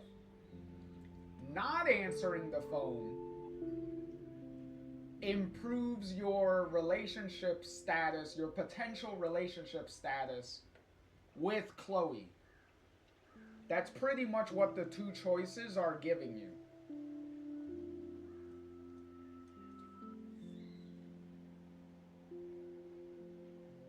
So there are certain scenarios and certain choices in the game that improve your that can improve your relationship points with Chloe. And if you do those, if you have enough, there is a special thing that can happen towards the middle, I'd say the middle and end of episode 3. So that is what we're going to be shooting for, is trying to get enough points with Chloe to trigger a certain thing to happen by episode 3. So, one more for the road. Like, obviously we lost, well, we didn't lose a point, but we didn't gain a point for not answering the phone call. But we can still trigger the thing if we do the rest of the choices correctly. If we do the rest of the choices correctly, then we still get the thing. So you could almost think of the phone call choice as like a bonus point for Chloe. It's not necessary, but you can do it if you want like an extra point, pretty much. You're serious about this? We're gonna shoot all these bottles without wasting a single bullet. All right, time for Max, this. you have to help me. Time out. for this puzzle. Show me the way, Max. All right. I need to see you shoot first. Yeah, exactly. Like, you haven't done anything.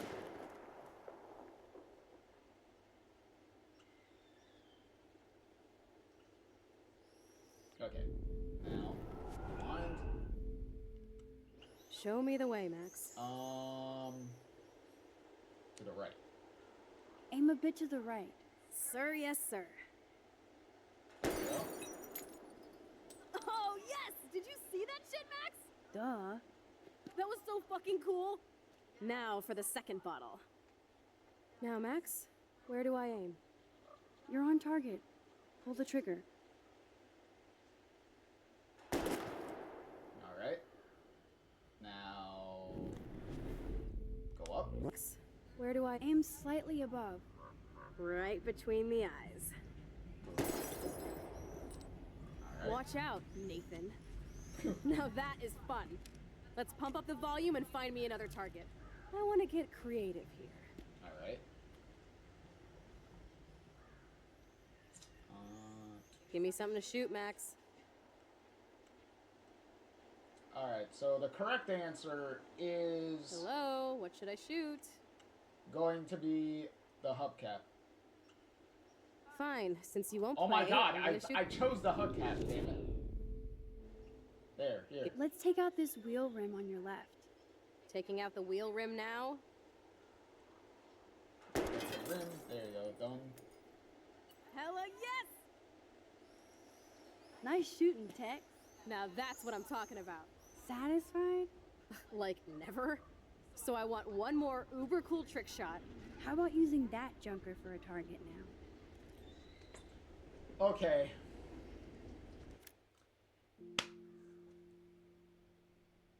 Here's the thing, chat. Are we gonna do the thing? Do we do the one thing that pretty much almost everybody does at least once? Are we gonna do it? Are we gonna do the thing?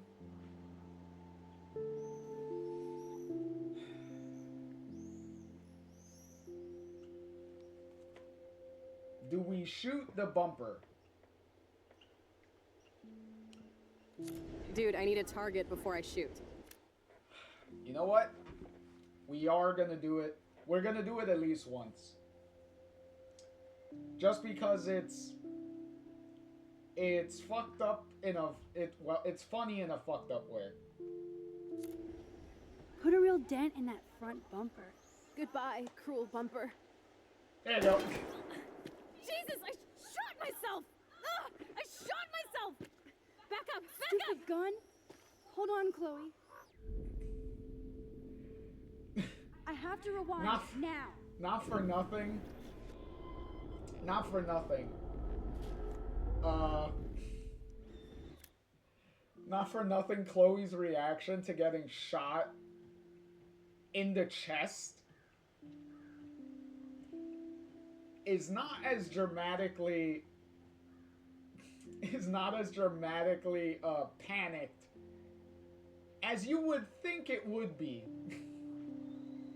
Especially Max's reaction. They both seem relatively calm for someone getting shot in the chest.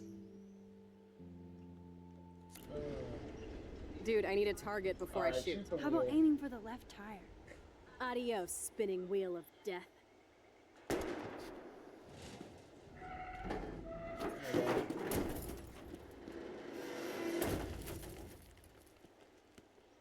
Uber cool.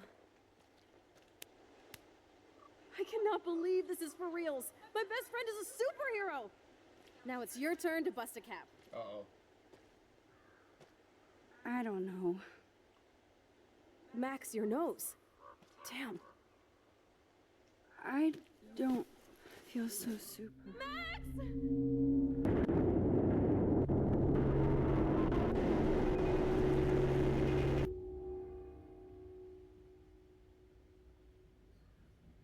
Well, there's the tornado vision again.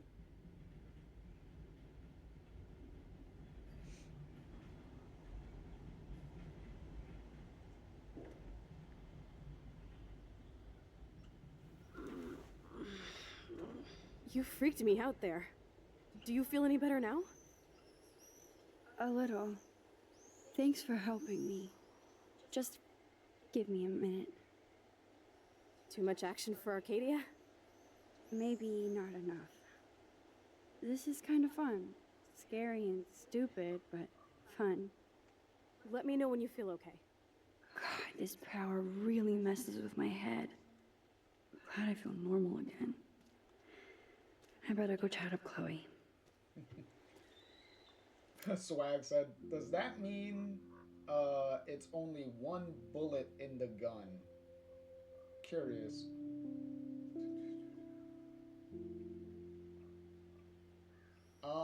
Yes. Wait. No, they're supposed to be out of bullets.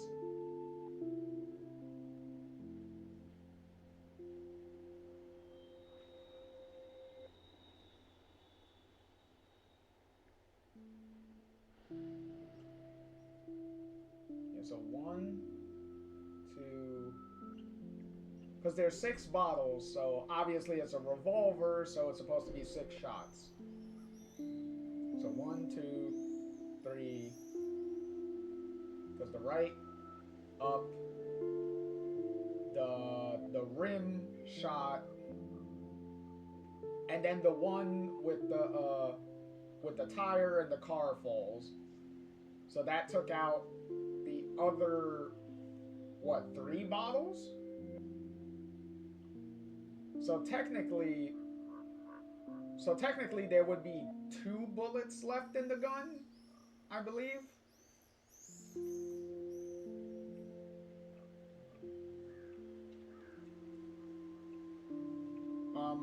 So there should be either like, I think like 2 bullets left. So, picture.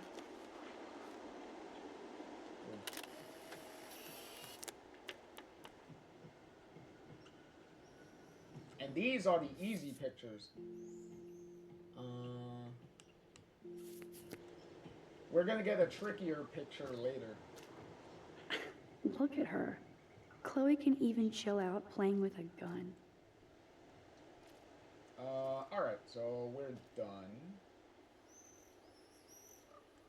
So we're done here. Okay. So let's Looks get like outta you're here. ready to lock and load.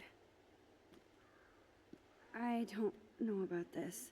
Are you afraid of getting in trouble? Oh, boo-hoo, Max is afraid. I know you can handle this, and I'm here to guide you. Make me proud, sister. That's also another... This is also another scene that Chloe kind of gets criticized for, is with the boo-hoo Max thing.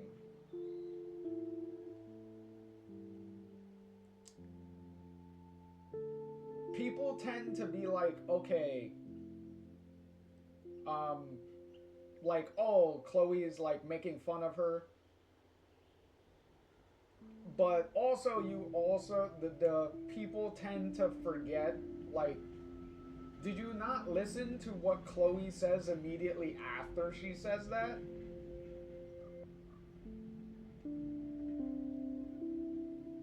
Like, Chloe immediately after she makes, like, the sarcastic boo-hoo comment, she literally is telling Max, like, I know you can handle this.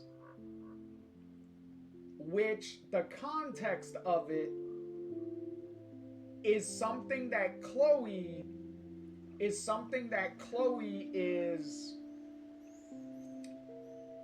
meant to do throughout this whole game, and that is push Max to be more assertive,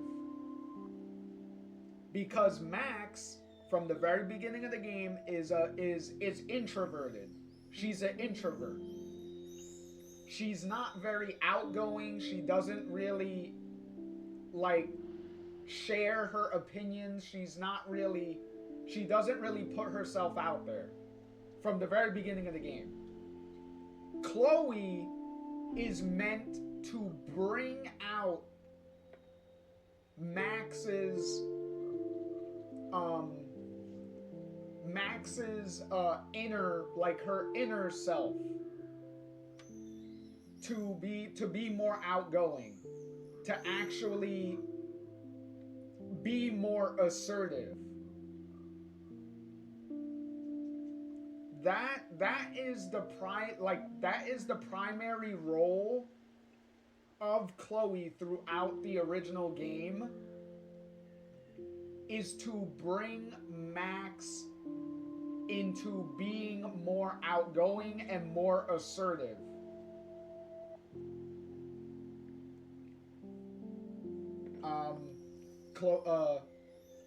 Swag said, really? The community complained about the boo-hoo line? People can be ridiculous.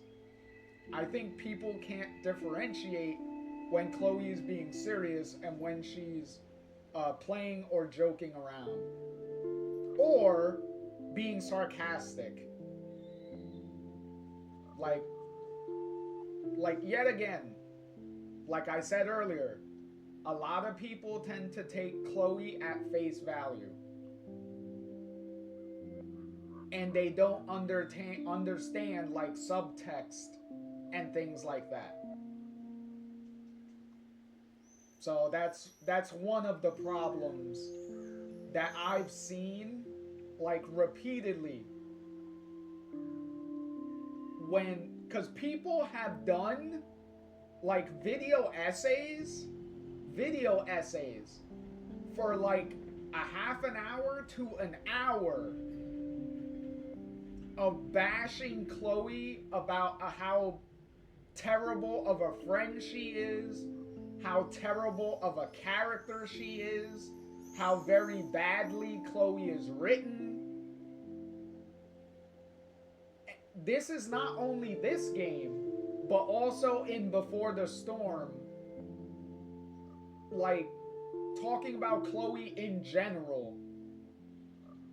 Like, I've seen video essays just bashing her very misguidedly for very stupid reasons that the game itself even explains to you. So it's kind of like, how is that even a thing? Plus, one of the things that people need to understand too is, as much as Chloe is influencing Max to be more assertive, like I said, and more outgoing, right? The same thing is happening to Chloe throughout the game, where Max is also influencing Chloe to be more calmer and thinking and trying to think things through and not try to jump, you know, pardon the pun for what's happening right now, jumping the gun with decisions that she makes. They're supposed to complement each other. What they're supposed to do is they're supposed to fill in the weaknesses of each other. That's what they're supposed to do. They're supposed to influence each other and try to make them grow with their and overcome each other's weaknesses. That's what they're supposed to do. And that is what they do if you're paying attention through the course of this game. They are both influencing each other and making each other better through the course of the game.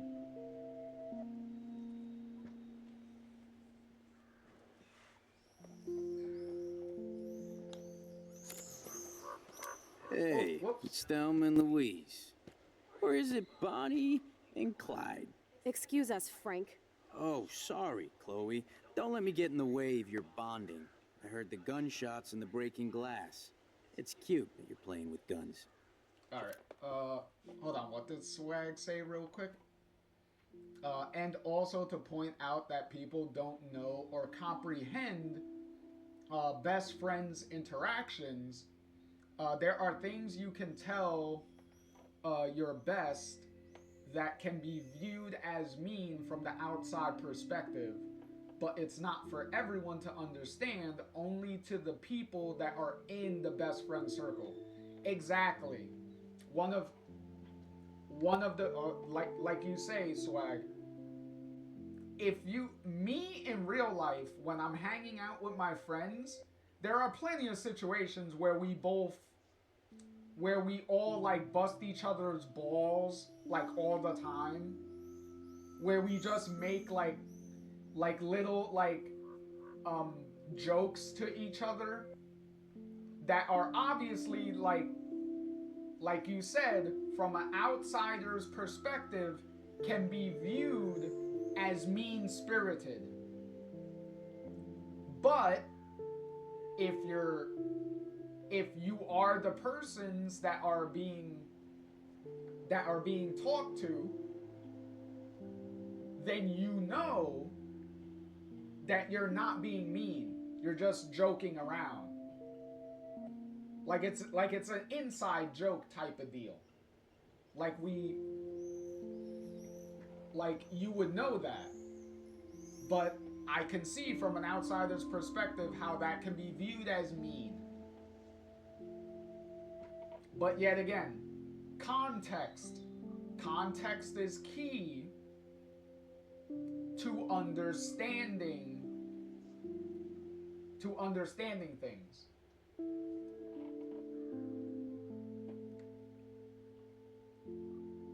And also you have to realize what you're seeing is like how their dynamic like works. You could kind of tell that Chloe and Max like have this little dynamic with each other and stuff and things like that. Also, ads are going to be starting soon, by the way. So you're kind of getting a feel for how they normally like interact with each other and things like that. Cause Max is not pointing out like really anything out of the ordinary with how they're talking to each other. If Chloe is supposed to be doing anything or kind of saying anything that is like out of character from what Max knows, Max generally points it out.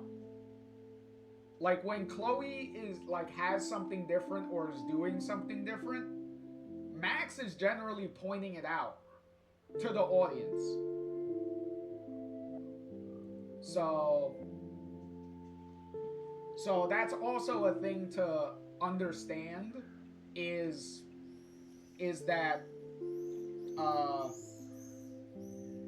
if Max isn't generally like saying anything too much about like Chloe being kind of like out of character or doing something that Max isn't really used to, then that's generally how she acts with Max. So it's not like Max isn't used to it.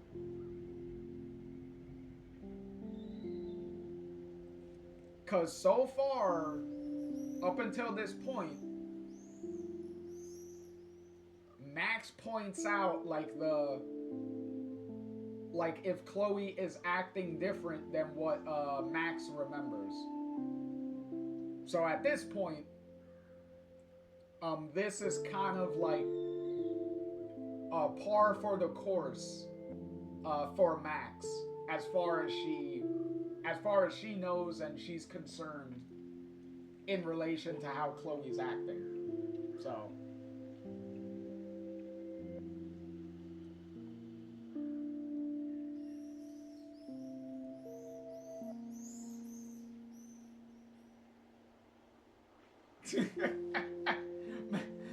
Swag got an ad for fried chicken and is making them hungry, and nothing is open right now. So it's like why you're showing me something that I can't do?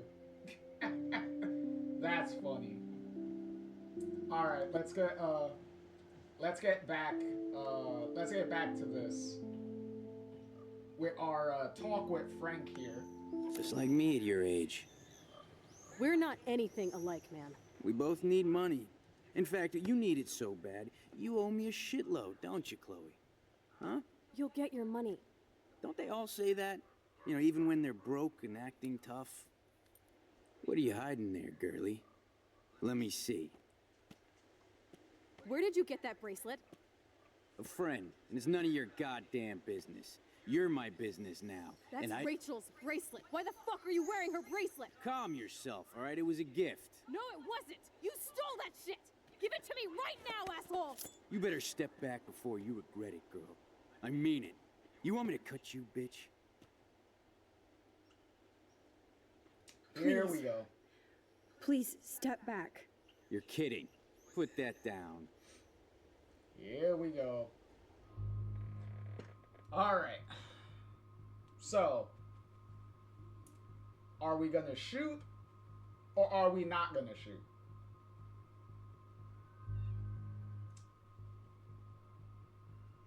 Now, since we're going for the points added up to Chloe, since we're going for the Chloe points, we're gonna shoot.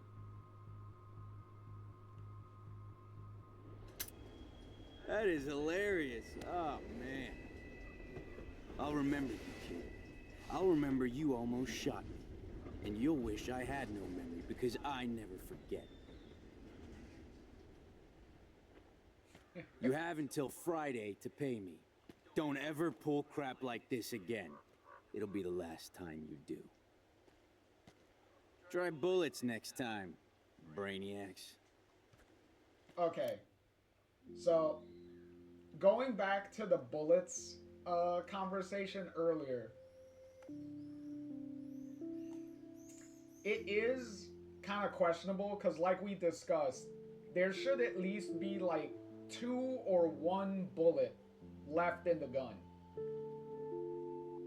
Even though Frank, like, says try bullets next time, which kind of insinuates that the gun is empty. But how I view it is in the heat of the moment, Max didn't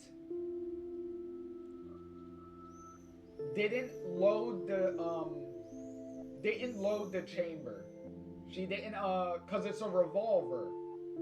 So you have to pull the thing back every time you shoot the gun. So every time you shoot the gun, you have to pull back the top again every time you shoot. So how I viewed it is, in the heat of the moment, Max forgot to load the barrel, to load the gun. So she didn't pull back the top, hence why no bullet came out. Because she didn't load the chamber properly. So, that's how I see it. Either that, or the game is very inconsistent with not adequately using up 6 bullets. Just saying.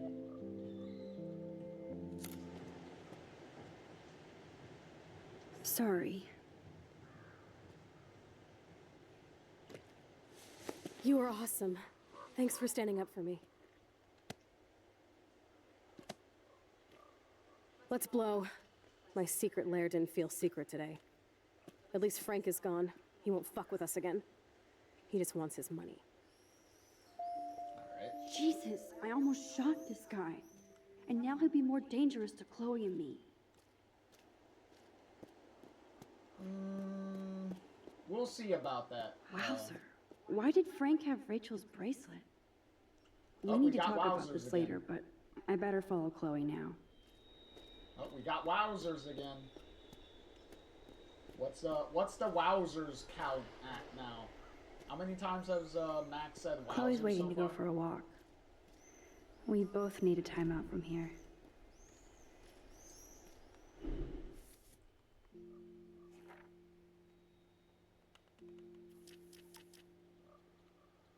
Okay.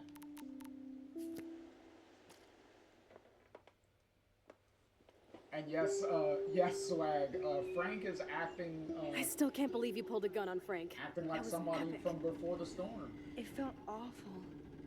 I'm glad there was no bullets in there. You can just rewind time in your hand and stick that barrel right up Frank's ass. You have the power. You're gross. Don't fall. Then we have this iconic scene. I'm just glad you were here. Me too. I think. Chloe, why the hell are you hanging around scary losers like Frank? It's weird. Let's take a break and I'll talk. And by iconic, I mean walking on the train tracks. Feels like a different world, and huh? they're, I wish we could stay forever. And the holding of hands while they're walking on the tracks. Can we build another pirate fort and keep the world out? We need a new secret hangout. At least Frank wouldn't find us. Are you okay, Max? Swag said that is funny that Frank stalked them all the way from the two whales. Like the dedication on this man. Yeah, I know, right? Well, dedication is one word for it. Creepy would probably be another word for it.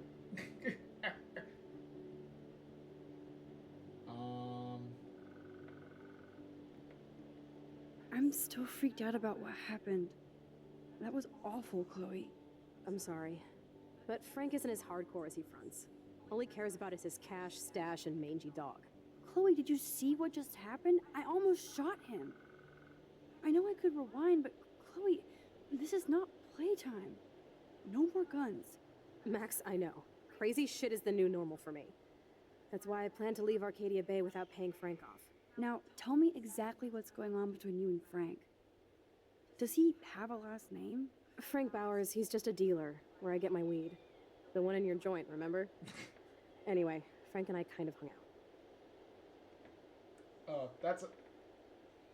That to go back to the whole conversation with the whole friends busting each other's balls and kind of like joking around with each other and making it, and from an outsider's perspective, it being seen as mean from the outside looking in. That's another thing that a lot of people get on Chloe for, is if you choose to take the blame for the weed, Chloe is constantly, well, for the beginning of the game, she kind of makes a habit for, of making fun of Max for being like a pothead.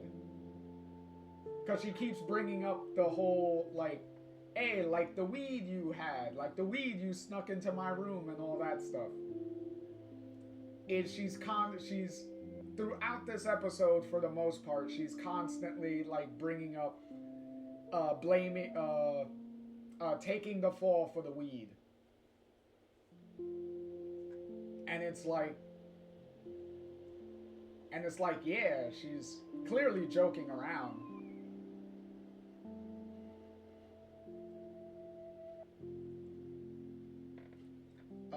Swag said, I mean, rightly so, Max.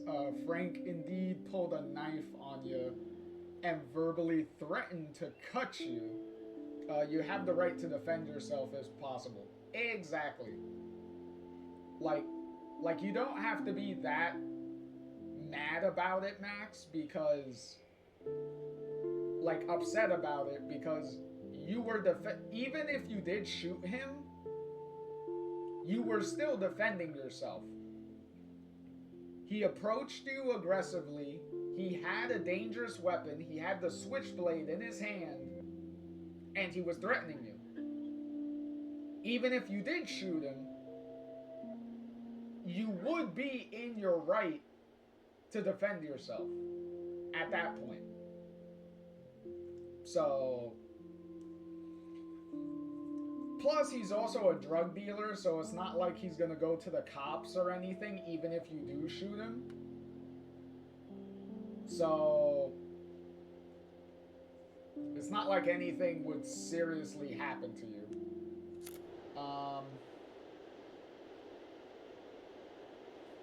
Hung out? You don't mean you... No, we didn't have sex. Gross, man. Ooh, he never even tried. I just made the mistake of borrowing money so Rachel and I could bail out of here. That's a horrible image. That's a horrible image to give me, Chloe. You and Frank having relations. Oh my god. Now I want to get some alcohol and rub out my eyes. That is a horrible thing to put into my head. Rat. Hey, how's it going, Rat? How do you say that? Radaloo, Chocolat?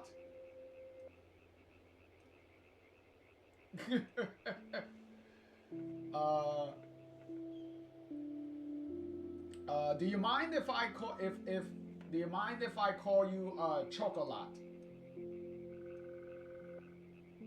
Cause I would say rat, but that kind of sounds mean if I just call you rat. So do you mind if I just call you Chocolat?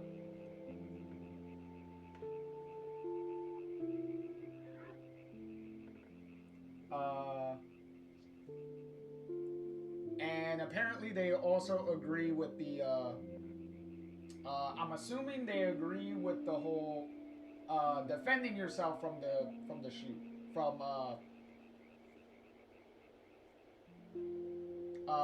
defending yourself with the gun, even if you did shoot Frank, it's still self-defense. Swag says, exactly. Frank kind of pegged himself being a drug dealer. Can't run to the cops for help. Yeah, exactly. Especially when the cops know that Frank is a drug dealer anyway. So it's like, the cops already know what you do.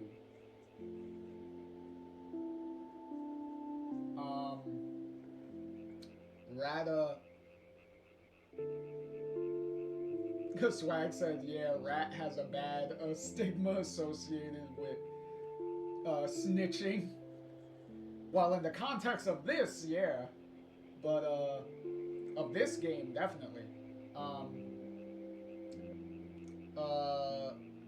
Chocolat says, it's pronounced rat-o... Situala? Oh, it's French. It's supposed to be French. Okay.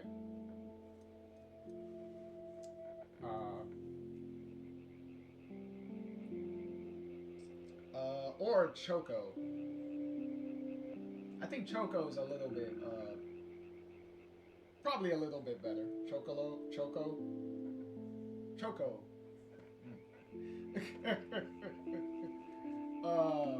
But yeah. But in any case, welcome on in. Welcome on in. It's always fun having everybody around. Sid? No. I want to know how Frank got Rachel's bracelet. What do you think? Well, I've played. I'm a long time, because I've said this at the beginning, like, I'm a long time Life is Strange fan. A long time.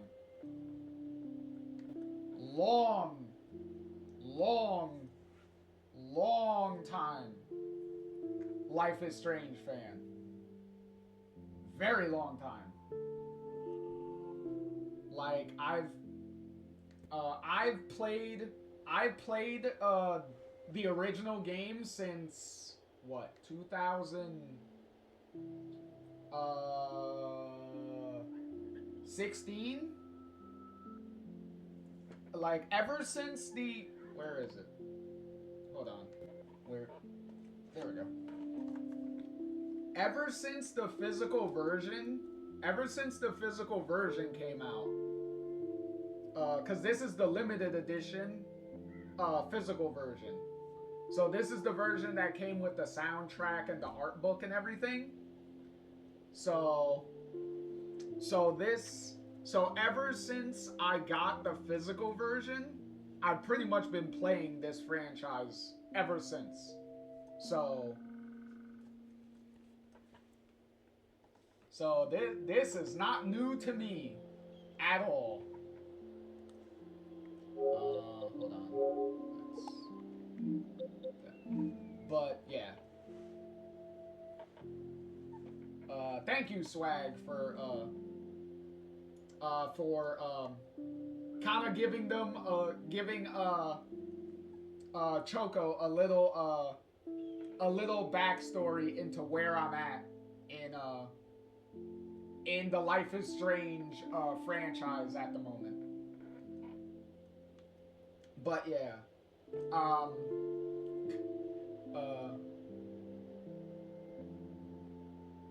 Oh my goodness. Choco had no idea that there is a new game coming out? Oh my goodness. Wow, that is something. Let me see.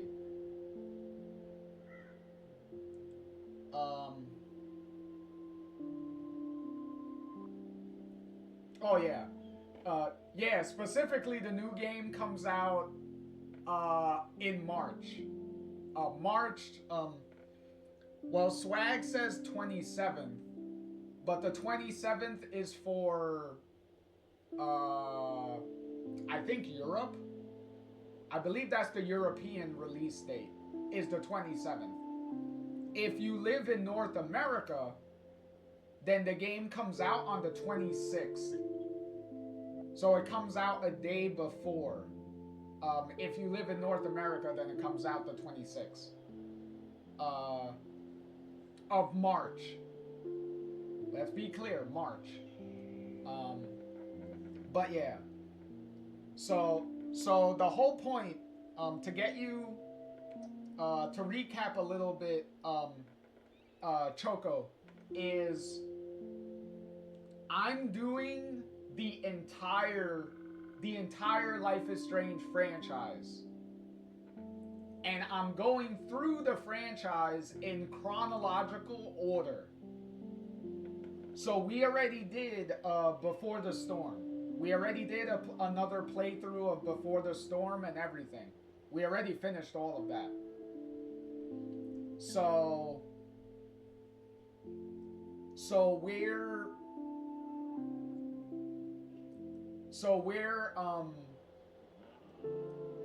just going through all of this leading up to the new game coming out.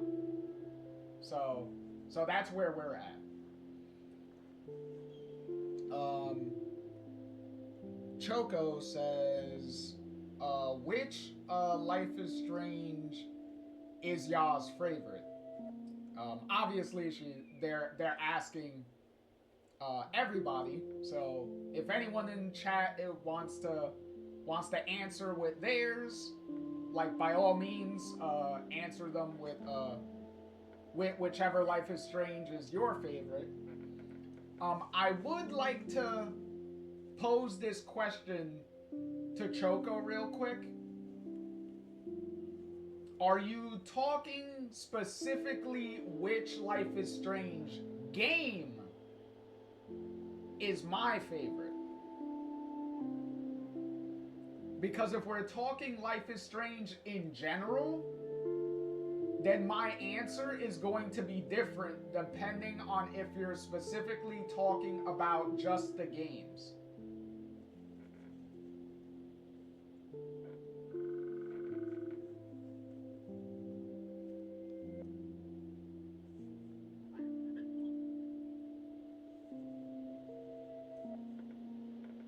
Oh, it seems like Choco got a little bit interested because now they're like,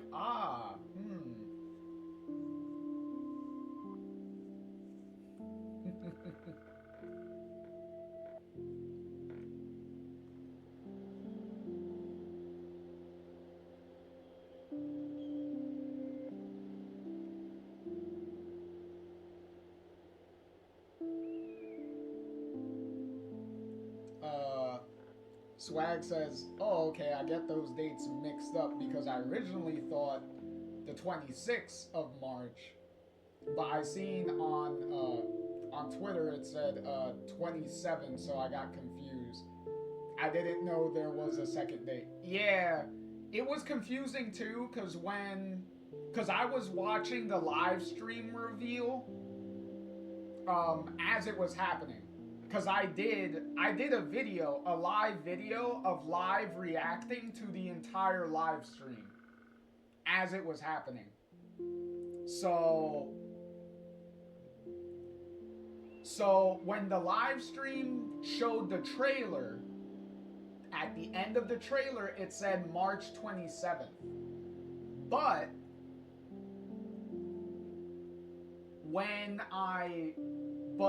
towards at the end of the live stream,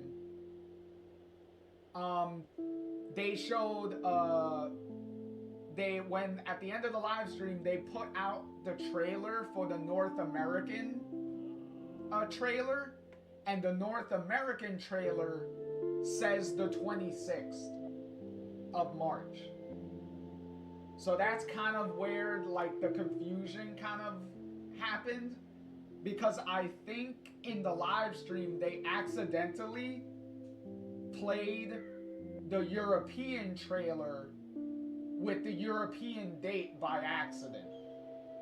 And that's where the confusion kind of came from.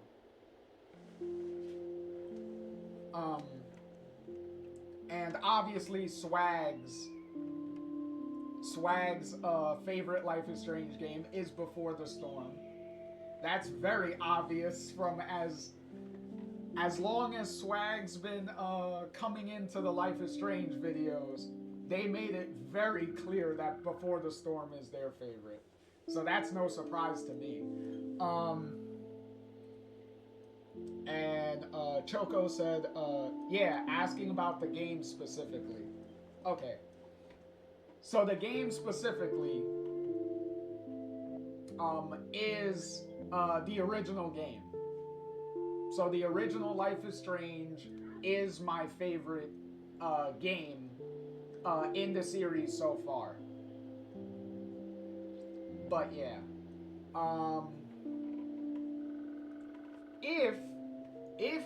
If you're talking about my favorite Life is Strange thing in the entire franchise,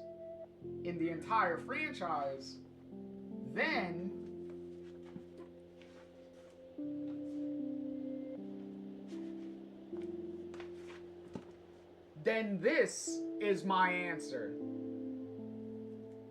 This is my answer to that.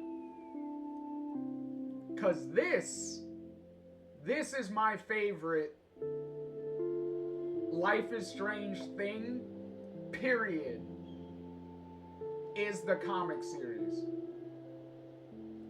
This is my favorite thing, period.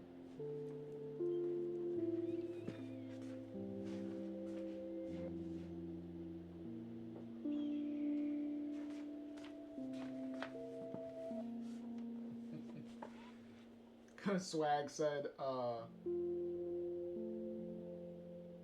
that their favorite character is Chloe, but that's not the only reason that Before the Storm is my favorite. There are many aspects in Before the Storm that I appreciate more than any of the other Life is Strange games. That is fair. I totally see that. And you are not alone in that sentiment, because Before the Storm is my second favorite Life is Strange game for a lot of the same reasons. So, which I pretty much talk about when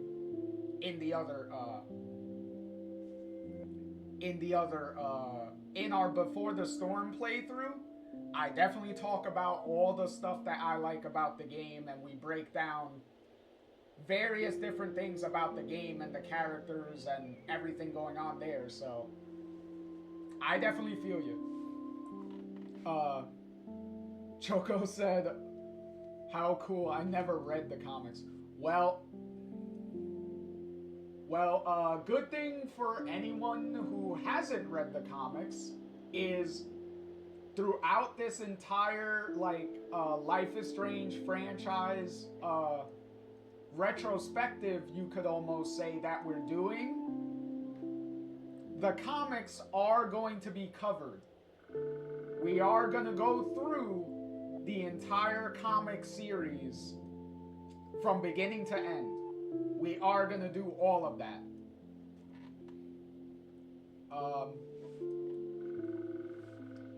Swag said, where you get a physical copy of the comic, by the way. I was thinking of continuing reading it digitally, but I thought the first few that they bought the first few issues digitally, but I might want to transition to physical where I left off. You could buy them on Amazon. Like, they're all on Amazon. You could buy each of the individual trades. You could buy them on Amazon if you want. They also have a couple of bundles. You have, excuse me.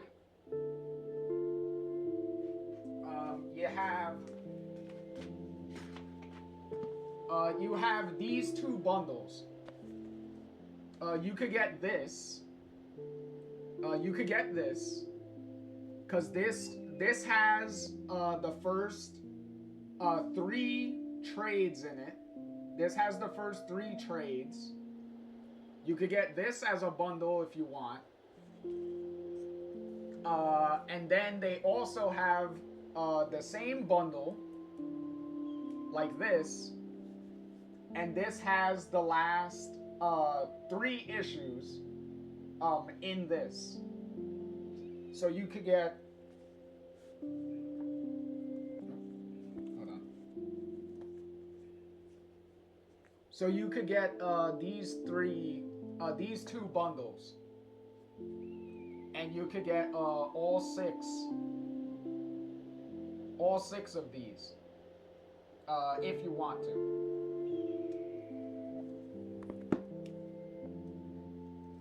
And they also come in a hardcover sleeve. So see, it's a hardcover sleeve, so that way they're a little protected. So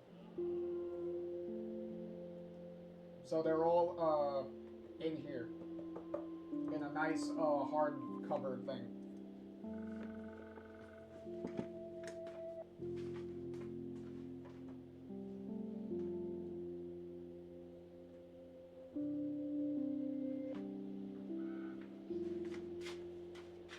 Also, Swag says, "Oh nice, love that art. I'm fucking sold, say no more."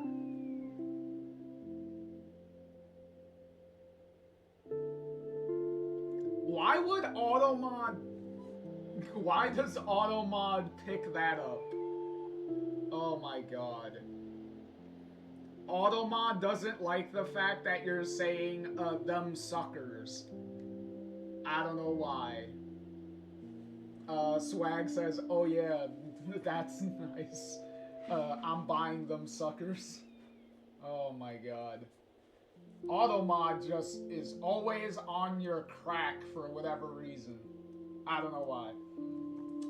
Also, before Automod interrupted me, Swag said me and Automod got to fight outside. Apparently, because Automod really has it in for you for very stupid reasons. Apparently, Automod is David. Automod is David for you. He just keeps coming at you for very stupid reasons. But like I was saying, depending on how patient you are, they are re-releasing the comic series again.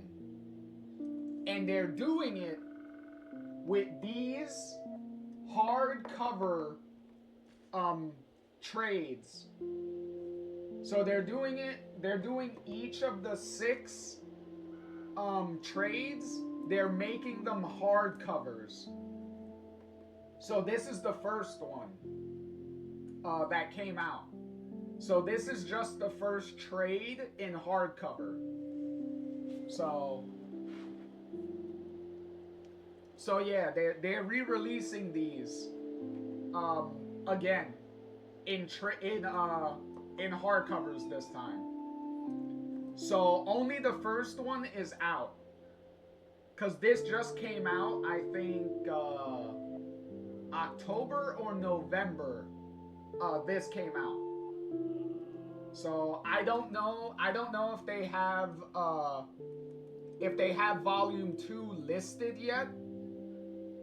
But you know damn sure as soon as they list volume 2, I'm definitely getting a hardcover of volume 2. Cause I really like this art cover. The hardcovers of these are amazing. I love what they did with this. This looks so good.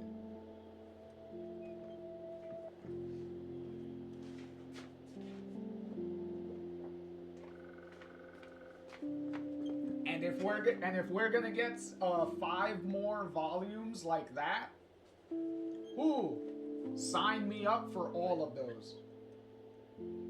I just hope it doesn't take forever for them to release all 6 of them in hardcovers. So hopefully the wait for the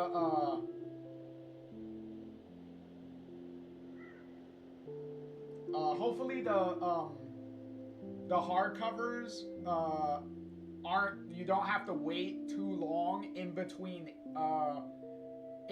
the trades, hopefully. Swag said, but the hardcovers don't come with the sleeve, correct? No, they don't. They don't come with the sleeve.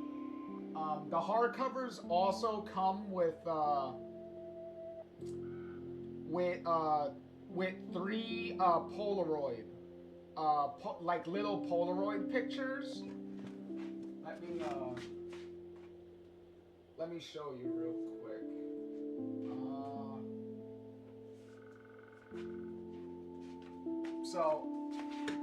So each of the trades inside here, right? Each of them have like a cover, right? Have like different covers, right? So what the sleeve is, so the hardcover sleeve, on the inside, when you take these out, on the inside, you'll get a Polaroid picture of each of these covers. So each of these covers will have a Polaroid picture on the inside of the hardcover. Cause you can, hold on.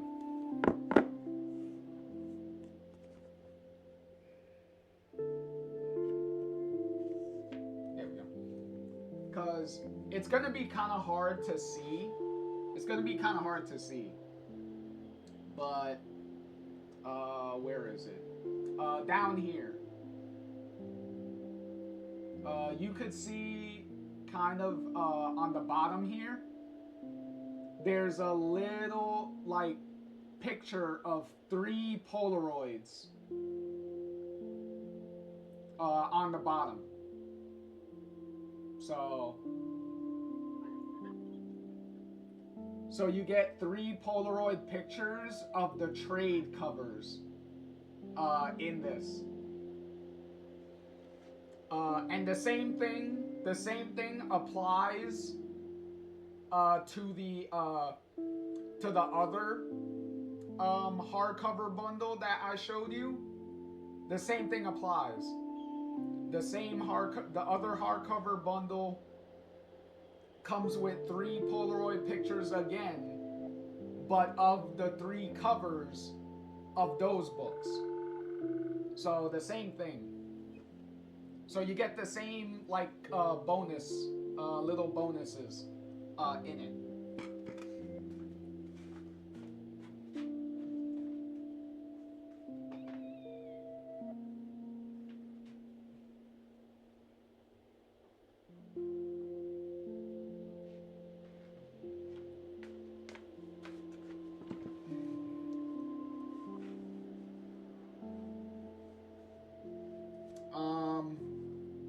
Swag says, I want the sleeve, so I'm going with the first option, and then later on I get the hardcovers too. That's exactly what happened to me. Except the hardcovers, the hardcovered trades did not exist when I bought the bundles. The hardcovers got announced. They announced the hardcovers a couple of months after I already got the second hardcover bundle. So immediately I was like, damn it, I just bought the entire collection. And then a couple of months later, you're like, oh, we're gonna do everything all over again, and we're giving every single book a hardcover version. I was like, bruh, what are you doing? I was like, you know exactly how to take more of my money, don't you? But yeah. Swag says, unless the hardcovers are limited, so that will change my mind. As far as I know, the hardcovers are not limited. As far as I know. That being said, I don't know how long they're going to reprint the hardcovers though. So I don't know if how long they intend to like keep printing the hardcover stuff. They never announced that it was limited from the very beginning. So as far as I know, they're gonna keep printing them until they decide not to. As far as I know. So I don't know.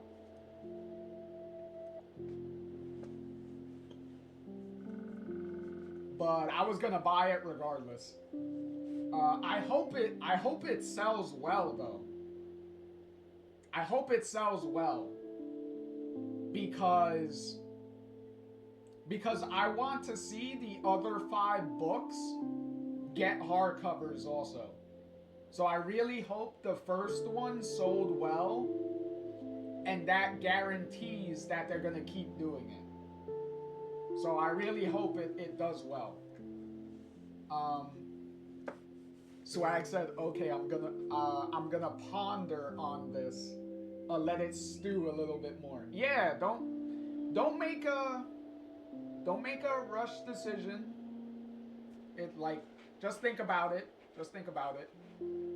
If you have the spare money and you want it and you can get it, then by all means go right ahead.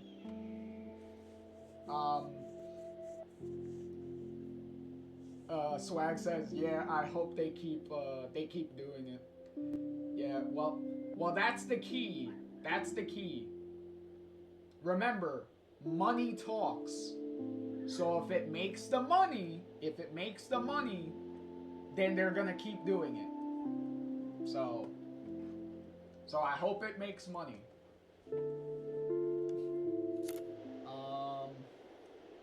Be careful. I think we have to be careful and keep an eye on this guy. Without him eyeballing us, okay? It's so weird talking to you about this insane crap. We haven't hung out this much since we were tweens, and it's like no time has passed. I wish Rachel was here to meet you.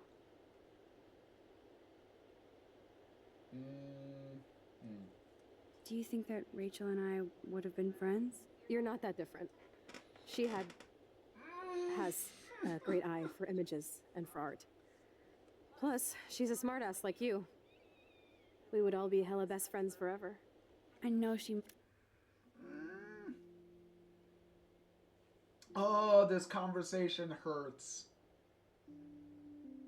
This conversation hurts so well. Do you think me and Rachel, if we met, we would be friends?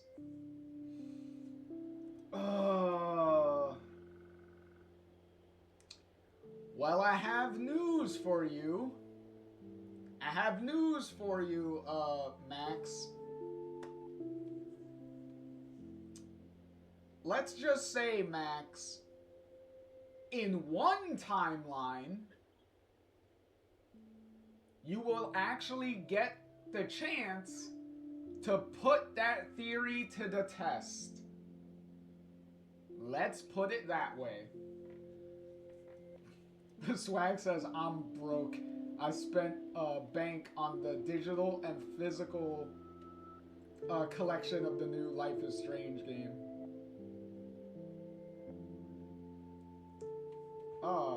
Choco says, it would be interesting to witness a conversation between Rachel and Max. Oh, Swag says 170 straight to square. Hey, Swag, buddy, friend. I'm right there with you. I bought the digital version. I got the physical, because I'm waiting to see if any stores are doing special physical versions of the new game.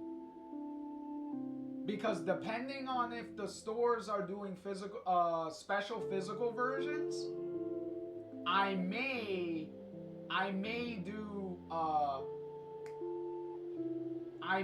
pre-order it from there, because they might do like the Steelbook thing.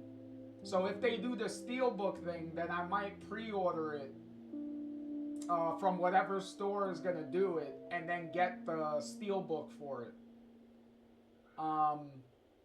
If they do it. But I haven't heard any news yet, so I gotta see. I did buy the collector's box. So the collector's box that comes with the vinyl soundtrack of the new game and everything, and a bunch of like extra stuff in it. I also bought that. So I do have that coming also. Whether it's here by the time the new game comes out or not, is whatever. But as long as I get it, that's pretty much what matters. But we'll see. Choco said, "You are hardcore fans." Yeah, I definitely are. I definitely is. That is be me. Must be as cool as you are. I have no doubt we'll meet soon. Railroad tracks always make me feel better. I have no idea why. Kerouac knew. It's the romance of travel and movement. The sound of the train whistle at night. Look at the beat poet here. Yeah, it would probably I'd rather be a good photographer. A GameStop exclusive, probably. You are. You just have to stop being afraid. There it is. There it is. There it is. More evidence of Chloe. Perfect. Of Chloe pushing, like, Max. Like, every time Max is doubting herself in Chloe's presence, the first thing that Chloe always does is literally tell Max, stop doing that to yourself. Stop beating yourself up. You can do it. I know you can do what you set your mind to. You can do it.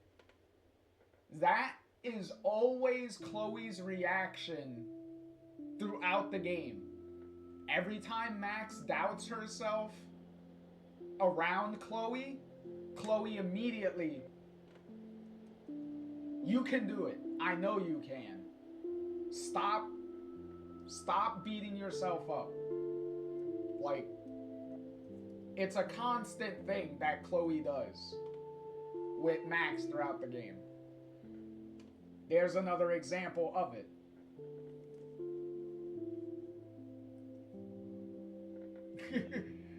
Swag said Chloe get on her ass in a friendly way, encouraging Max to be confident. Exactly. And, well, this isn't confident. Another nightmare. Well, another vision.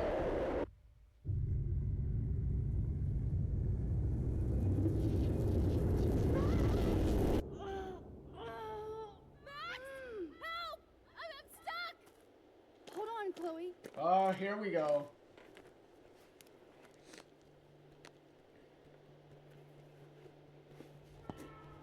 What's that noise? A train. Oh shit. Okay. Okay, I will address the elephant in the room. I will address the elephant in the room.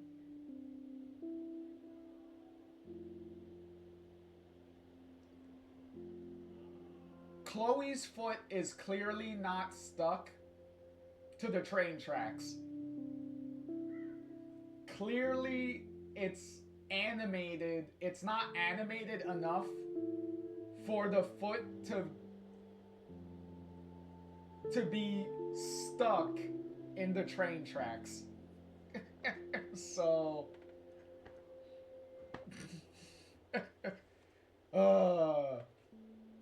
but for the sake of the scene, let's pretend that Chloe is actually stuck to the train tracks.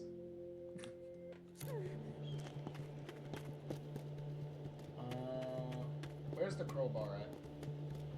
Up there it is. What? I can definitely use this bad boy. Come on, Max! Hurry! Shit, I can't budge it at all. Score. Please, get me out of here! Is this it? Nope, it was this one, right? Yep, there it is. Yoink. Now I can pull a total MacGyver.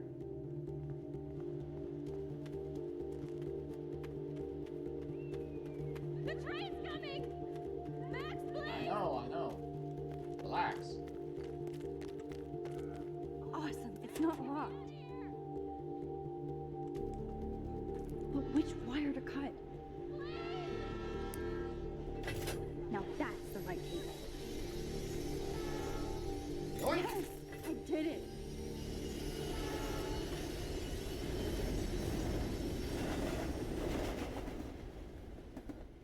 You okay? You saved me again. Crazy. Now we're totally bonded for life. Damn, that was close. Aren't you glad I took you away to a nice, quiet, desolate spot? It was cool to spend time in your lair, but I have to get back to school before my next class. Since you're the mysterious superhero, I'll be your faithful chauffeur and companion. My powers might not last, Chloe. That's okay. We will. Forever.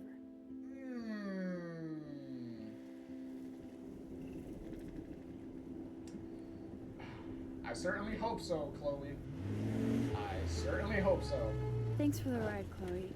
Right on time for my art lesson. Thanks for coming with me. Sorry to be so boring.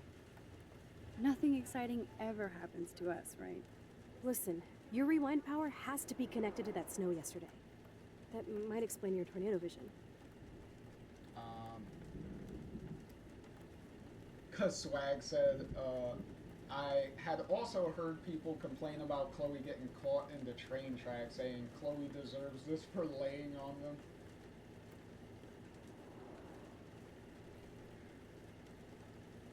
I have heard that too, but like I said, even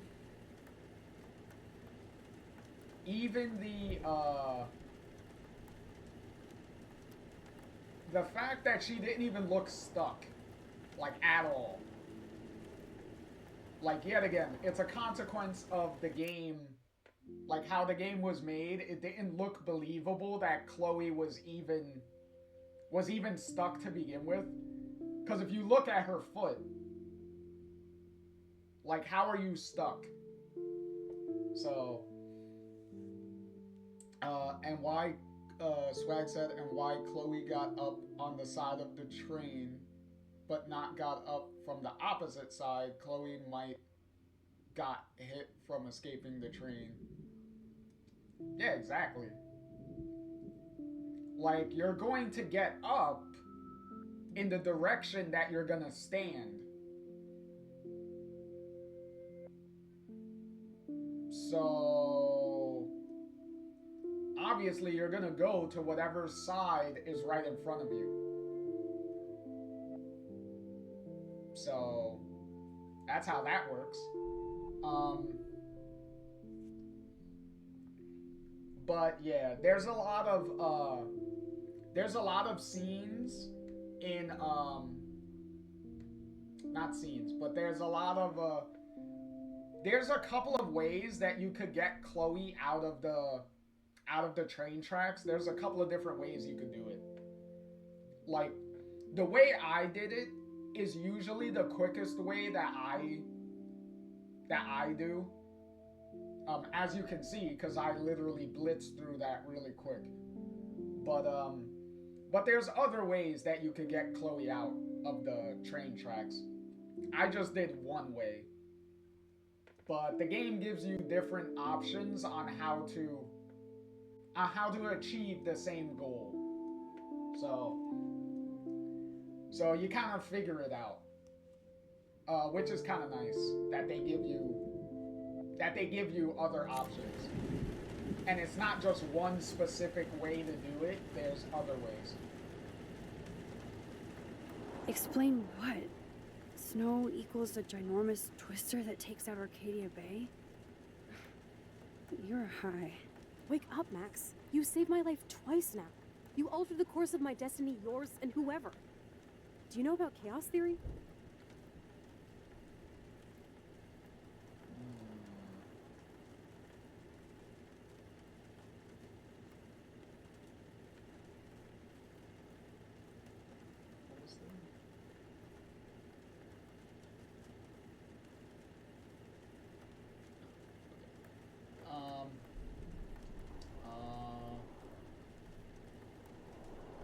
What do you know about chaos theory, Miss I Hate Math?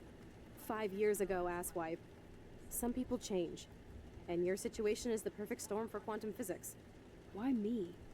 I'm just a geek girl in some small town. A perfect example of strange attractors? Don't they teach you kids anything at Blackwell? We have a tornado, rewind power, and freak snow. Hello, Armageddon. So let's party with your power, Rockstar! Like you said, Professor Price, a superhero needs a sidekick. How can it be such a shitty week and yet one of the best of my life? Because we're back in action again.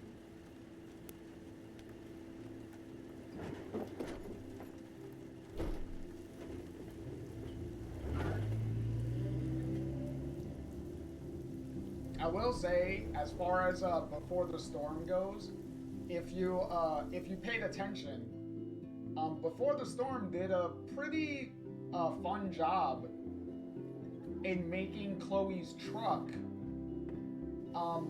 start to appear very similarly to how it appears in I have a little time before Mr. Jefferson's in the original class, game. So I can do some wondering. Hey, try! Welcome in with the raid! Club party. Like I would... Hold up. My hands are up. My hands are up. Oh, hands up.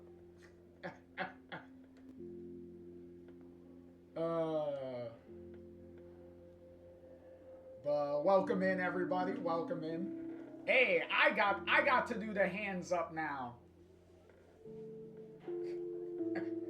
Swag said, not a geek girl anymore. That's not you anymore. Take it away, Uncle Ben. Great power comes great responsibility. Exactly. Thanks, Uncle Ben. It's going good. Definitely a lot of the sweetest outfit. A lot of conversation. Justin always looks stoned. We kind of went on a couple of tirades about I wouldn't want to be at an end of the world party with Nathan Prescott.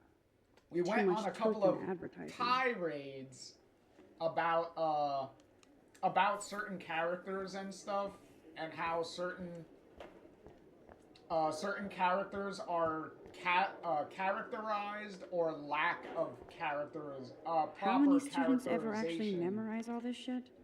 I guess we all should these days. from certain people.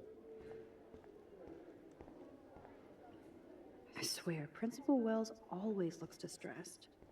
So it's been Sir? pretty interesting. Oh, hello, Max. I hope this isn't about the alleged gun incident. Try said close to try raids. Alleged? Exactly. Nathan did have a gun. Have you talked to him? Also, Yes, he's deeply upset about this accusation. I don't blame him. Once I have all the facts, we'll talk. For the moment, focus on your schoolwork. I can't focus when I'm scared. Please don't say that. There's nothing to be scared of at Blackwell Academy. Our head of security is overseeing a new era of campus safety.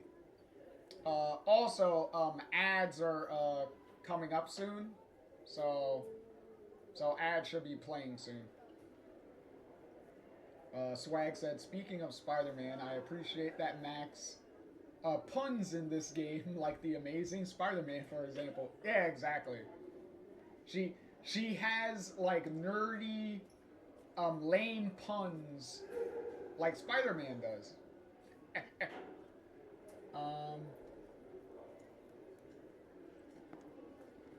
Mr. Madsen already treats everybody here like they're under surveillance. Wait.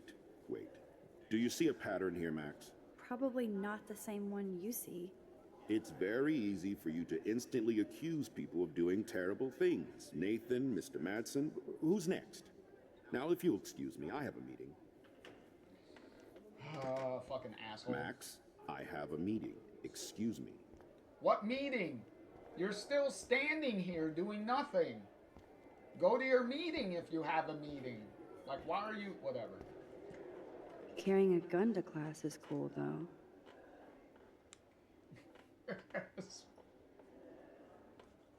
Swag said Principal Wells irritates me. Yeah, he does. Well, what can you do? He's a... Well, they haven't gotten to that point yet, but there's a reason why he's pretty irritating. Besides him not taking accusations as seriously as he needs to, there's other reasons that we'll come to see by episode 3. Spo. Hey, welcome, Spo. Spo says, too bad Twitch does ads instead of subtracts. There you go. You wanted some puns. There you go. Spo got you covered on that one.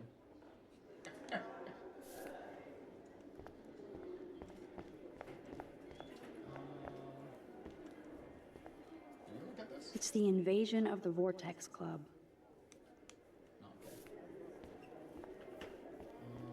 Anything else? You can really learn a lot about a school by the weird shit posted on the boards. Hey, nobody sold the laptop with the cat pics on it yet. Look at these trophies. Gotta give it up for those Bigfoots. They do stomp.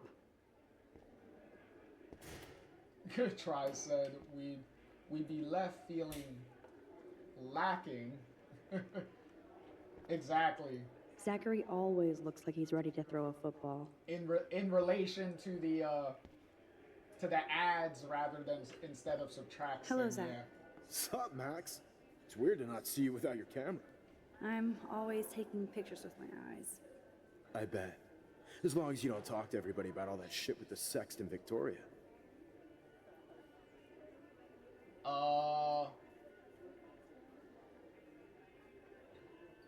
Bro. I'm staying out of all of y'all business. won't. Who cares? That's what Victoria wanted. Yeah. I noticed she kind of set up her own drama, even if it fucks her over. Weird. She doesn't have to, though. That's what I don't get at all. When she's hot, rich, talented, what more does she need? Anyway, see you at the game Friday, Max. Why would you Hey, see bro, later. Why would you see me at the game? Blackwell sure takes its swimming seriously. But otters are cute.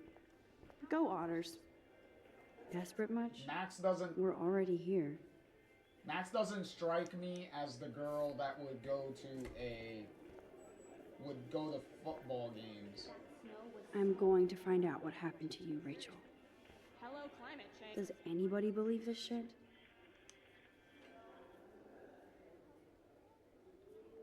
This is where shit gets real, don't miss it. Uh-huh. Stop being a loser. Ooh. Whatever, Vortex Club.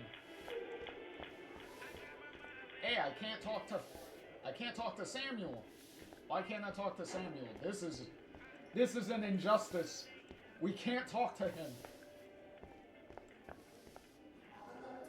Join us, or die. That's kind of dark, Max.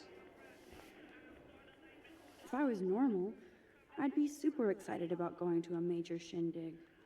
Yeah, I know, right? Courtney will do anything for Victoria and the Vortex. So you can almost shoot somebody on Monday and party on Friday? Prescott Power. That's fucked up. Hey, Courtney. Ciao, Max. No photos, please. I have to come up with a guest list for a Vortex Club soiree. Really? Oh, like you care. Yes? I'm not anti-soiree. You seem anti-fashion, though. A Vortex Club party has a strict dress code. Do you even have a dress? Sorry, but nice try.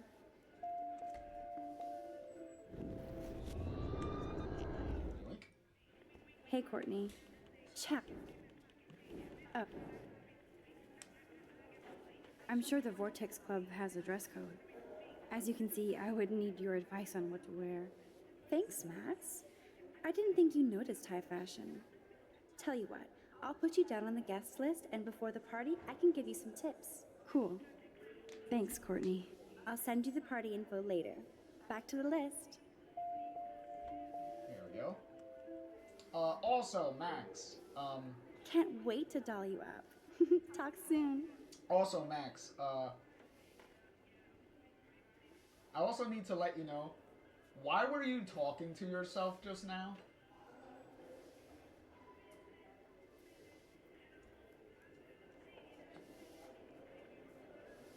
You were talking to yourself about dress codes and being on the Vortex Club list. Are you okay, Max? Do you need to talk to someone else instead of talking to yourself here at the table? Okay.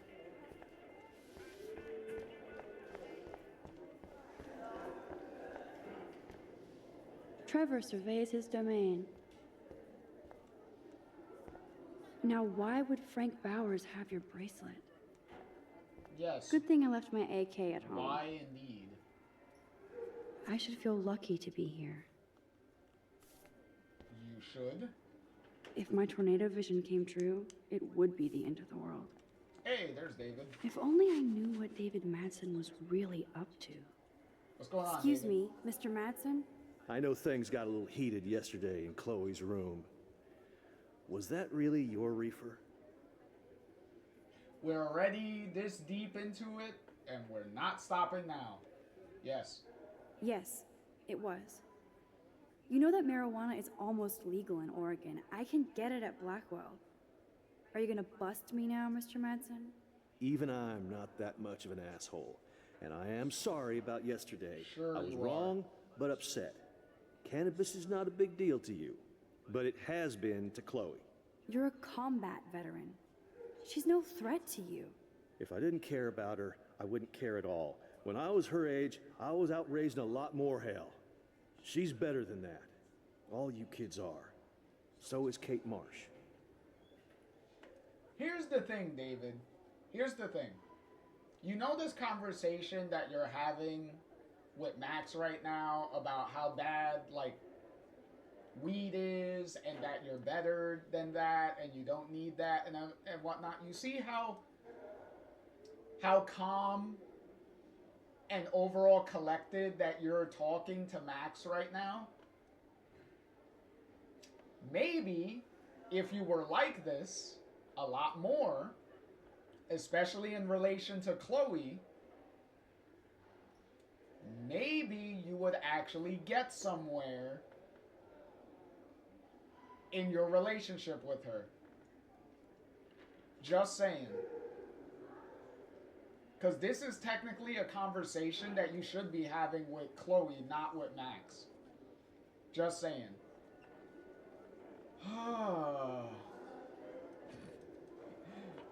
Try said David should relax and smoke some. Maybe join a hippie community. I know, right? Maybe that's what David needs.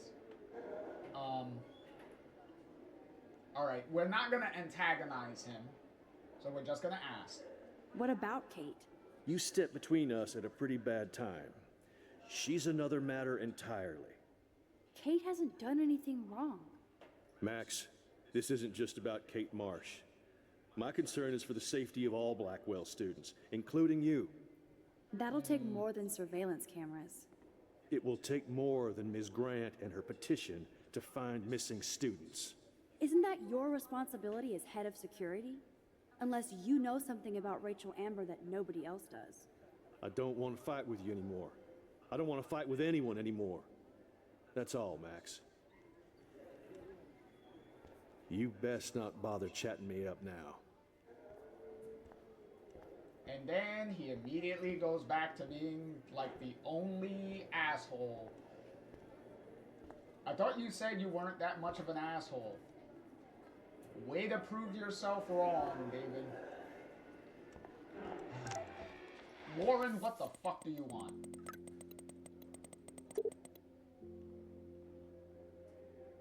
Yeah, you're in the science lab.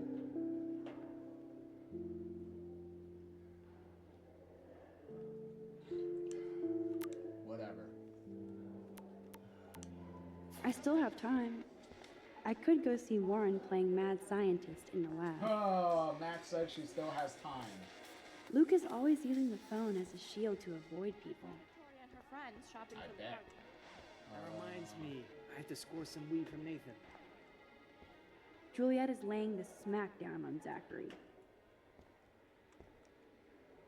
I really hope this jackass will use protection next time.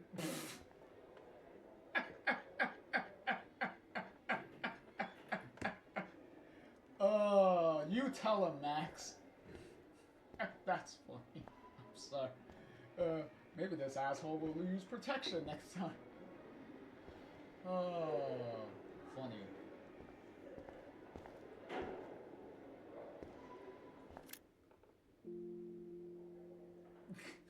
Spo said these kids and their phone nowadays. Yeah, I know. You see all of them on their phone. Like, as we walked in through the hallway, how many kids did we see that are just glued to their phones the whole time? And this was 2013 this game is set in. 2013. This shit's only gotten worse. Swag said David is just the definition of rude. He really is something. He really is. Swag said that's a funny Max line that I didn't expect. Oh yeah, to use protection next time, yeah. See, I told you, Max can be sassy. Max can be sassy. Miss Grant is so cool and smart. She defines the word teacher. It's not just Hi, Miss Grant. It's not just Chloe. Funny, I was just thinking about you, Max. Thanks again for taking a stand against camera surveillance here. Every signature counts. How'd the petition go? How's your campaign going? You signed the petition, now it's your campaign too. Thanks for stepping up. More people would rather send a text than sign a petition. That's how they keep us all distracted. I got you. Nobody will notice cameras on every square foot. I know. I really hope you keep those cameras from taking over Blackwell. Max, with students like you, we sure will. What about the photos? I'm just thinking about all the autumn photos I want to take. Oh, this is my favorite time of year. I do love the season change. This whole campus is a visual delight. I know Mr. Jefferson loves to shoot around here. How well do you know him? You must know Mr. Jefferson pretty well by now. I certainly know him as a talented artist and terrific teacher. I've been here a little longer, but he's made a bigger mark. I have to say, it's not quite autumn enough yet. Well, he is supposed to be a famous, like, photographer. So obviously, a celebrity teacher is going to make a bigger mark than whatever teacher has been there before he got there, just saying. What about that snow yesterday? What's your scientific explanation? Our climate is moving beyond explanation. Of course, some of the tribes here might see it different. I'm sorry, Miss Grant, but I have to get going. Go on, Max. We'll talk again. Real soon. I will say one of the biggest missed opportunities that this game had.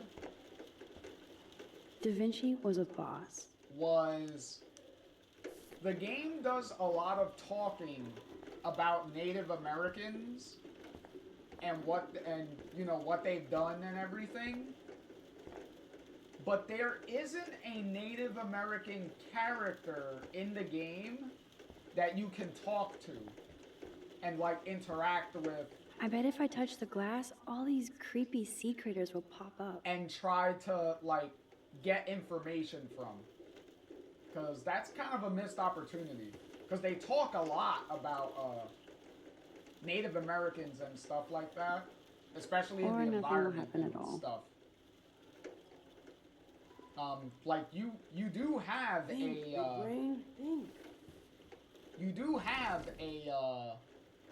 This can't be that hard. Like a tabanga, like the totem poles and everything outside.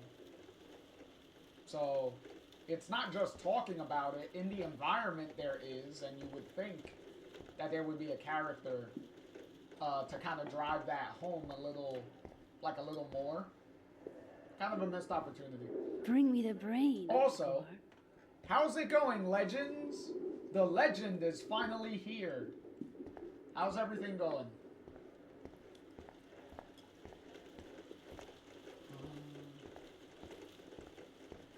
Hey, Brooke. Brooke always kind of pretends like I'm almost not there. Why? Could it be that she's jealous of Warren, like, trying to get your attention all the time? The fact that Warren likes you. Like,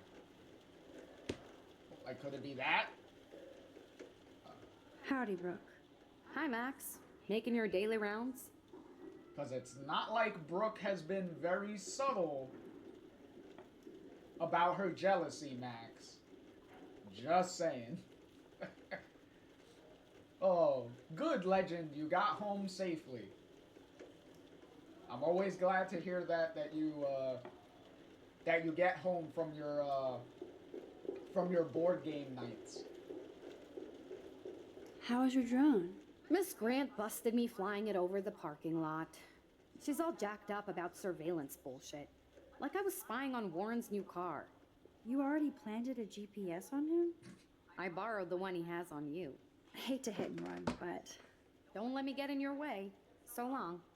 Yo, this bitch and her comments. Brooke, just so you know, I can set you on fire and watch you burn. And then I could rewind like it never happened. Remember that.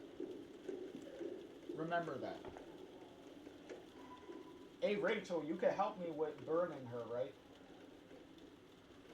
Yeah, Rachel can help me. I have to finish this lab, Max. Sorry. What else is here? I do not want to go next to that door, because I don't want to initiate a conversation dialogue to come up yet. There's Mr. Wizard hard at work. Let's get this picture. Hey, Warren. Are you okay? You look thoughtful yet confused. Maxwell Silverhammer. Perfect timing. I need help with this. What's with everyone in the chemical Max experiment. puns? Asking me for help means you're screwed. Have to add either a bit of potassium or sodium. It's up to you to decide, Dr. Max. What's with everyone and always giving like Max nicknames?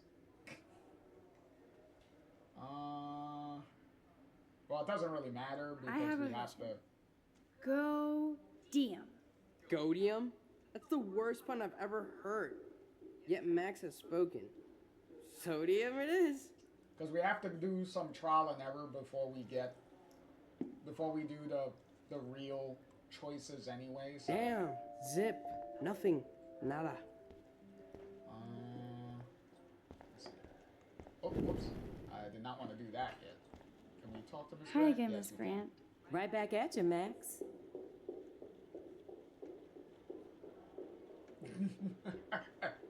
Miss Grant, can I ask you a possibly dumb science question? You know my stock teacher answer. There are no dumb questions. Ask away. Would you add potassium or sodium to a chemical mix for this week's experiment? Neither. Unless you want a face full of powder. I would add chlorine. I'm sorry, Miss Grant, but I There have... we go. Go on, Max. We'll talk. There we go. So we got that now. So let's we already got our answer from Miss Grant, so we don't need. Hey, Warren. Ask... Yes, Legend, you did give me the nickname. You absolutely did. What happens if we do this? I'm not sure why you're letting me decide your fate, but... Go-tassium. Potassium it shall be. If this works, you get a free hug. What? Weird science. Why do I get a free hug? And why are you threatening me with a hug?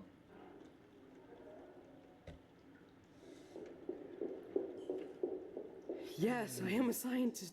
Fuck.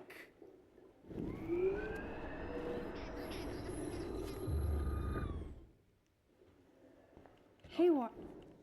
Heck. Oh. Oh, we could do a lot of it. Okay. I actually think you should use a lot of potassium. I want it to blow up in I his mean, face. a shitload. See? Look at that smile. You're going to become a scientist yet. Let's do this thing. There you go. She blinded me with science. Are you blind? Yes! That was a blast! But let's keep it a professional secret. Cool? Because if you're not blind, then it wasn't a success.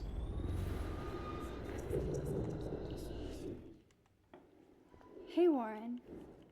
There we go. Wrong, Warren. You need to add chlorine, not potassium or sodium. Chlorine? I didn't think of that. Can't argue with a confident scientist. Let's try it. Hey. There we go. Now it's pink. Eureka! She's got it. No, you got it. Don't be so modest, Dr. Caulfield. Oh, you guys really broke the bounds of science. Hey, Brooke.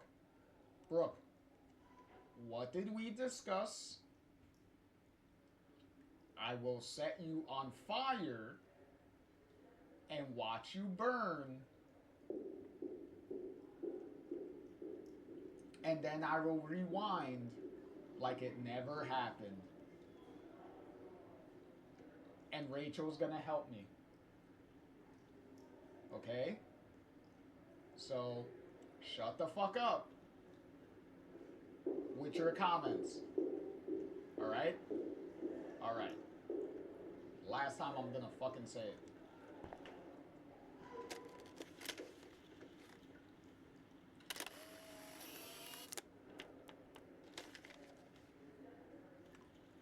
That was... It's fun helping Warren. He's pretty cute when he's in full-on geek mode. Stop, Max. Just stop. Yet again, you're sending this boy mixed signals. Stop. Check out the big brain on Max. You might be the next Heisenberg of Blackwell. Like, stop with it. Just stop with the mixed signals, please.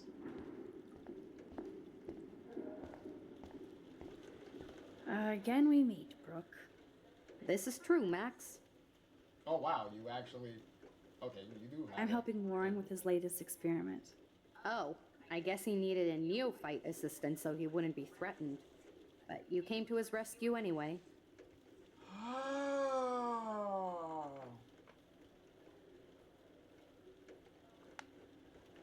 Not me. Warren doesn't need my help. The boy knows things. I hate to hit and run, but... Don't let me get in your way. Does anyone have a lighter? Does anyone have a lighter so me and Rachel can just set her on fire? Because her comments are really annoying. Jesus, Brooke. Okay, now we need to pay extra attention to some dialogue that is going to start happening in the background. Mr. Jefferson, you just don't get it. Just leave me alone. You have to talk to me, Kate. Why? It's all over, like me. Knock off this martyr crap. What do you want from me? I want you to be honest. Nobody believes me anyway. Stop acting so rude. Being on a viral video does that. Maybe this is your way of getting attention. That's really mean, Mr. Jefferson. You just don't get it. Just leave me alone.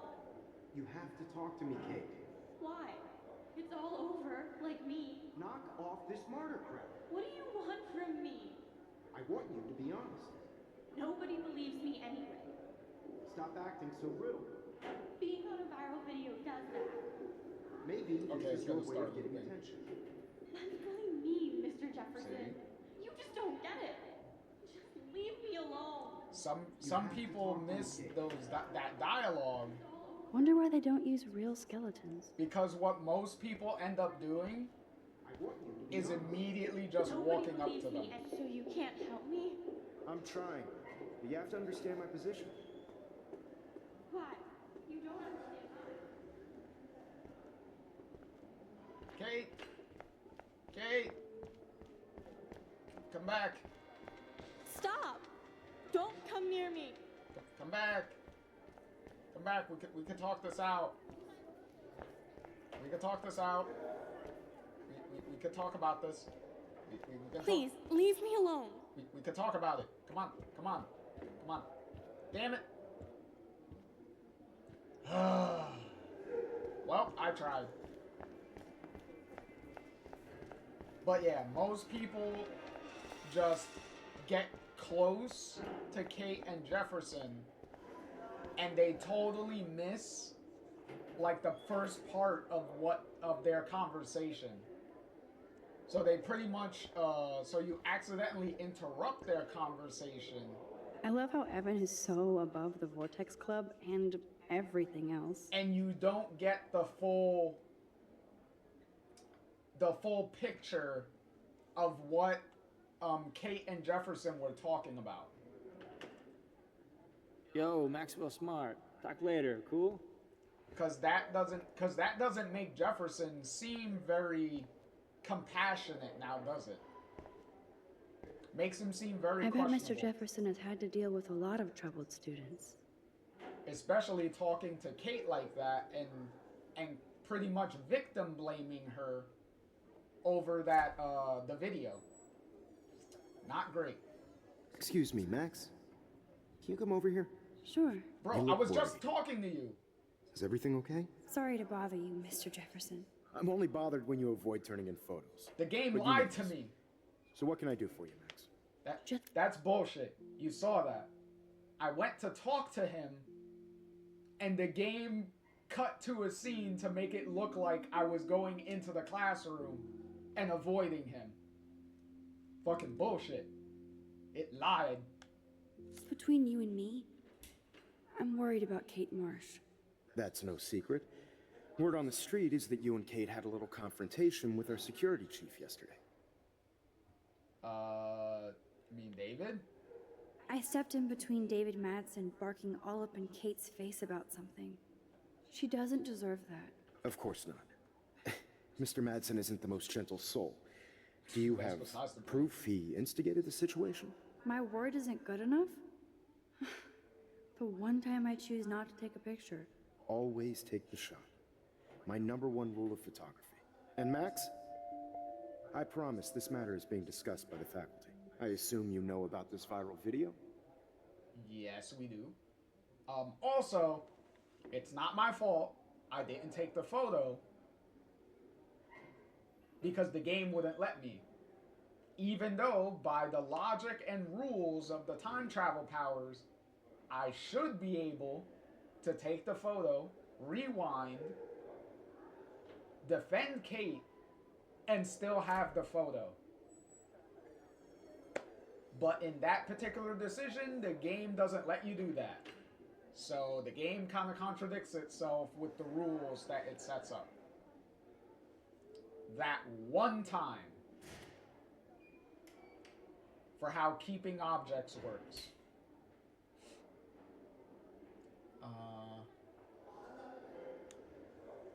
Kate is freaked out by all of this.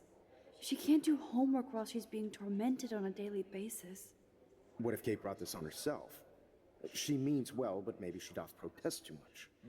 She seems like she's holding back the truth. Have you talked to her? Yes, I have. Yes, I talked to her on the phone today. She needs friends and support now. I just don't want Kate Marsh to become the next Rachel Amber. Rachel Amber? What does she have to do with Kate? With all her missing persons posters around, it's hard not to think of her. I miss Rachel too. But think about yourself, Max. Principal Wells told me about what you said happened in the bathroom. It did happen. Nathan Prescott had a gun in the girls' bathroom yesterday. This is a serious accusation, Max. So you don't believe me? I would never make something like this up. I hope so, Max. But it's easy to point fingers. If Mr. Madsen claims you might be a pot dealer as he did, should I believe him? Listen, should I? Excuse me, Max. Hello? Yes? Hold on. I have to take this, so just go into class and I'll be there soon. Yes. Hmm? Uh-huh. Sure, okay. Listen, I do have a class I have to teach. I have to go. Mm-hmm.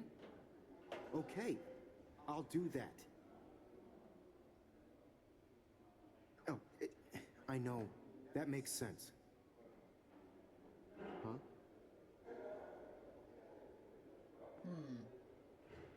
Mm-mm. Seriously, I have to hang up now. Let's talk about this later. We'll talk later, okay? I have to go. Because I can't have this conversation with you right now, okay? Would you please just hang up the phone? Okay. Mm-hmm. That's interesting. Yes. Hmm? That was interesting. Uh-huh. I'm actually surprised the game subtitled that conversation. Okay. Listen, I do have a class I have to teach. I have to go. Now it's starting to repeat itself. I guess I'm out of time to turn in a photo for the contest. Irony. Hey, Stella. Stella is smart to stay out of all the drama. Then right. Show me the love. Even in pictures, the forest around here always looks mysterious. Arcadia Bay looks way more majestic here.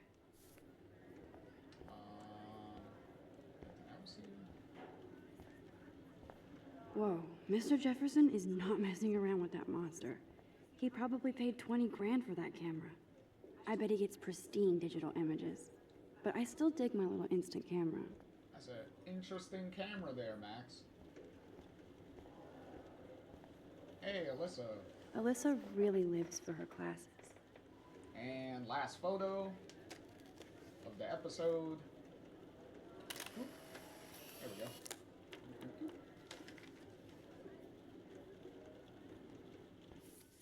Yep, here we go. All pictures done. Not now, Max. I'm contemplating shit.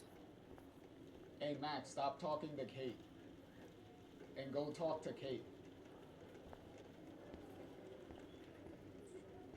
Daniel is always on the outside looking in. What's up, Daniel? Waiting to draw Dana after Hayden gets his paparazzi on. I hope you liked the sketch I did of you yesterday.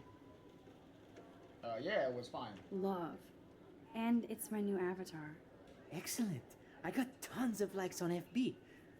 Made you blush. Shut up. Someday your portrait may hang in the Daniel De Costa wing of the Louvre. We'll talk about it later. FB.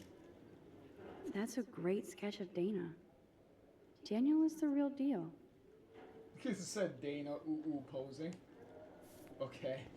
That's one way of saying that, You want I that guess. portrait now? Seriously? Let's talk later.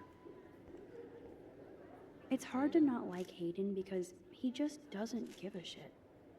I'm kind of doing something now, Max. Yeah, taking pictures of Dana.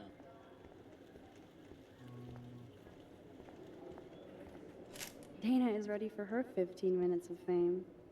Can I get through here? No, I can't.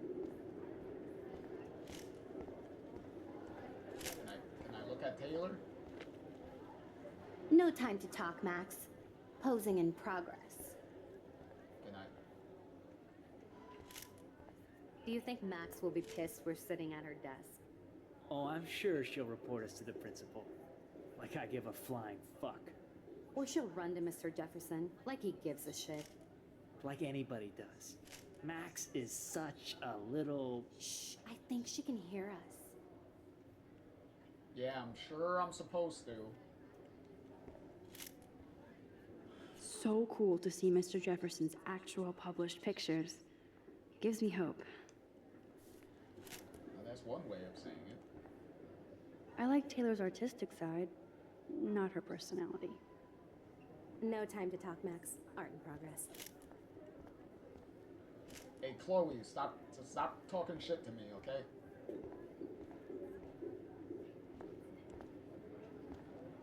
That was amazing when Mr. Jefferson took a class picture the first week. Even though I didn't want to be in the picture at all, it was fairly fucking cool to watch him at work framing us. I'm sure it was, Max. Cool is... I love seeing Mr. Jefferson's definitely a awesome word. photos on these magazine covers. Yeah. That printer is amazing. I'd love to see how it reproduces my pictures. I could pump out a whole gallery show with that thing. When I don't suck.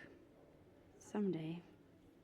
Dang it, Max, if Chloe was here, she'd fucking kick you in the ass and tell you stop fucking Even if Victoria ignores me, talking shit about I'm glad yourself. we talked yesterday. Like, stop. I can't believe the principal lets him stay in school after I told him what happened. Well, that's what happens when you're rich and you give the school a bunch of money. Better be quiet, Victoria. We have a master snitch and liar here. Did you think we were best friends forever or something? Not at all, Victoria. Max is such an attention whore. You would know. Can I sit down now? Oh, please do. Take a selfie of this moment. Yeah, Max, so I won't forget you. Assholes. Yep, they definitely are. Okay, they don't say anything? Making sure they don't say nothing. Alright, let's get this, the heaviness that's about to happen over with.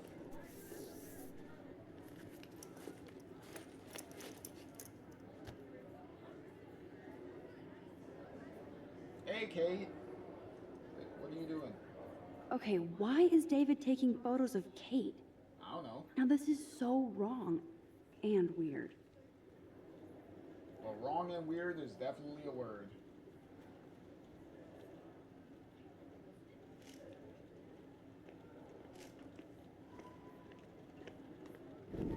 Whoops. What up, Max? Hey, Warren. I saw Kate earlier and her eyes were puffy from crying. Kate has a lot on her plate. I didn't know what to say and she didn't tell me anything. Okay, I know you love me, but if you're not in this class, beat it. Everybody else, please sit Maybe down. I'll We see have a you lot to later. cover Okay, that is today, a little- and so little time as A usual. little hard to see, I see all the usual suspects here. especially in the original version. Anybody seen Kate Marsh? I think I guess Kate will miss class now. I'm worried Oh, about no, her. there she is. Sounds like you're giggling about a Okay. video gone viral. Nope, it's very, very Maybe easy it involves to see a her. student or a friend. I wonder how it would feel to have false images of yourself shot out all over the world for people to judge. Usually, people need something to judge, so they never take a good look at themselves. We can thank reality TV for some of that. In the end, we can only blame ourselves for participating. Speaking of Oh, there participate, you go. I was waiting for him to move, so that way I could answer the text. Hey, look at that! She drew Chloe and herself walking on the train tracks. Definitely holding hands in a different position than they were on the train tracks, but okay. And that definitely says certain things. Hey, we got a SpongeBob reference. SpongeBob mention. And then Max and Chloe chilling on the train tracks. And a picture of the train. And there's the number of the train. 1337. The same exact train that seems like is always around Arcadia Bay. It's like the only train that ever comes through the town, apparently.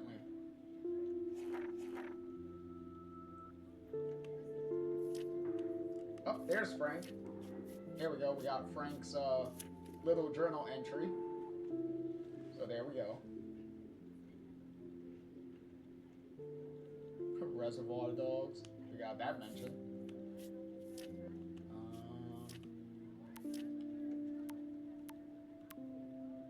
And we got a text from Chloe.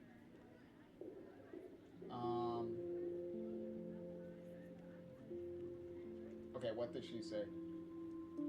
Okay, Chloe said, Max, the badass with the gun, marry me. And then Max says, illegal in Oregon, for now. And Chloe says, fuck that shit, elope. She got plans. She got plans.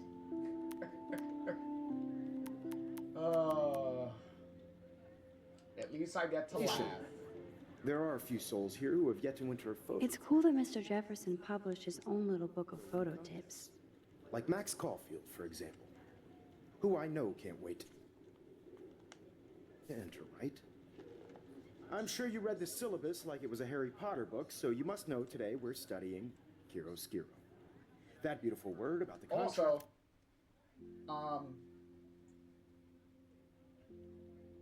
Also, keep in mind, reason why I was waiting for Jefferson to move and turn around is because if you go to check Chloe's text message and Jefferson can see you, he's gonna tell you immediately to put the phone away. So you're not gonna be able to really. So he's gonna kind of admonish you for not listening to the lecture. So to avoid that, if you wait for him not to look, then you could check the text message without having him scold you for it. So, a little sneaky thing. It's between light and dark. Also, welcome in, the shadow Charlie. play that gives photography Welcome in, such welcome in. visual power. And thank you It's for basic your yin three, and yang. Black and white images streak, are effective precisely Charlie. because of their contrast. Although we don't technically see in months. Yo! Some crazy shit is going down in the girls' dorm! Zachary, do not come into my class like that ever again. Listen, everybody remain seated. Oh boy. Dismissed. Oh boy. Is this for real? It flipped out. I didn't think she was that messed up. Okay, all the trigger warnings for anyone that that can't deal with the subject matter that is about to happen right now. Yeah. Who is that up Here we there? go. Oh no. Kate! Hey, can I move? Oh shit. She can't die. She can't.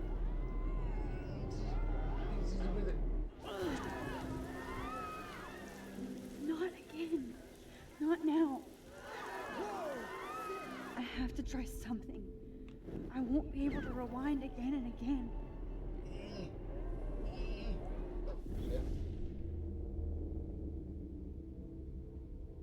And well, time freeze.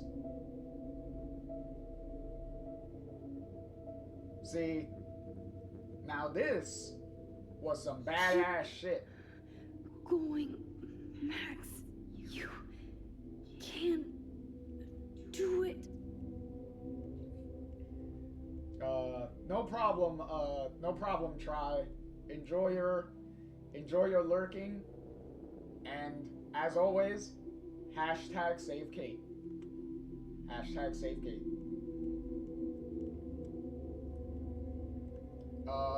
You're not running so fast, David.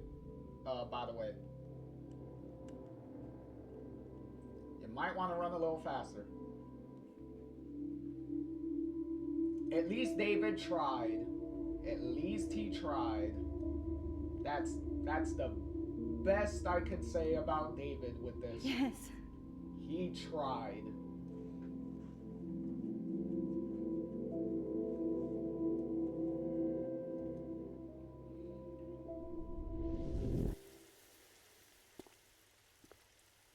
See, the time freeze was really badass, though.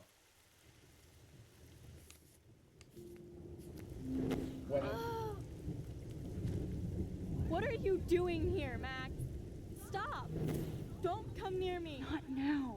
It won't work. I don't have any power. Now I have to do this by myself. Max, seriously, don't come near me.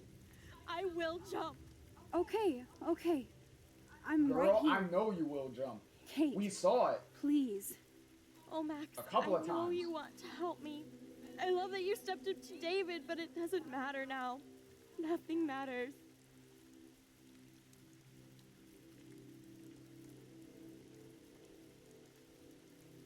You matter. And not just to me. I do want to believe that. Kate, your life is still yours.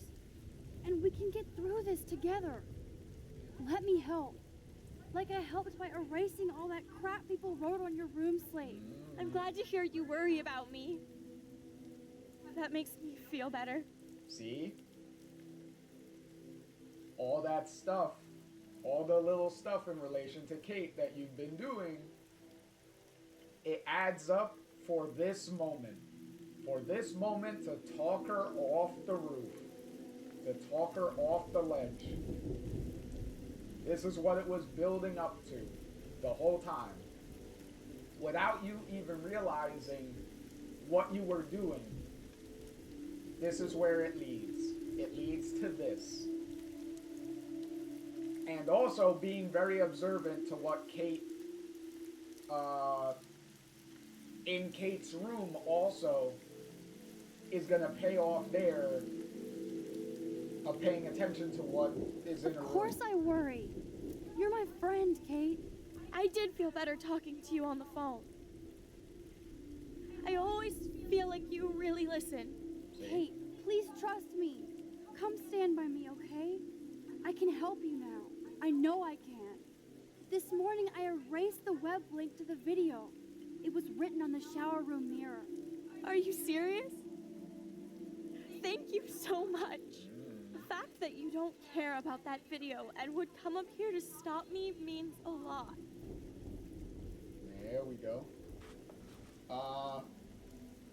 Also, I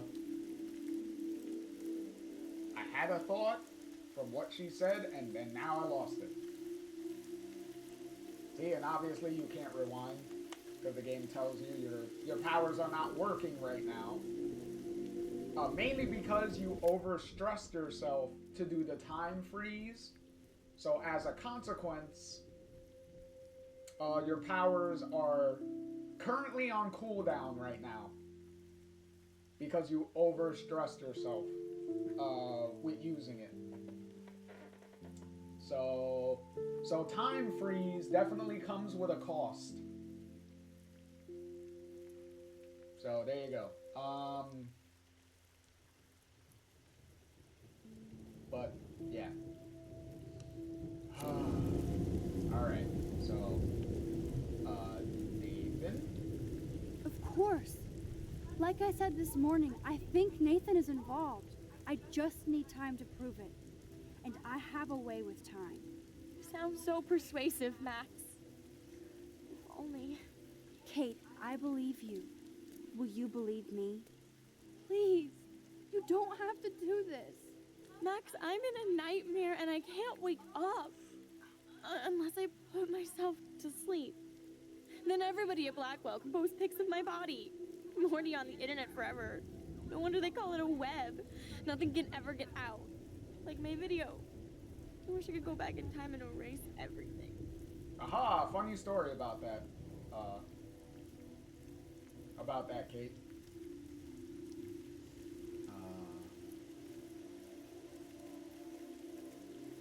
Kate, this is our chance to beat the bullies. That's the only way we can win against them. Can we really, Max? I don't believe in miracles anymore either. Now I do. You're part of the reason why. If you come down with me, I can tell you more. You're such a good person, Max. Even if you're full of crap. But I'll come with you. You're my friend. Forever. Can we hug on it? No! Nobody cares about me! Nobody!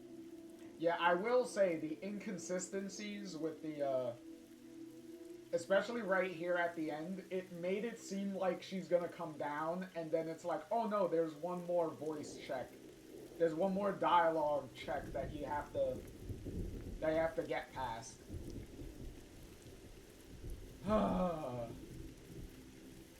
Okay, so technically there's two options that you can go with here. Either sisters or father.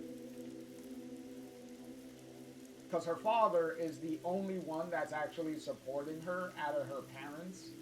So, that is one. Because you noticed, if you were looking around in her room, you would notice her father's, what was it, letter? I think it was only his letter. So, they kind of talk about it. I guess we'll go with sisters. I saw that cute photo of you with your sisters in your room this morning. I can see how much your Kinda little play sister off her loves you siblings. by her smile. That's Lynn. She's only 10. She does have the best smile ever. I would hate to see her sad.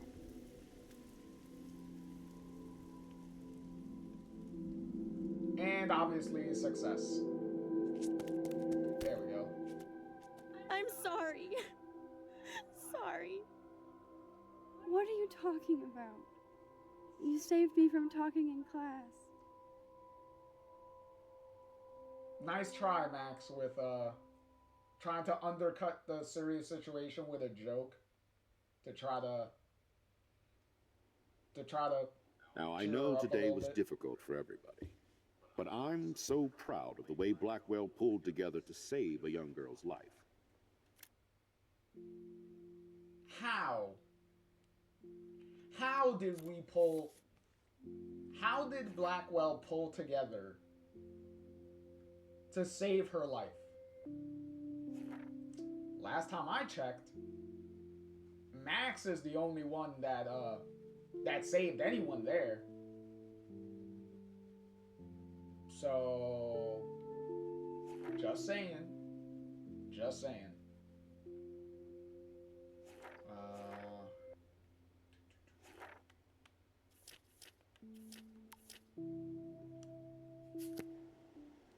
Of course, you're quite a hero for getting Kate to come down, Max.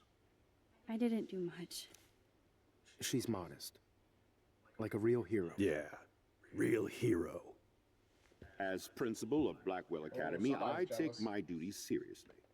I take the well-being of every student more seriously. What happened today should never happen in a hall of wisdom and knowledge. Mr. Madsen, as our head of security here, those roof doors should always be locked. That's just standard operating procedure. They were not, and that is indeed your responsibility. Mr. Jefferson, I know you can't be expected to know what your students are going through, but Kate has assisted you in class, so you should have known something was amiss. Mr. Prescott, since you are responsible for the Vortex Club parties, and since Miss Marsh did attend your last party, you'll have to answer some more questions. Miss Caulfield, why exactly were you on the roof with Kate Marsh? Did she tell you her plan? Or anything at all? Please, tell us everything. Plan of what? Plan of what exactly? Like, you're gonna grill me, who went up there and saved her, but you're gonna come at me with some bullshit. Like, come on. Yeah, whatever. Fucking Nathan. All I know is that Kate was at a party and Nathan dosed her. She got wasted and kissed some boys on a viral video without a clue. I dosed her? Without a clue. Have you seen the video? Whatever. Kate was loaded and You're a playing liar. the field. You told Kate you took her to the emergency room. I said I was going to take her to the ER. She sobered up eventually. Bullshit. Something happened to her and you know it. How about we talk about you waving a gun in the girls' bathroom? That's total slander. I could sue you and this school so fast. I already have a personal lawyer. Careful, Mr. Prescott. I have been told of this alleged gun incident, and I have to admit that the video in question was sent to me by multiple sources. Including me. And Whatever, since David. Mr. Prescott does appear prominently in the video and was responsible for the party, I have no choice but to suspend him until further notice. Whatever. See you in court. Excuse me. I think Max and Nathan need a break before we grill them further. A friend and student just tried to kill herself. They don't need this forum right now. Yes, I'm kind of devastated right now. I'd like to be with my family. All right, Miss Caulfield, please sign here to confirm what you've told us. I'll continue this investigation from there. My head is killing me, but I think I can use my power again. Yes you can. Okay. So...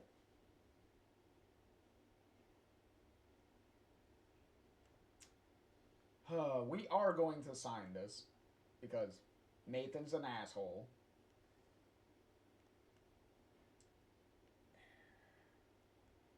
And David is getting very sensitive with his tiny fucking pee-pee over here because he's not the center of attention right now. And being jealous that Max saved Kate, so instead... That's also the annoying thing.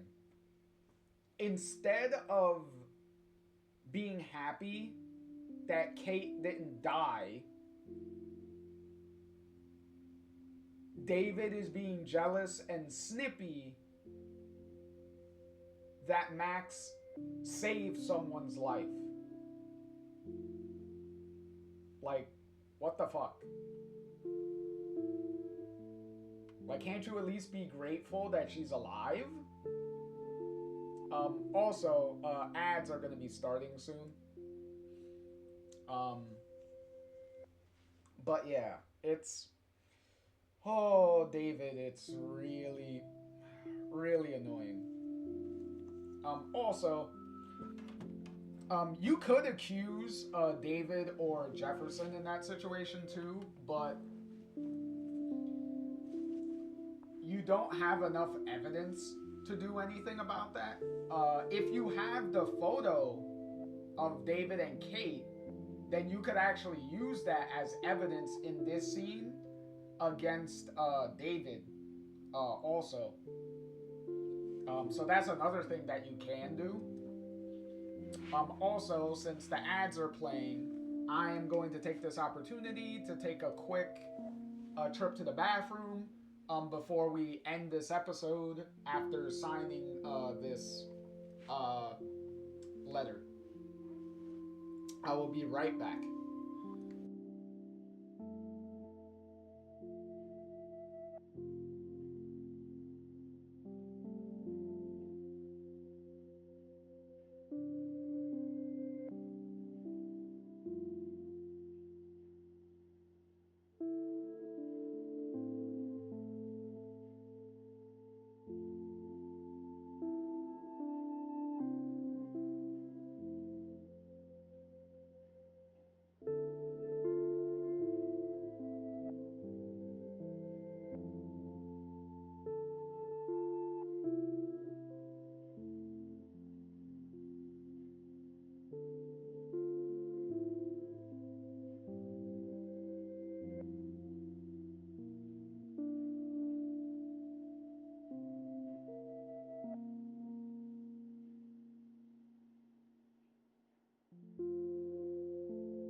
Alright, I'm back. Okay. Oof. And ads are gonna be finishing pretty soon.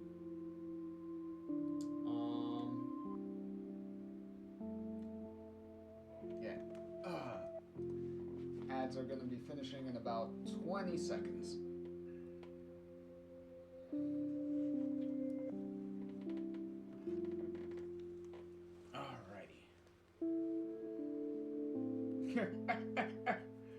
Oh, thank you, Try. Thank you for the welcome back. Thank you. All right, and welcome back, everyone else that was dealing with ads. So let's wrap up this episode right now. Sign petition. Sign the thing. Also, how quick was it that Wells? Well, I think Wells had that written up that quickly already. Like, that's kind of quick. Also, that's pretty bad that if that type of paperwork is already pre-printed, that kind of says a lot. Like, how often does this happen that you're able to have that piece of paper at the ready immediately? Like, that's fucking crazy.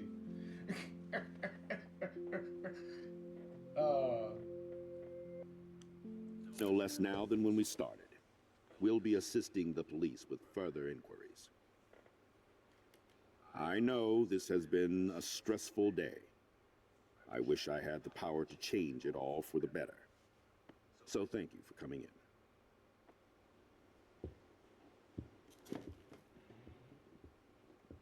Alright, is there a...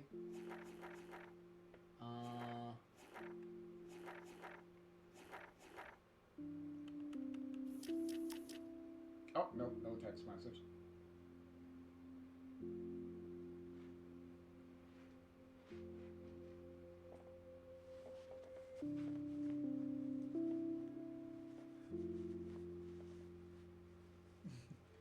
Try said, I feel like maybe he has had it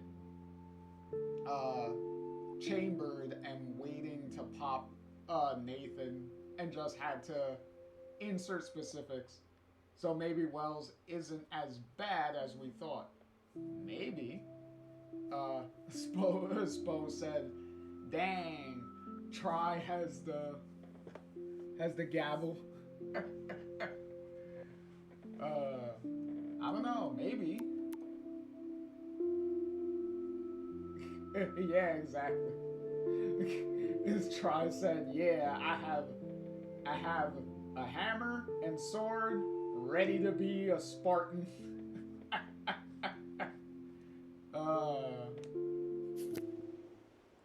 That's because Try is lead moderator. That's why Try has the hammer. And and Try still has the sword too. So he has both. Well, they have both. I couldn't even believe it was happening. It was literally slow motion as I grabbed her hand. And then I could feel her grabbing mine. Max, that was the greatest thing I've ever seen. Ever! You reached out, she reached out, hugs, tears, applause. Like a superhero. Not quite. Oh, okay, now we get a new journal entry. Sweet. Okay, no text messages though. Look at me. I'm a mess. You're glowing. Seriously, a human halo. I'm pretty sure you earned your wings today. I'm still worried about Kate. She did try to kill herself. All over a video. Viral is the right word. Like a disease. So you watched it? Just 1.5 times. That is disgusting, Warren, that you watched Kate's video more than once. Even if it's just half of the video extra, that's pretty bad. Especially if you know what Kate was going through and how much, well, not knowing what she's going through, but seeing how much she's getting bullied, you would still look at that video. That's pretty bad, Warren. That's pretty bad. Bad Warren. Bad Warren. If I had a rolled up magazine, I would smack him in the nose. That's a bad Warren. We don't do that, Warren. Bad. Try said that I'm too kind and made them the mod of mods. That I'm the Picard. That Try is the Riker to the Picard that I am. That's I guess that's one way of looking at that. But hey, I wanted to make Try a VIP, but Twitch doesn't let me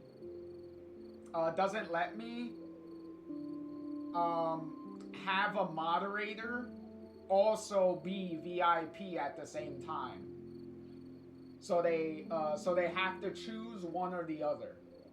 they can't be VIP and moderator at once. So I wanted to give Try VIP too, but Twitch said no. So to compensate for that, I was like, you know what? I could give Try lead moderator, and at least lead moderator is able to keep the sword at the same time also. So that's why Try has both the hammer and the sword. So it kind of works out. Try said, more importantly, what was Warren doing while he was watching it? I feel like he was putting hair on his palm. That is definitely a image that I didn't really want to pop into my head, thank you. I don't need to be thinking of Warren jacking it. To that video. Anywho. Warren, I don't mean to sound weird, but there's something ominous going on at Blackwell. Today proves that. And I'm working on proof that Kate Marsh is connected to Rachel Amber. Somehow. Along with Nathan and Mr. Madsen. I'm not a big conspiracy guy, but I wouldn't doubt it. Nathan did scare me yesterday, and Madsen is a straight-up dickhead. Warren is speaking facts. David is a straight-up dickhead. And asshole. Maybe he could put his dickhead up his own asshole. Maybe he could do that. Try said, yeah, but VIP is an honor, as is Mod.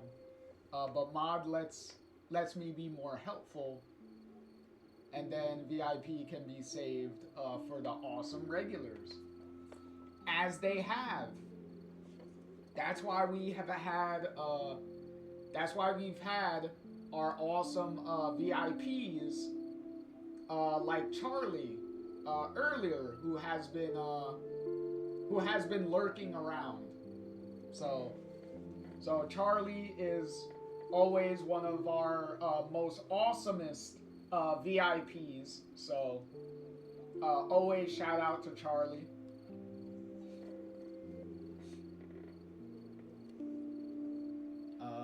Try says, I always got the feeling that's why he watched it 1.5 times.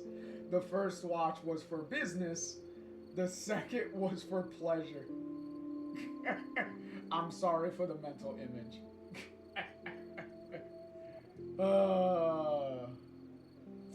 Now let's see if we could enjoy some good music at the end of this episode here. So, what do you think is really happening? What the hell is this? That's an eclipse. The weather confirms this weird day. Feel that chill. Max, there was no eclipse scheduled today. I would know. I would. Up there's the awesome music I was talking about. I believe you, Warren. I'll believe anything this week. Try said, yeah, let's crank up the bangers. Oh, there you go.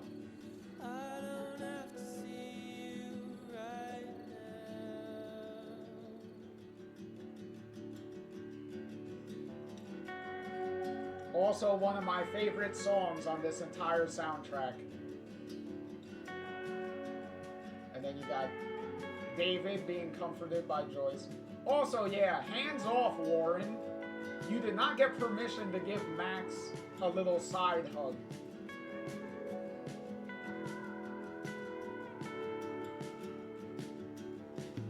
And then we got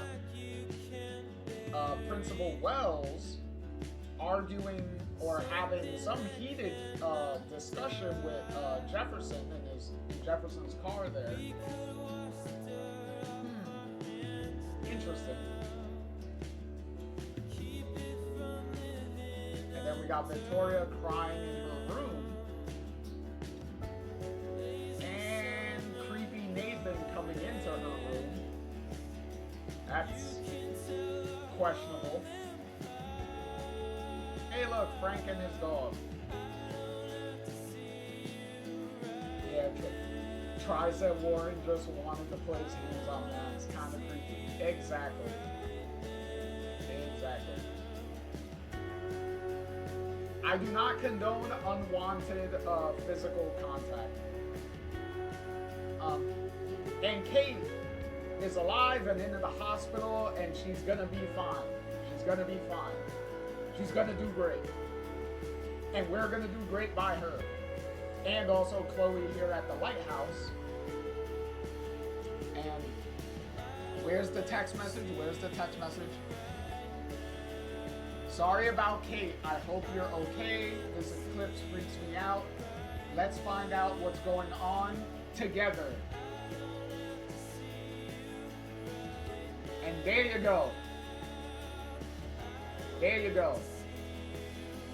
For anyone that bitches about Chloe being mad at Kate, there's your acknowledgement of Chloe admitting her mistakes.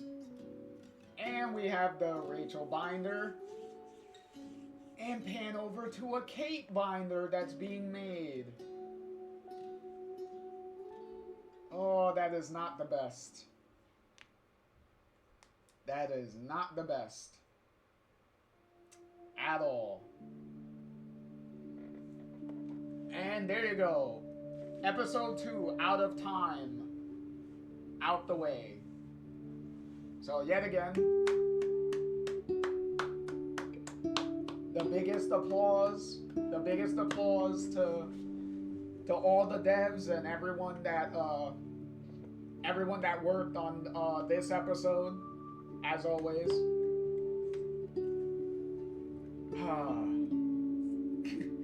Try said, remember Warren, consent is sexy. Yes it is. Yes it is. I couldn't agree more, Try. Yes it is.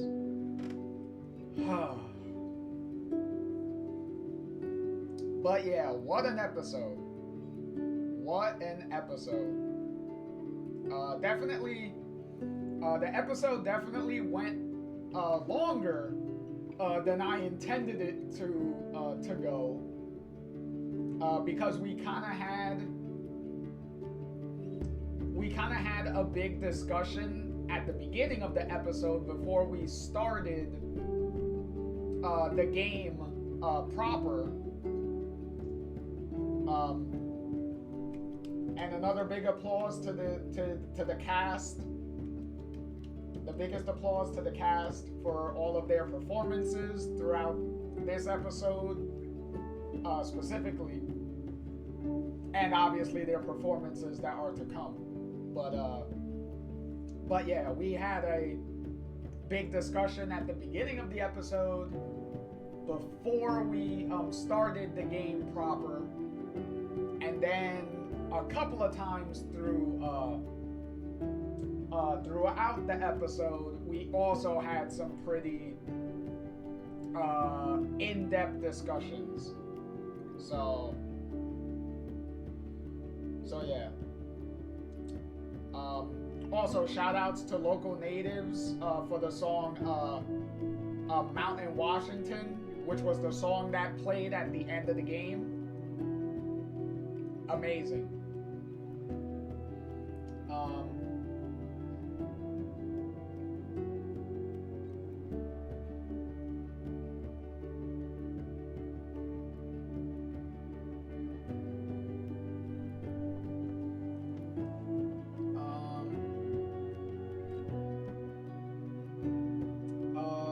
Try says that they noticed on their dashboard on PSN, on the PlayStation, it said that I played this for the first time.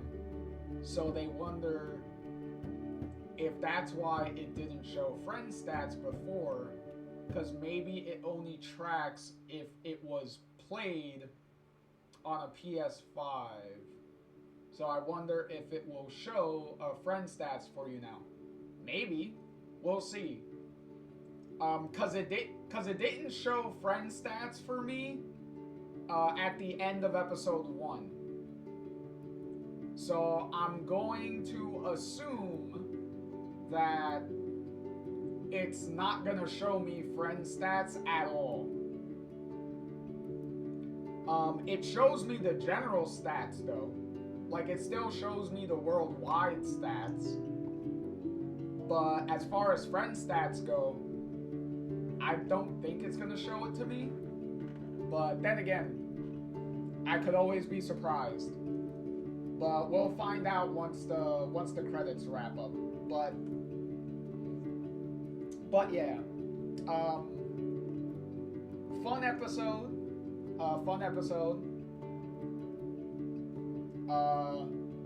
Try says maybe they pulled the servers for friend stats.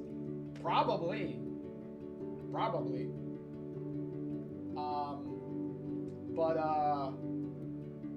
But yeah, this was a fun episode. The entire episode was pretty much built around re-establishing the connection between Chloe and Max, re-establishing their dynamic, their friendship, their how they interact with each other, how they handle things with each other. Like, it's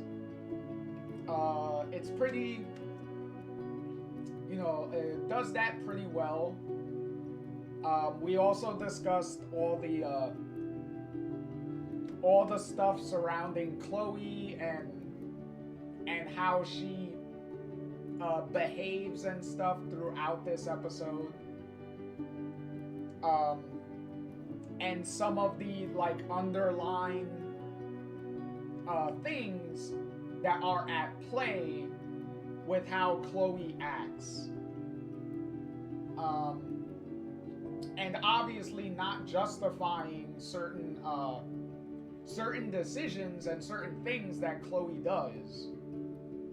But there is also a clear understanding that is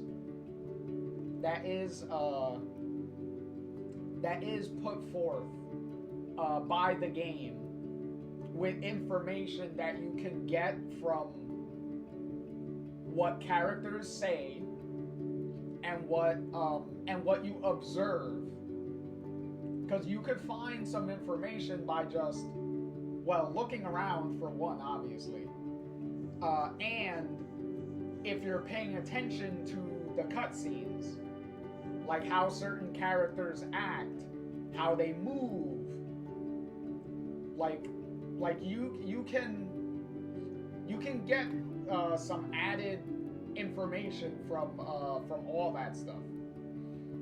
And thank you for making. They say thank you for playing, thank you for making. All right, so what's the stats here? So friend stats.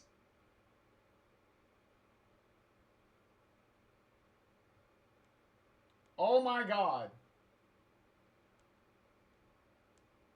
It actually shows it. It actually shows it. Oh my god. Hold on. So, let's go with the global stats real quick. So, 32% told Kate to go to the police. 68% said don't, that they need proof. 79% answered Kate's call. 21% didn't answer Kate's call. Clearly, the 21% really wanted those points for Chloe. Clearly. 52% tried to shoot Frank. 48% did not try to shoot Frank. 56% saved Kate. 44% didn't save Kate. So apparently, people were not very observant and didn't do some of the background stuff that you could do to help Kate. So that's kind of shitty.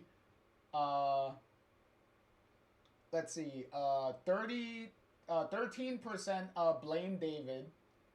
70% blame Nathan. 17% blamed Jefferson. So that's interesting. Let's see, next. Excuse me. 68% watered the plant. 32% didn't water the plant. 55% helped Alyssa. 45% did not. 92% erased the video link. 8% didn't.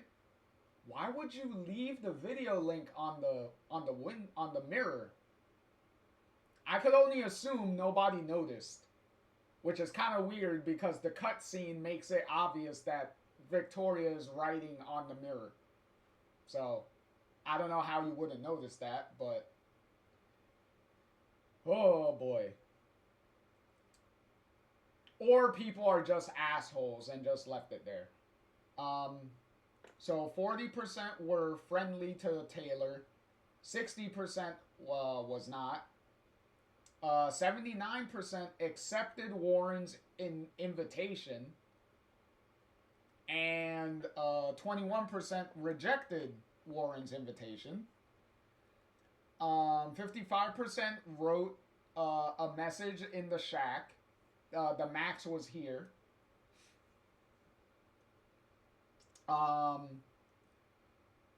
And 45% did not.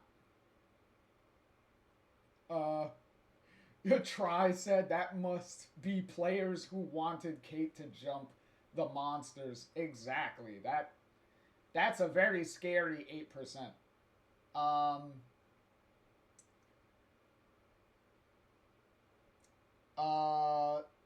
33% tampered with the railroad tracks. 67% did not tamper with the railroad tracks. Nice. 46% gained entry to the Vortex Club party. 54% did not. 45% helped Warren with the science experiment.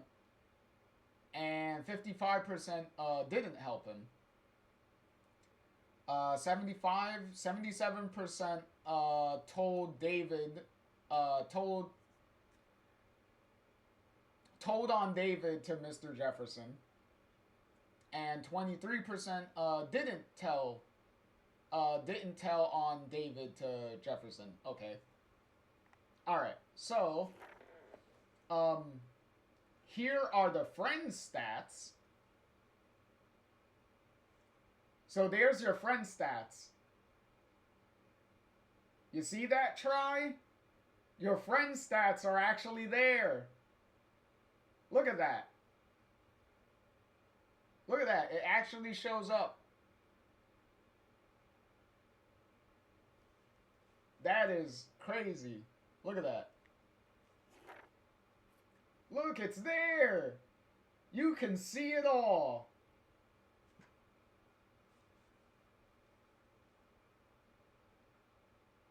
That is fun.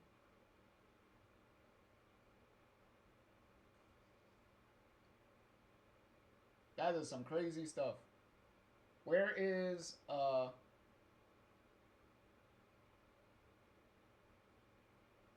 yeah, exactly. See? You know what? Where's episode 1? Yep. There's episode 1 too. Look at that. It finally kicked in. So there's episode 1. There's what you did in episode 1.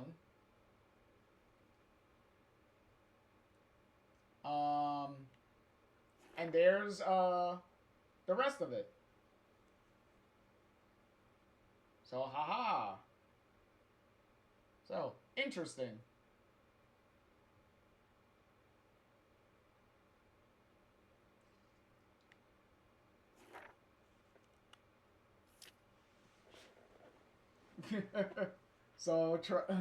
So Try got their answer that yes, it's still working.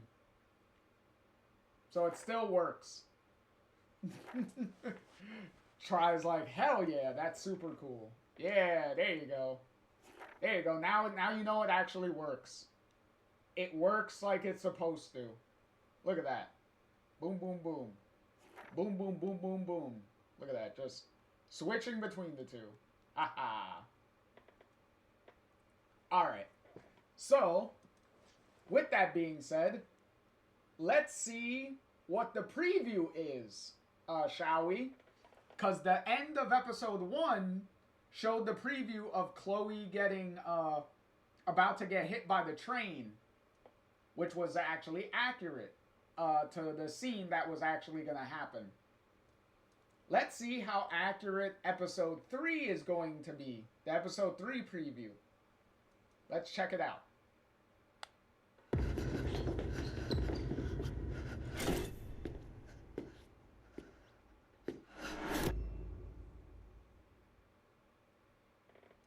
There you go. Your little preview for episode 3, Chaos Theory. Oh, look, and now now we got switched to nighttime. So now the main menu is at night. Word. Sweet, sweet, sweet.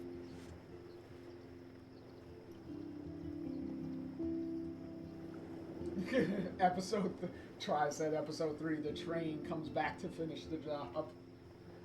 No. What ended up happening, Try, is the train went back in time to try to finish the job. Remember how before the storm started, the train was trying to finish the job back in the past.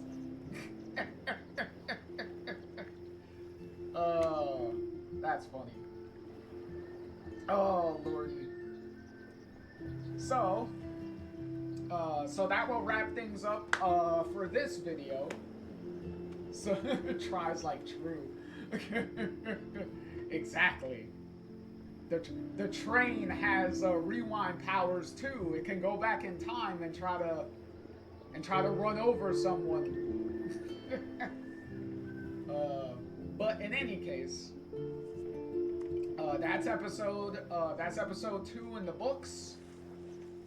I hope well, aside from the way the episode ended,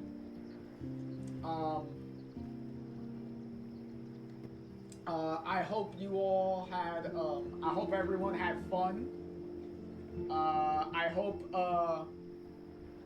hope everyone enjoyed some of the discussions and some of the breakdowns and the analyzing of some of the characters and stuff that we had.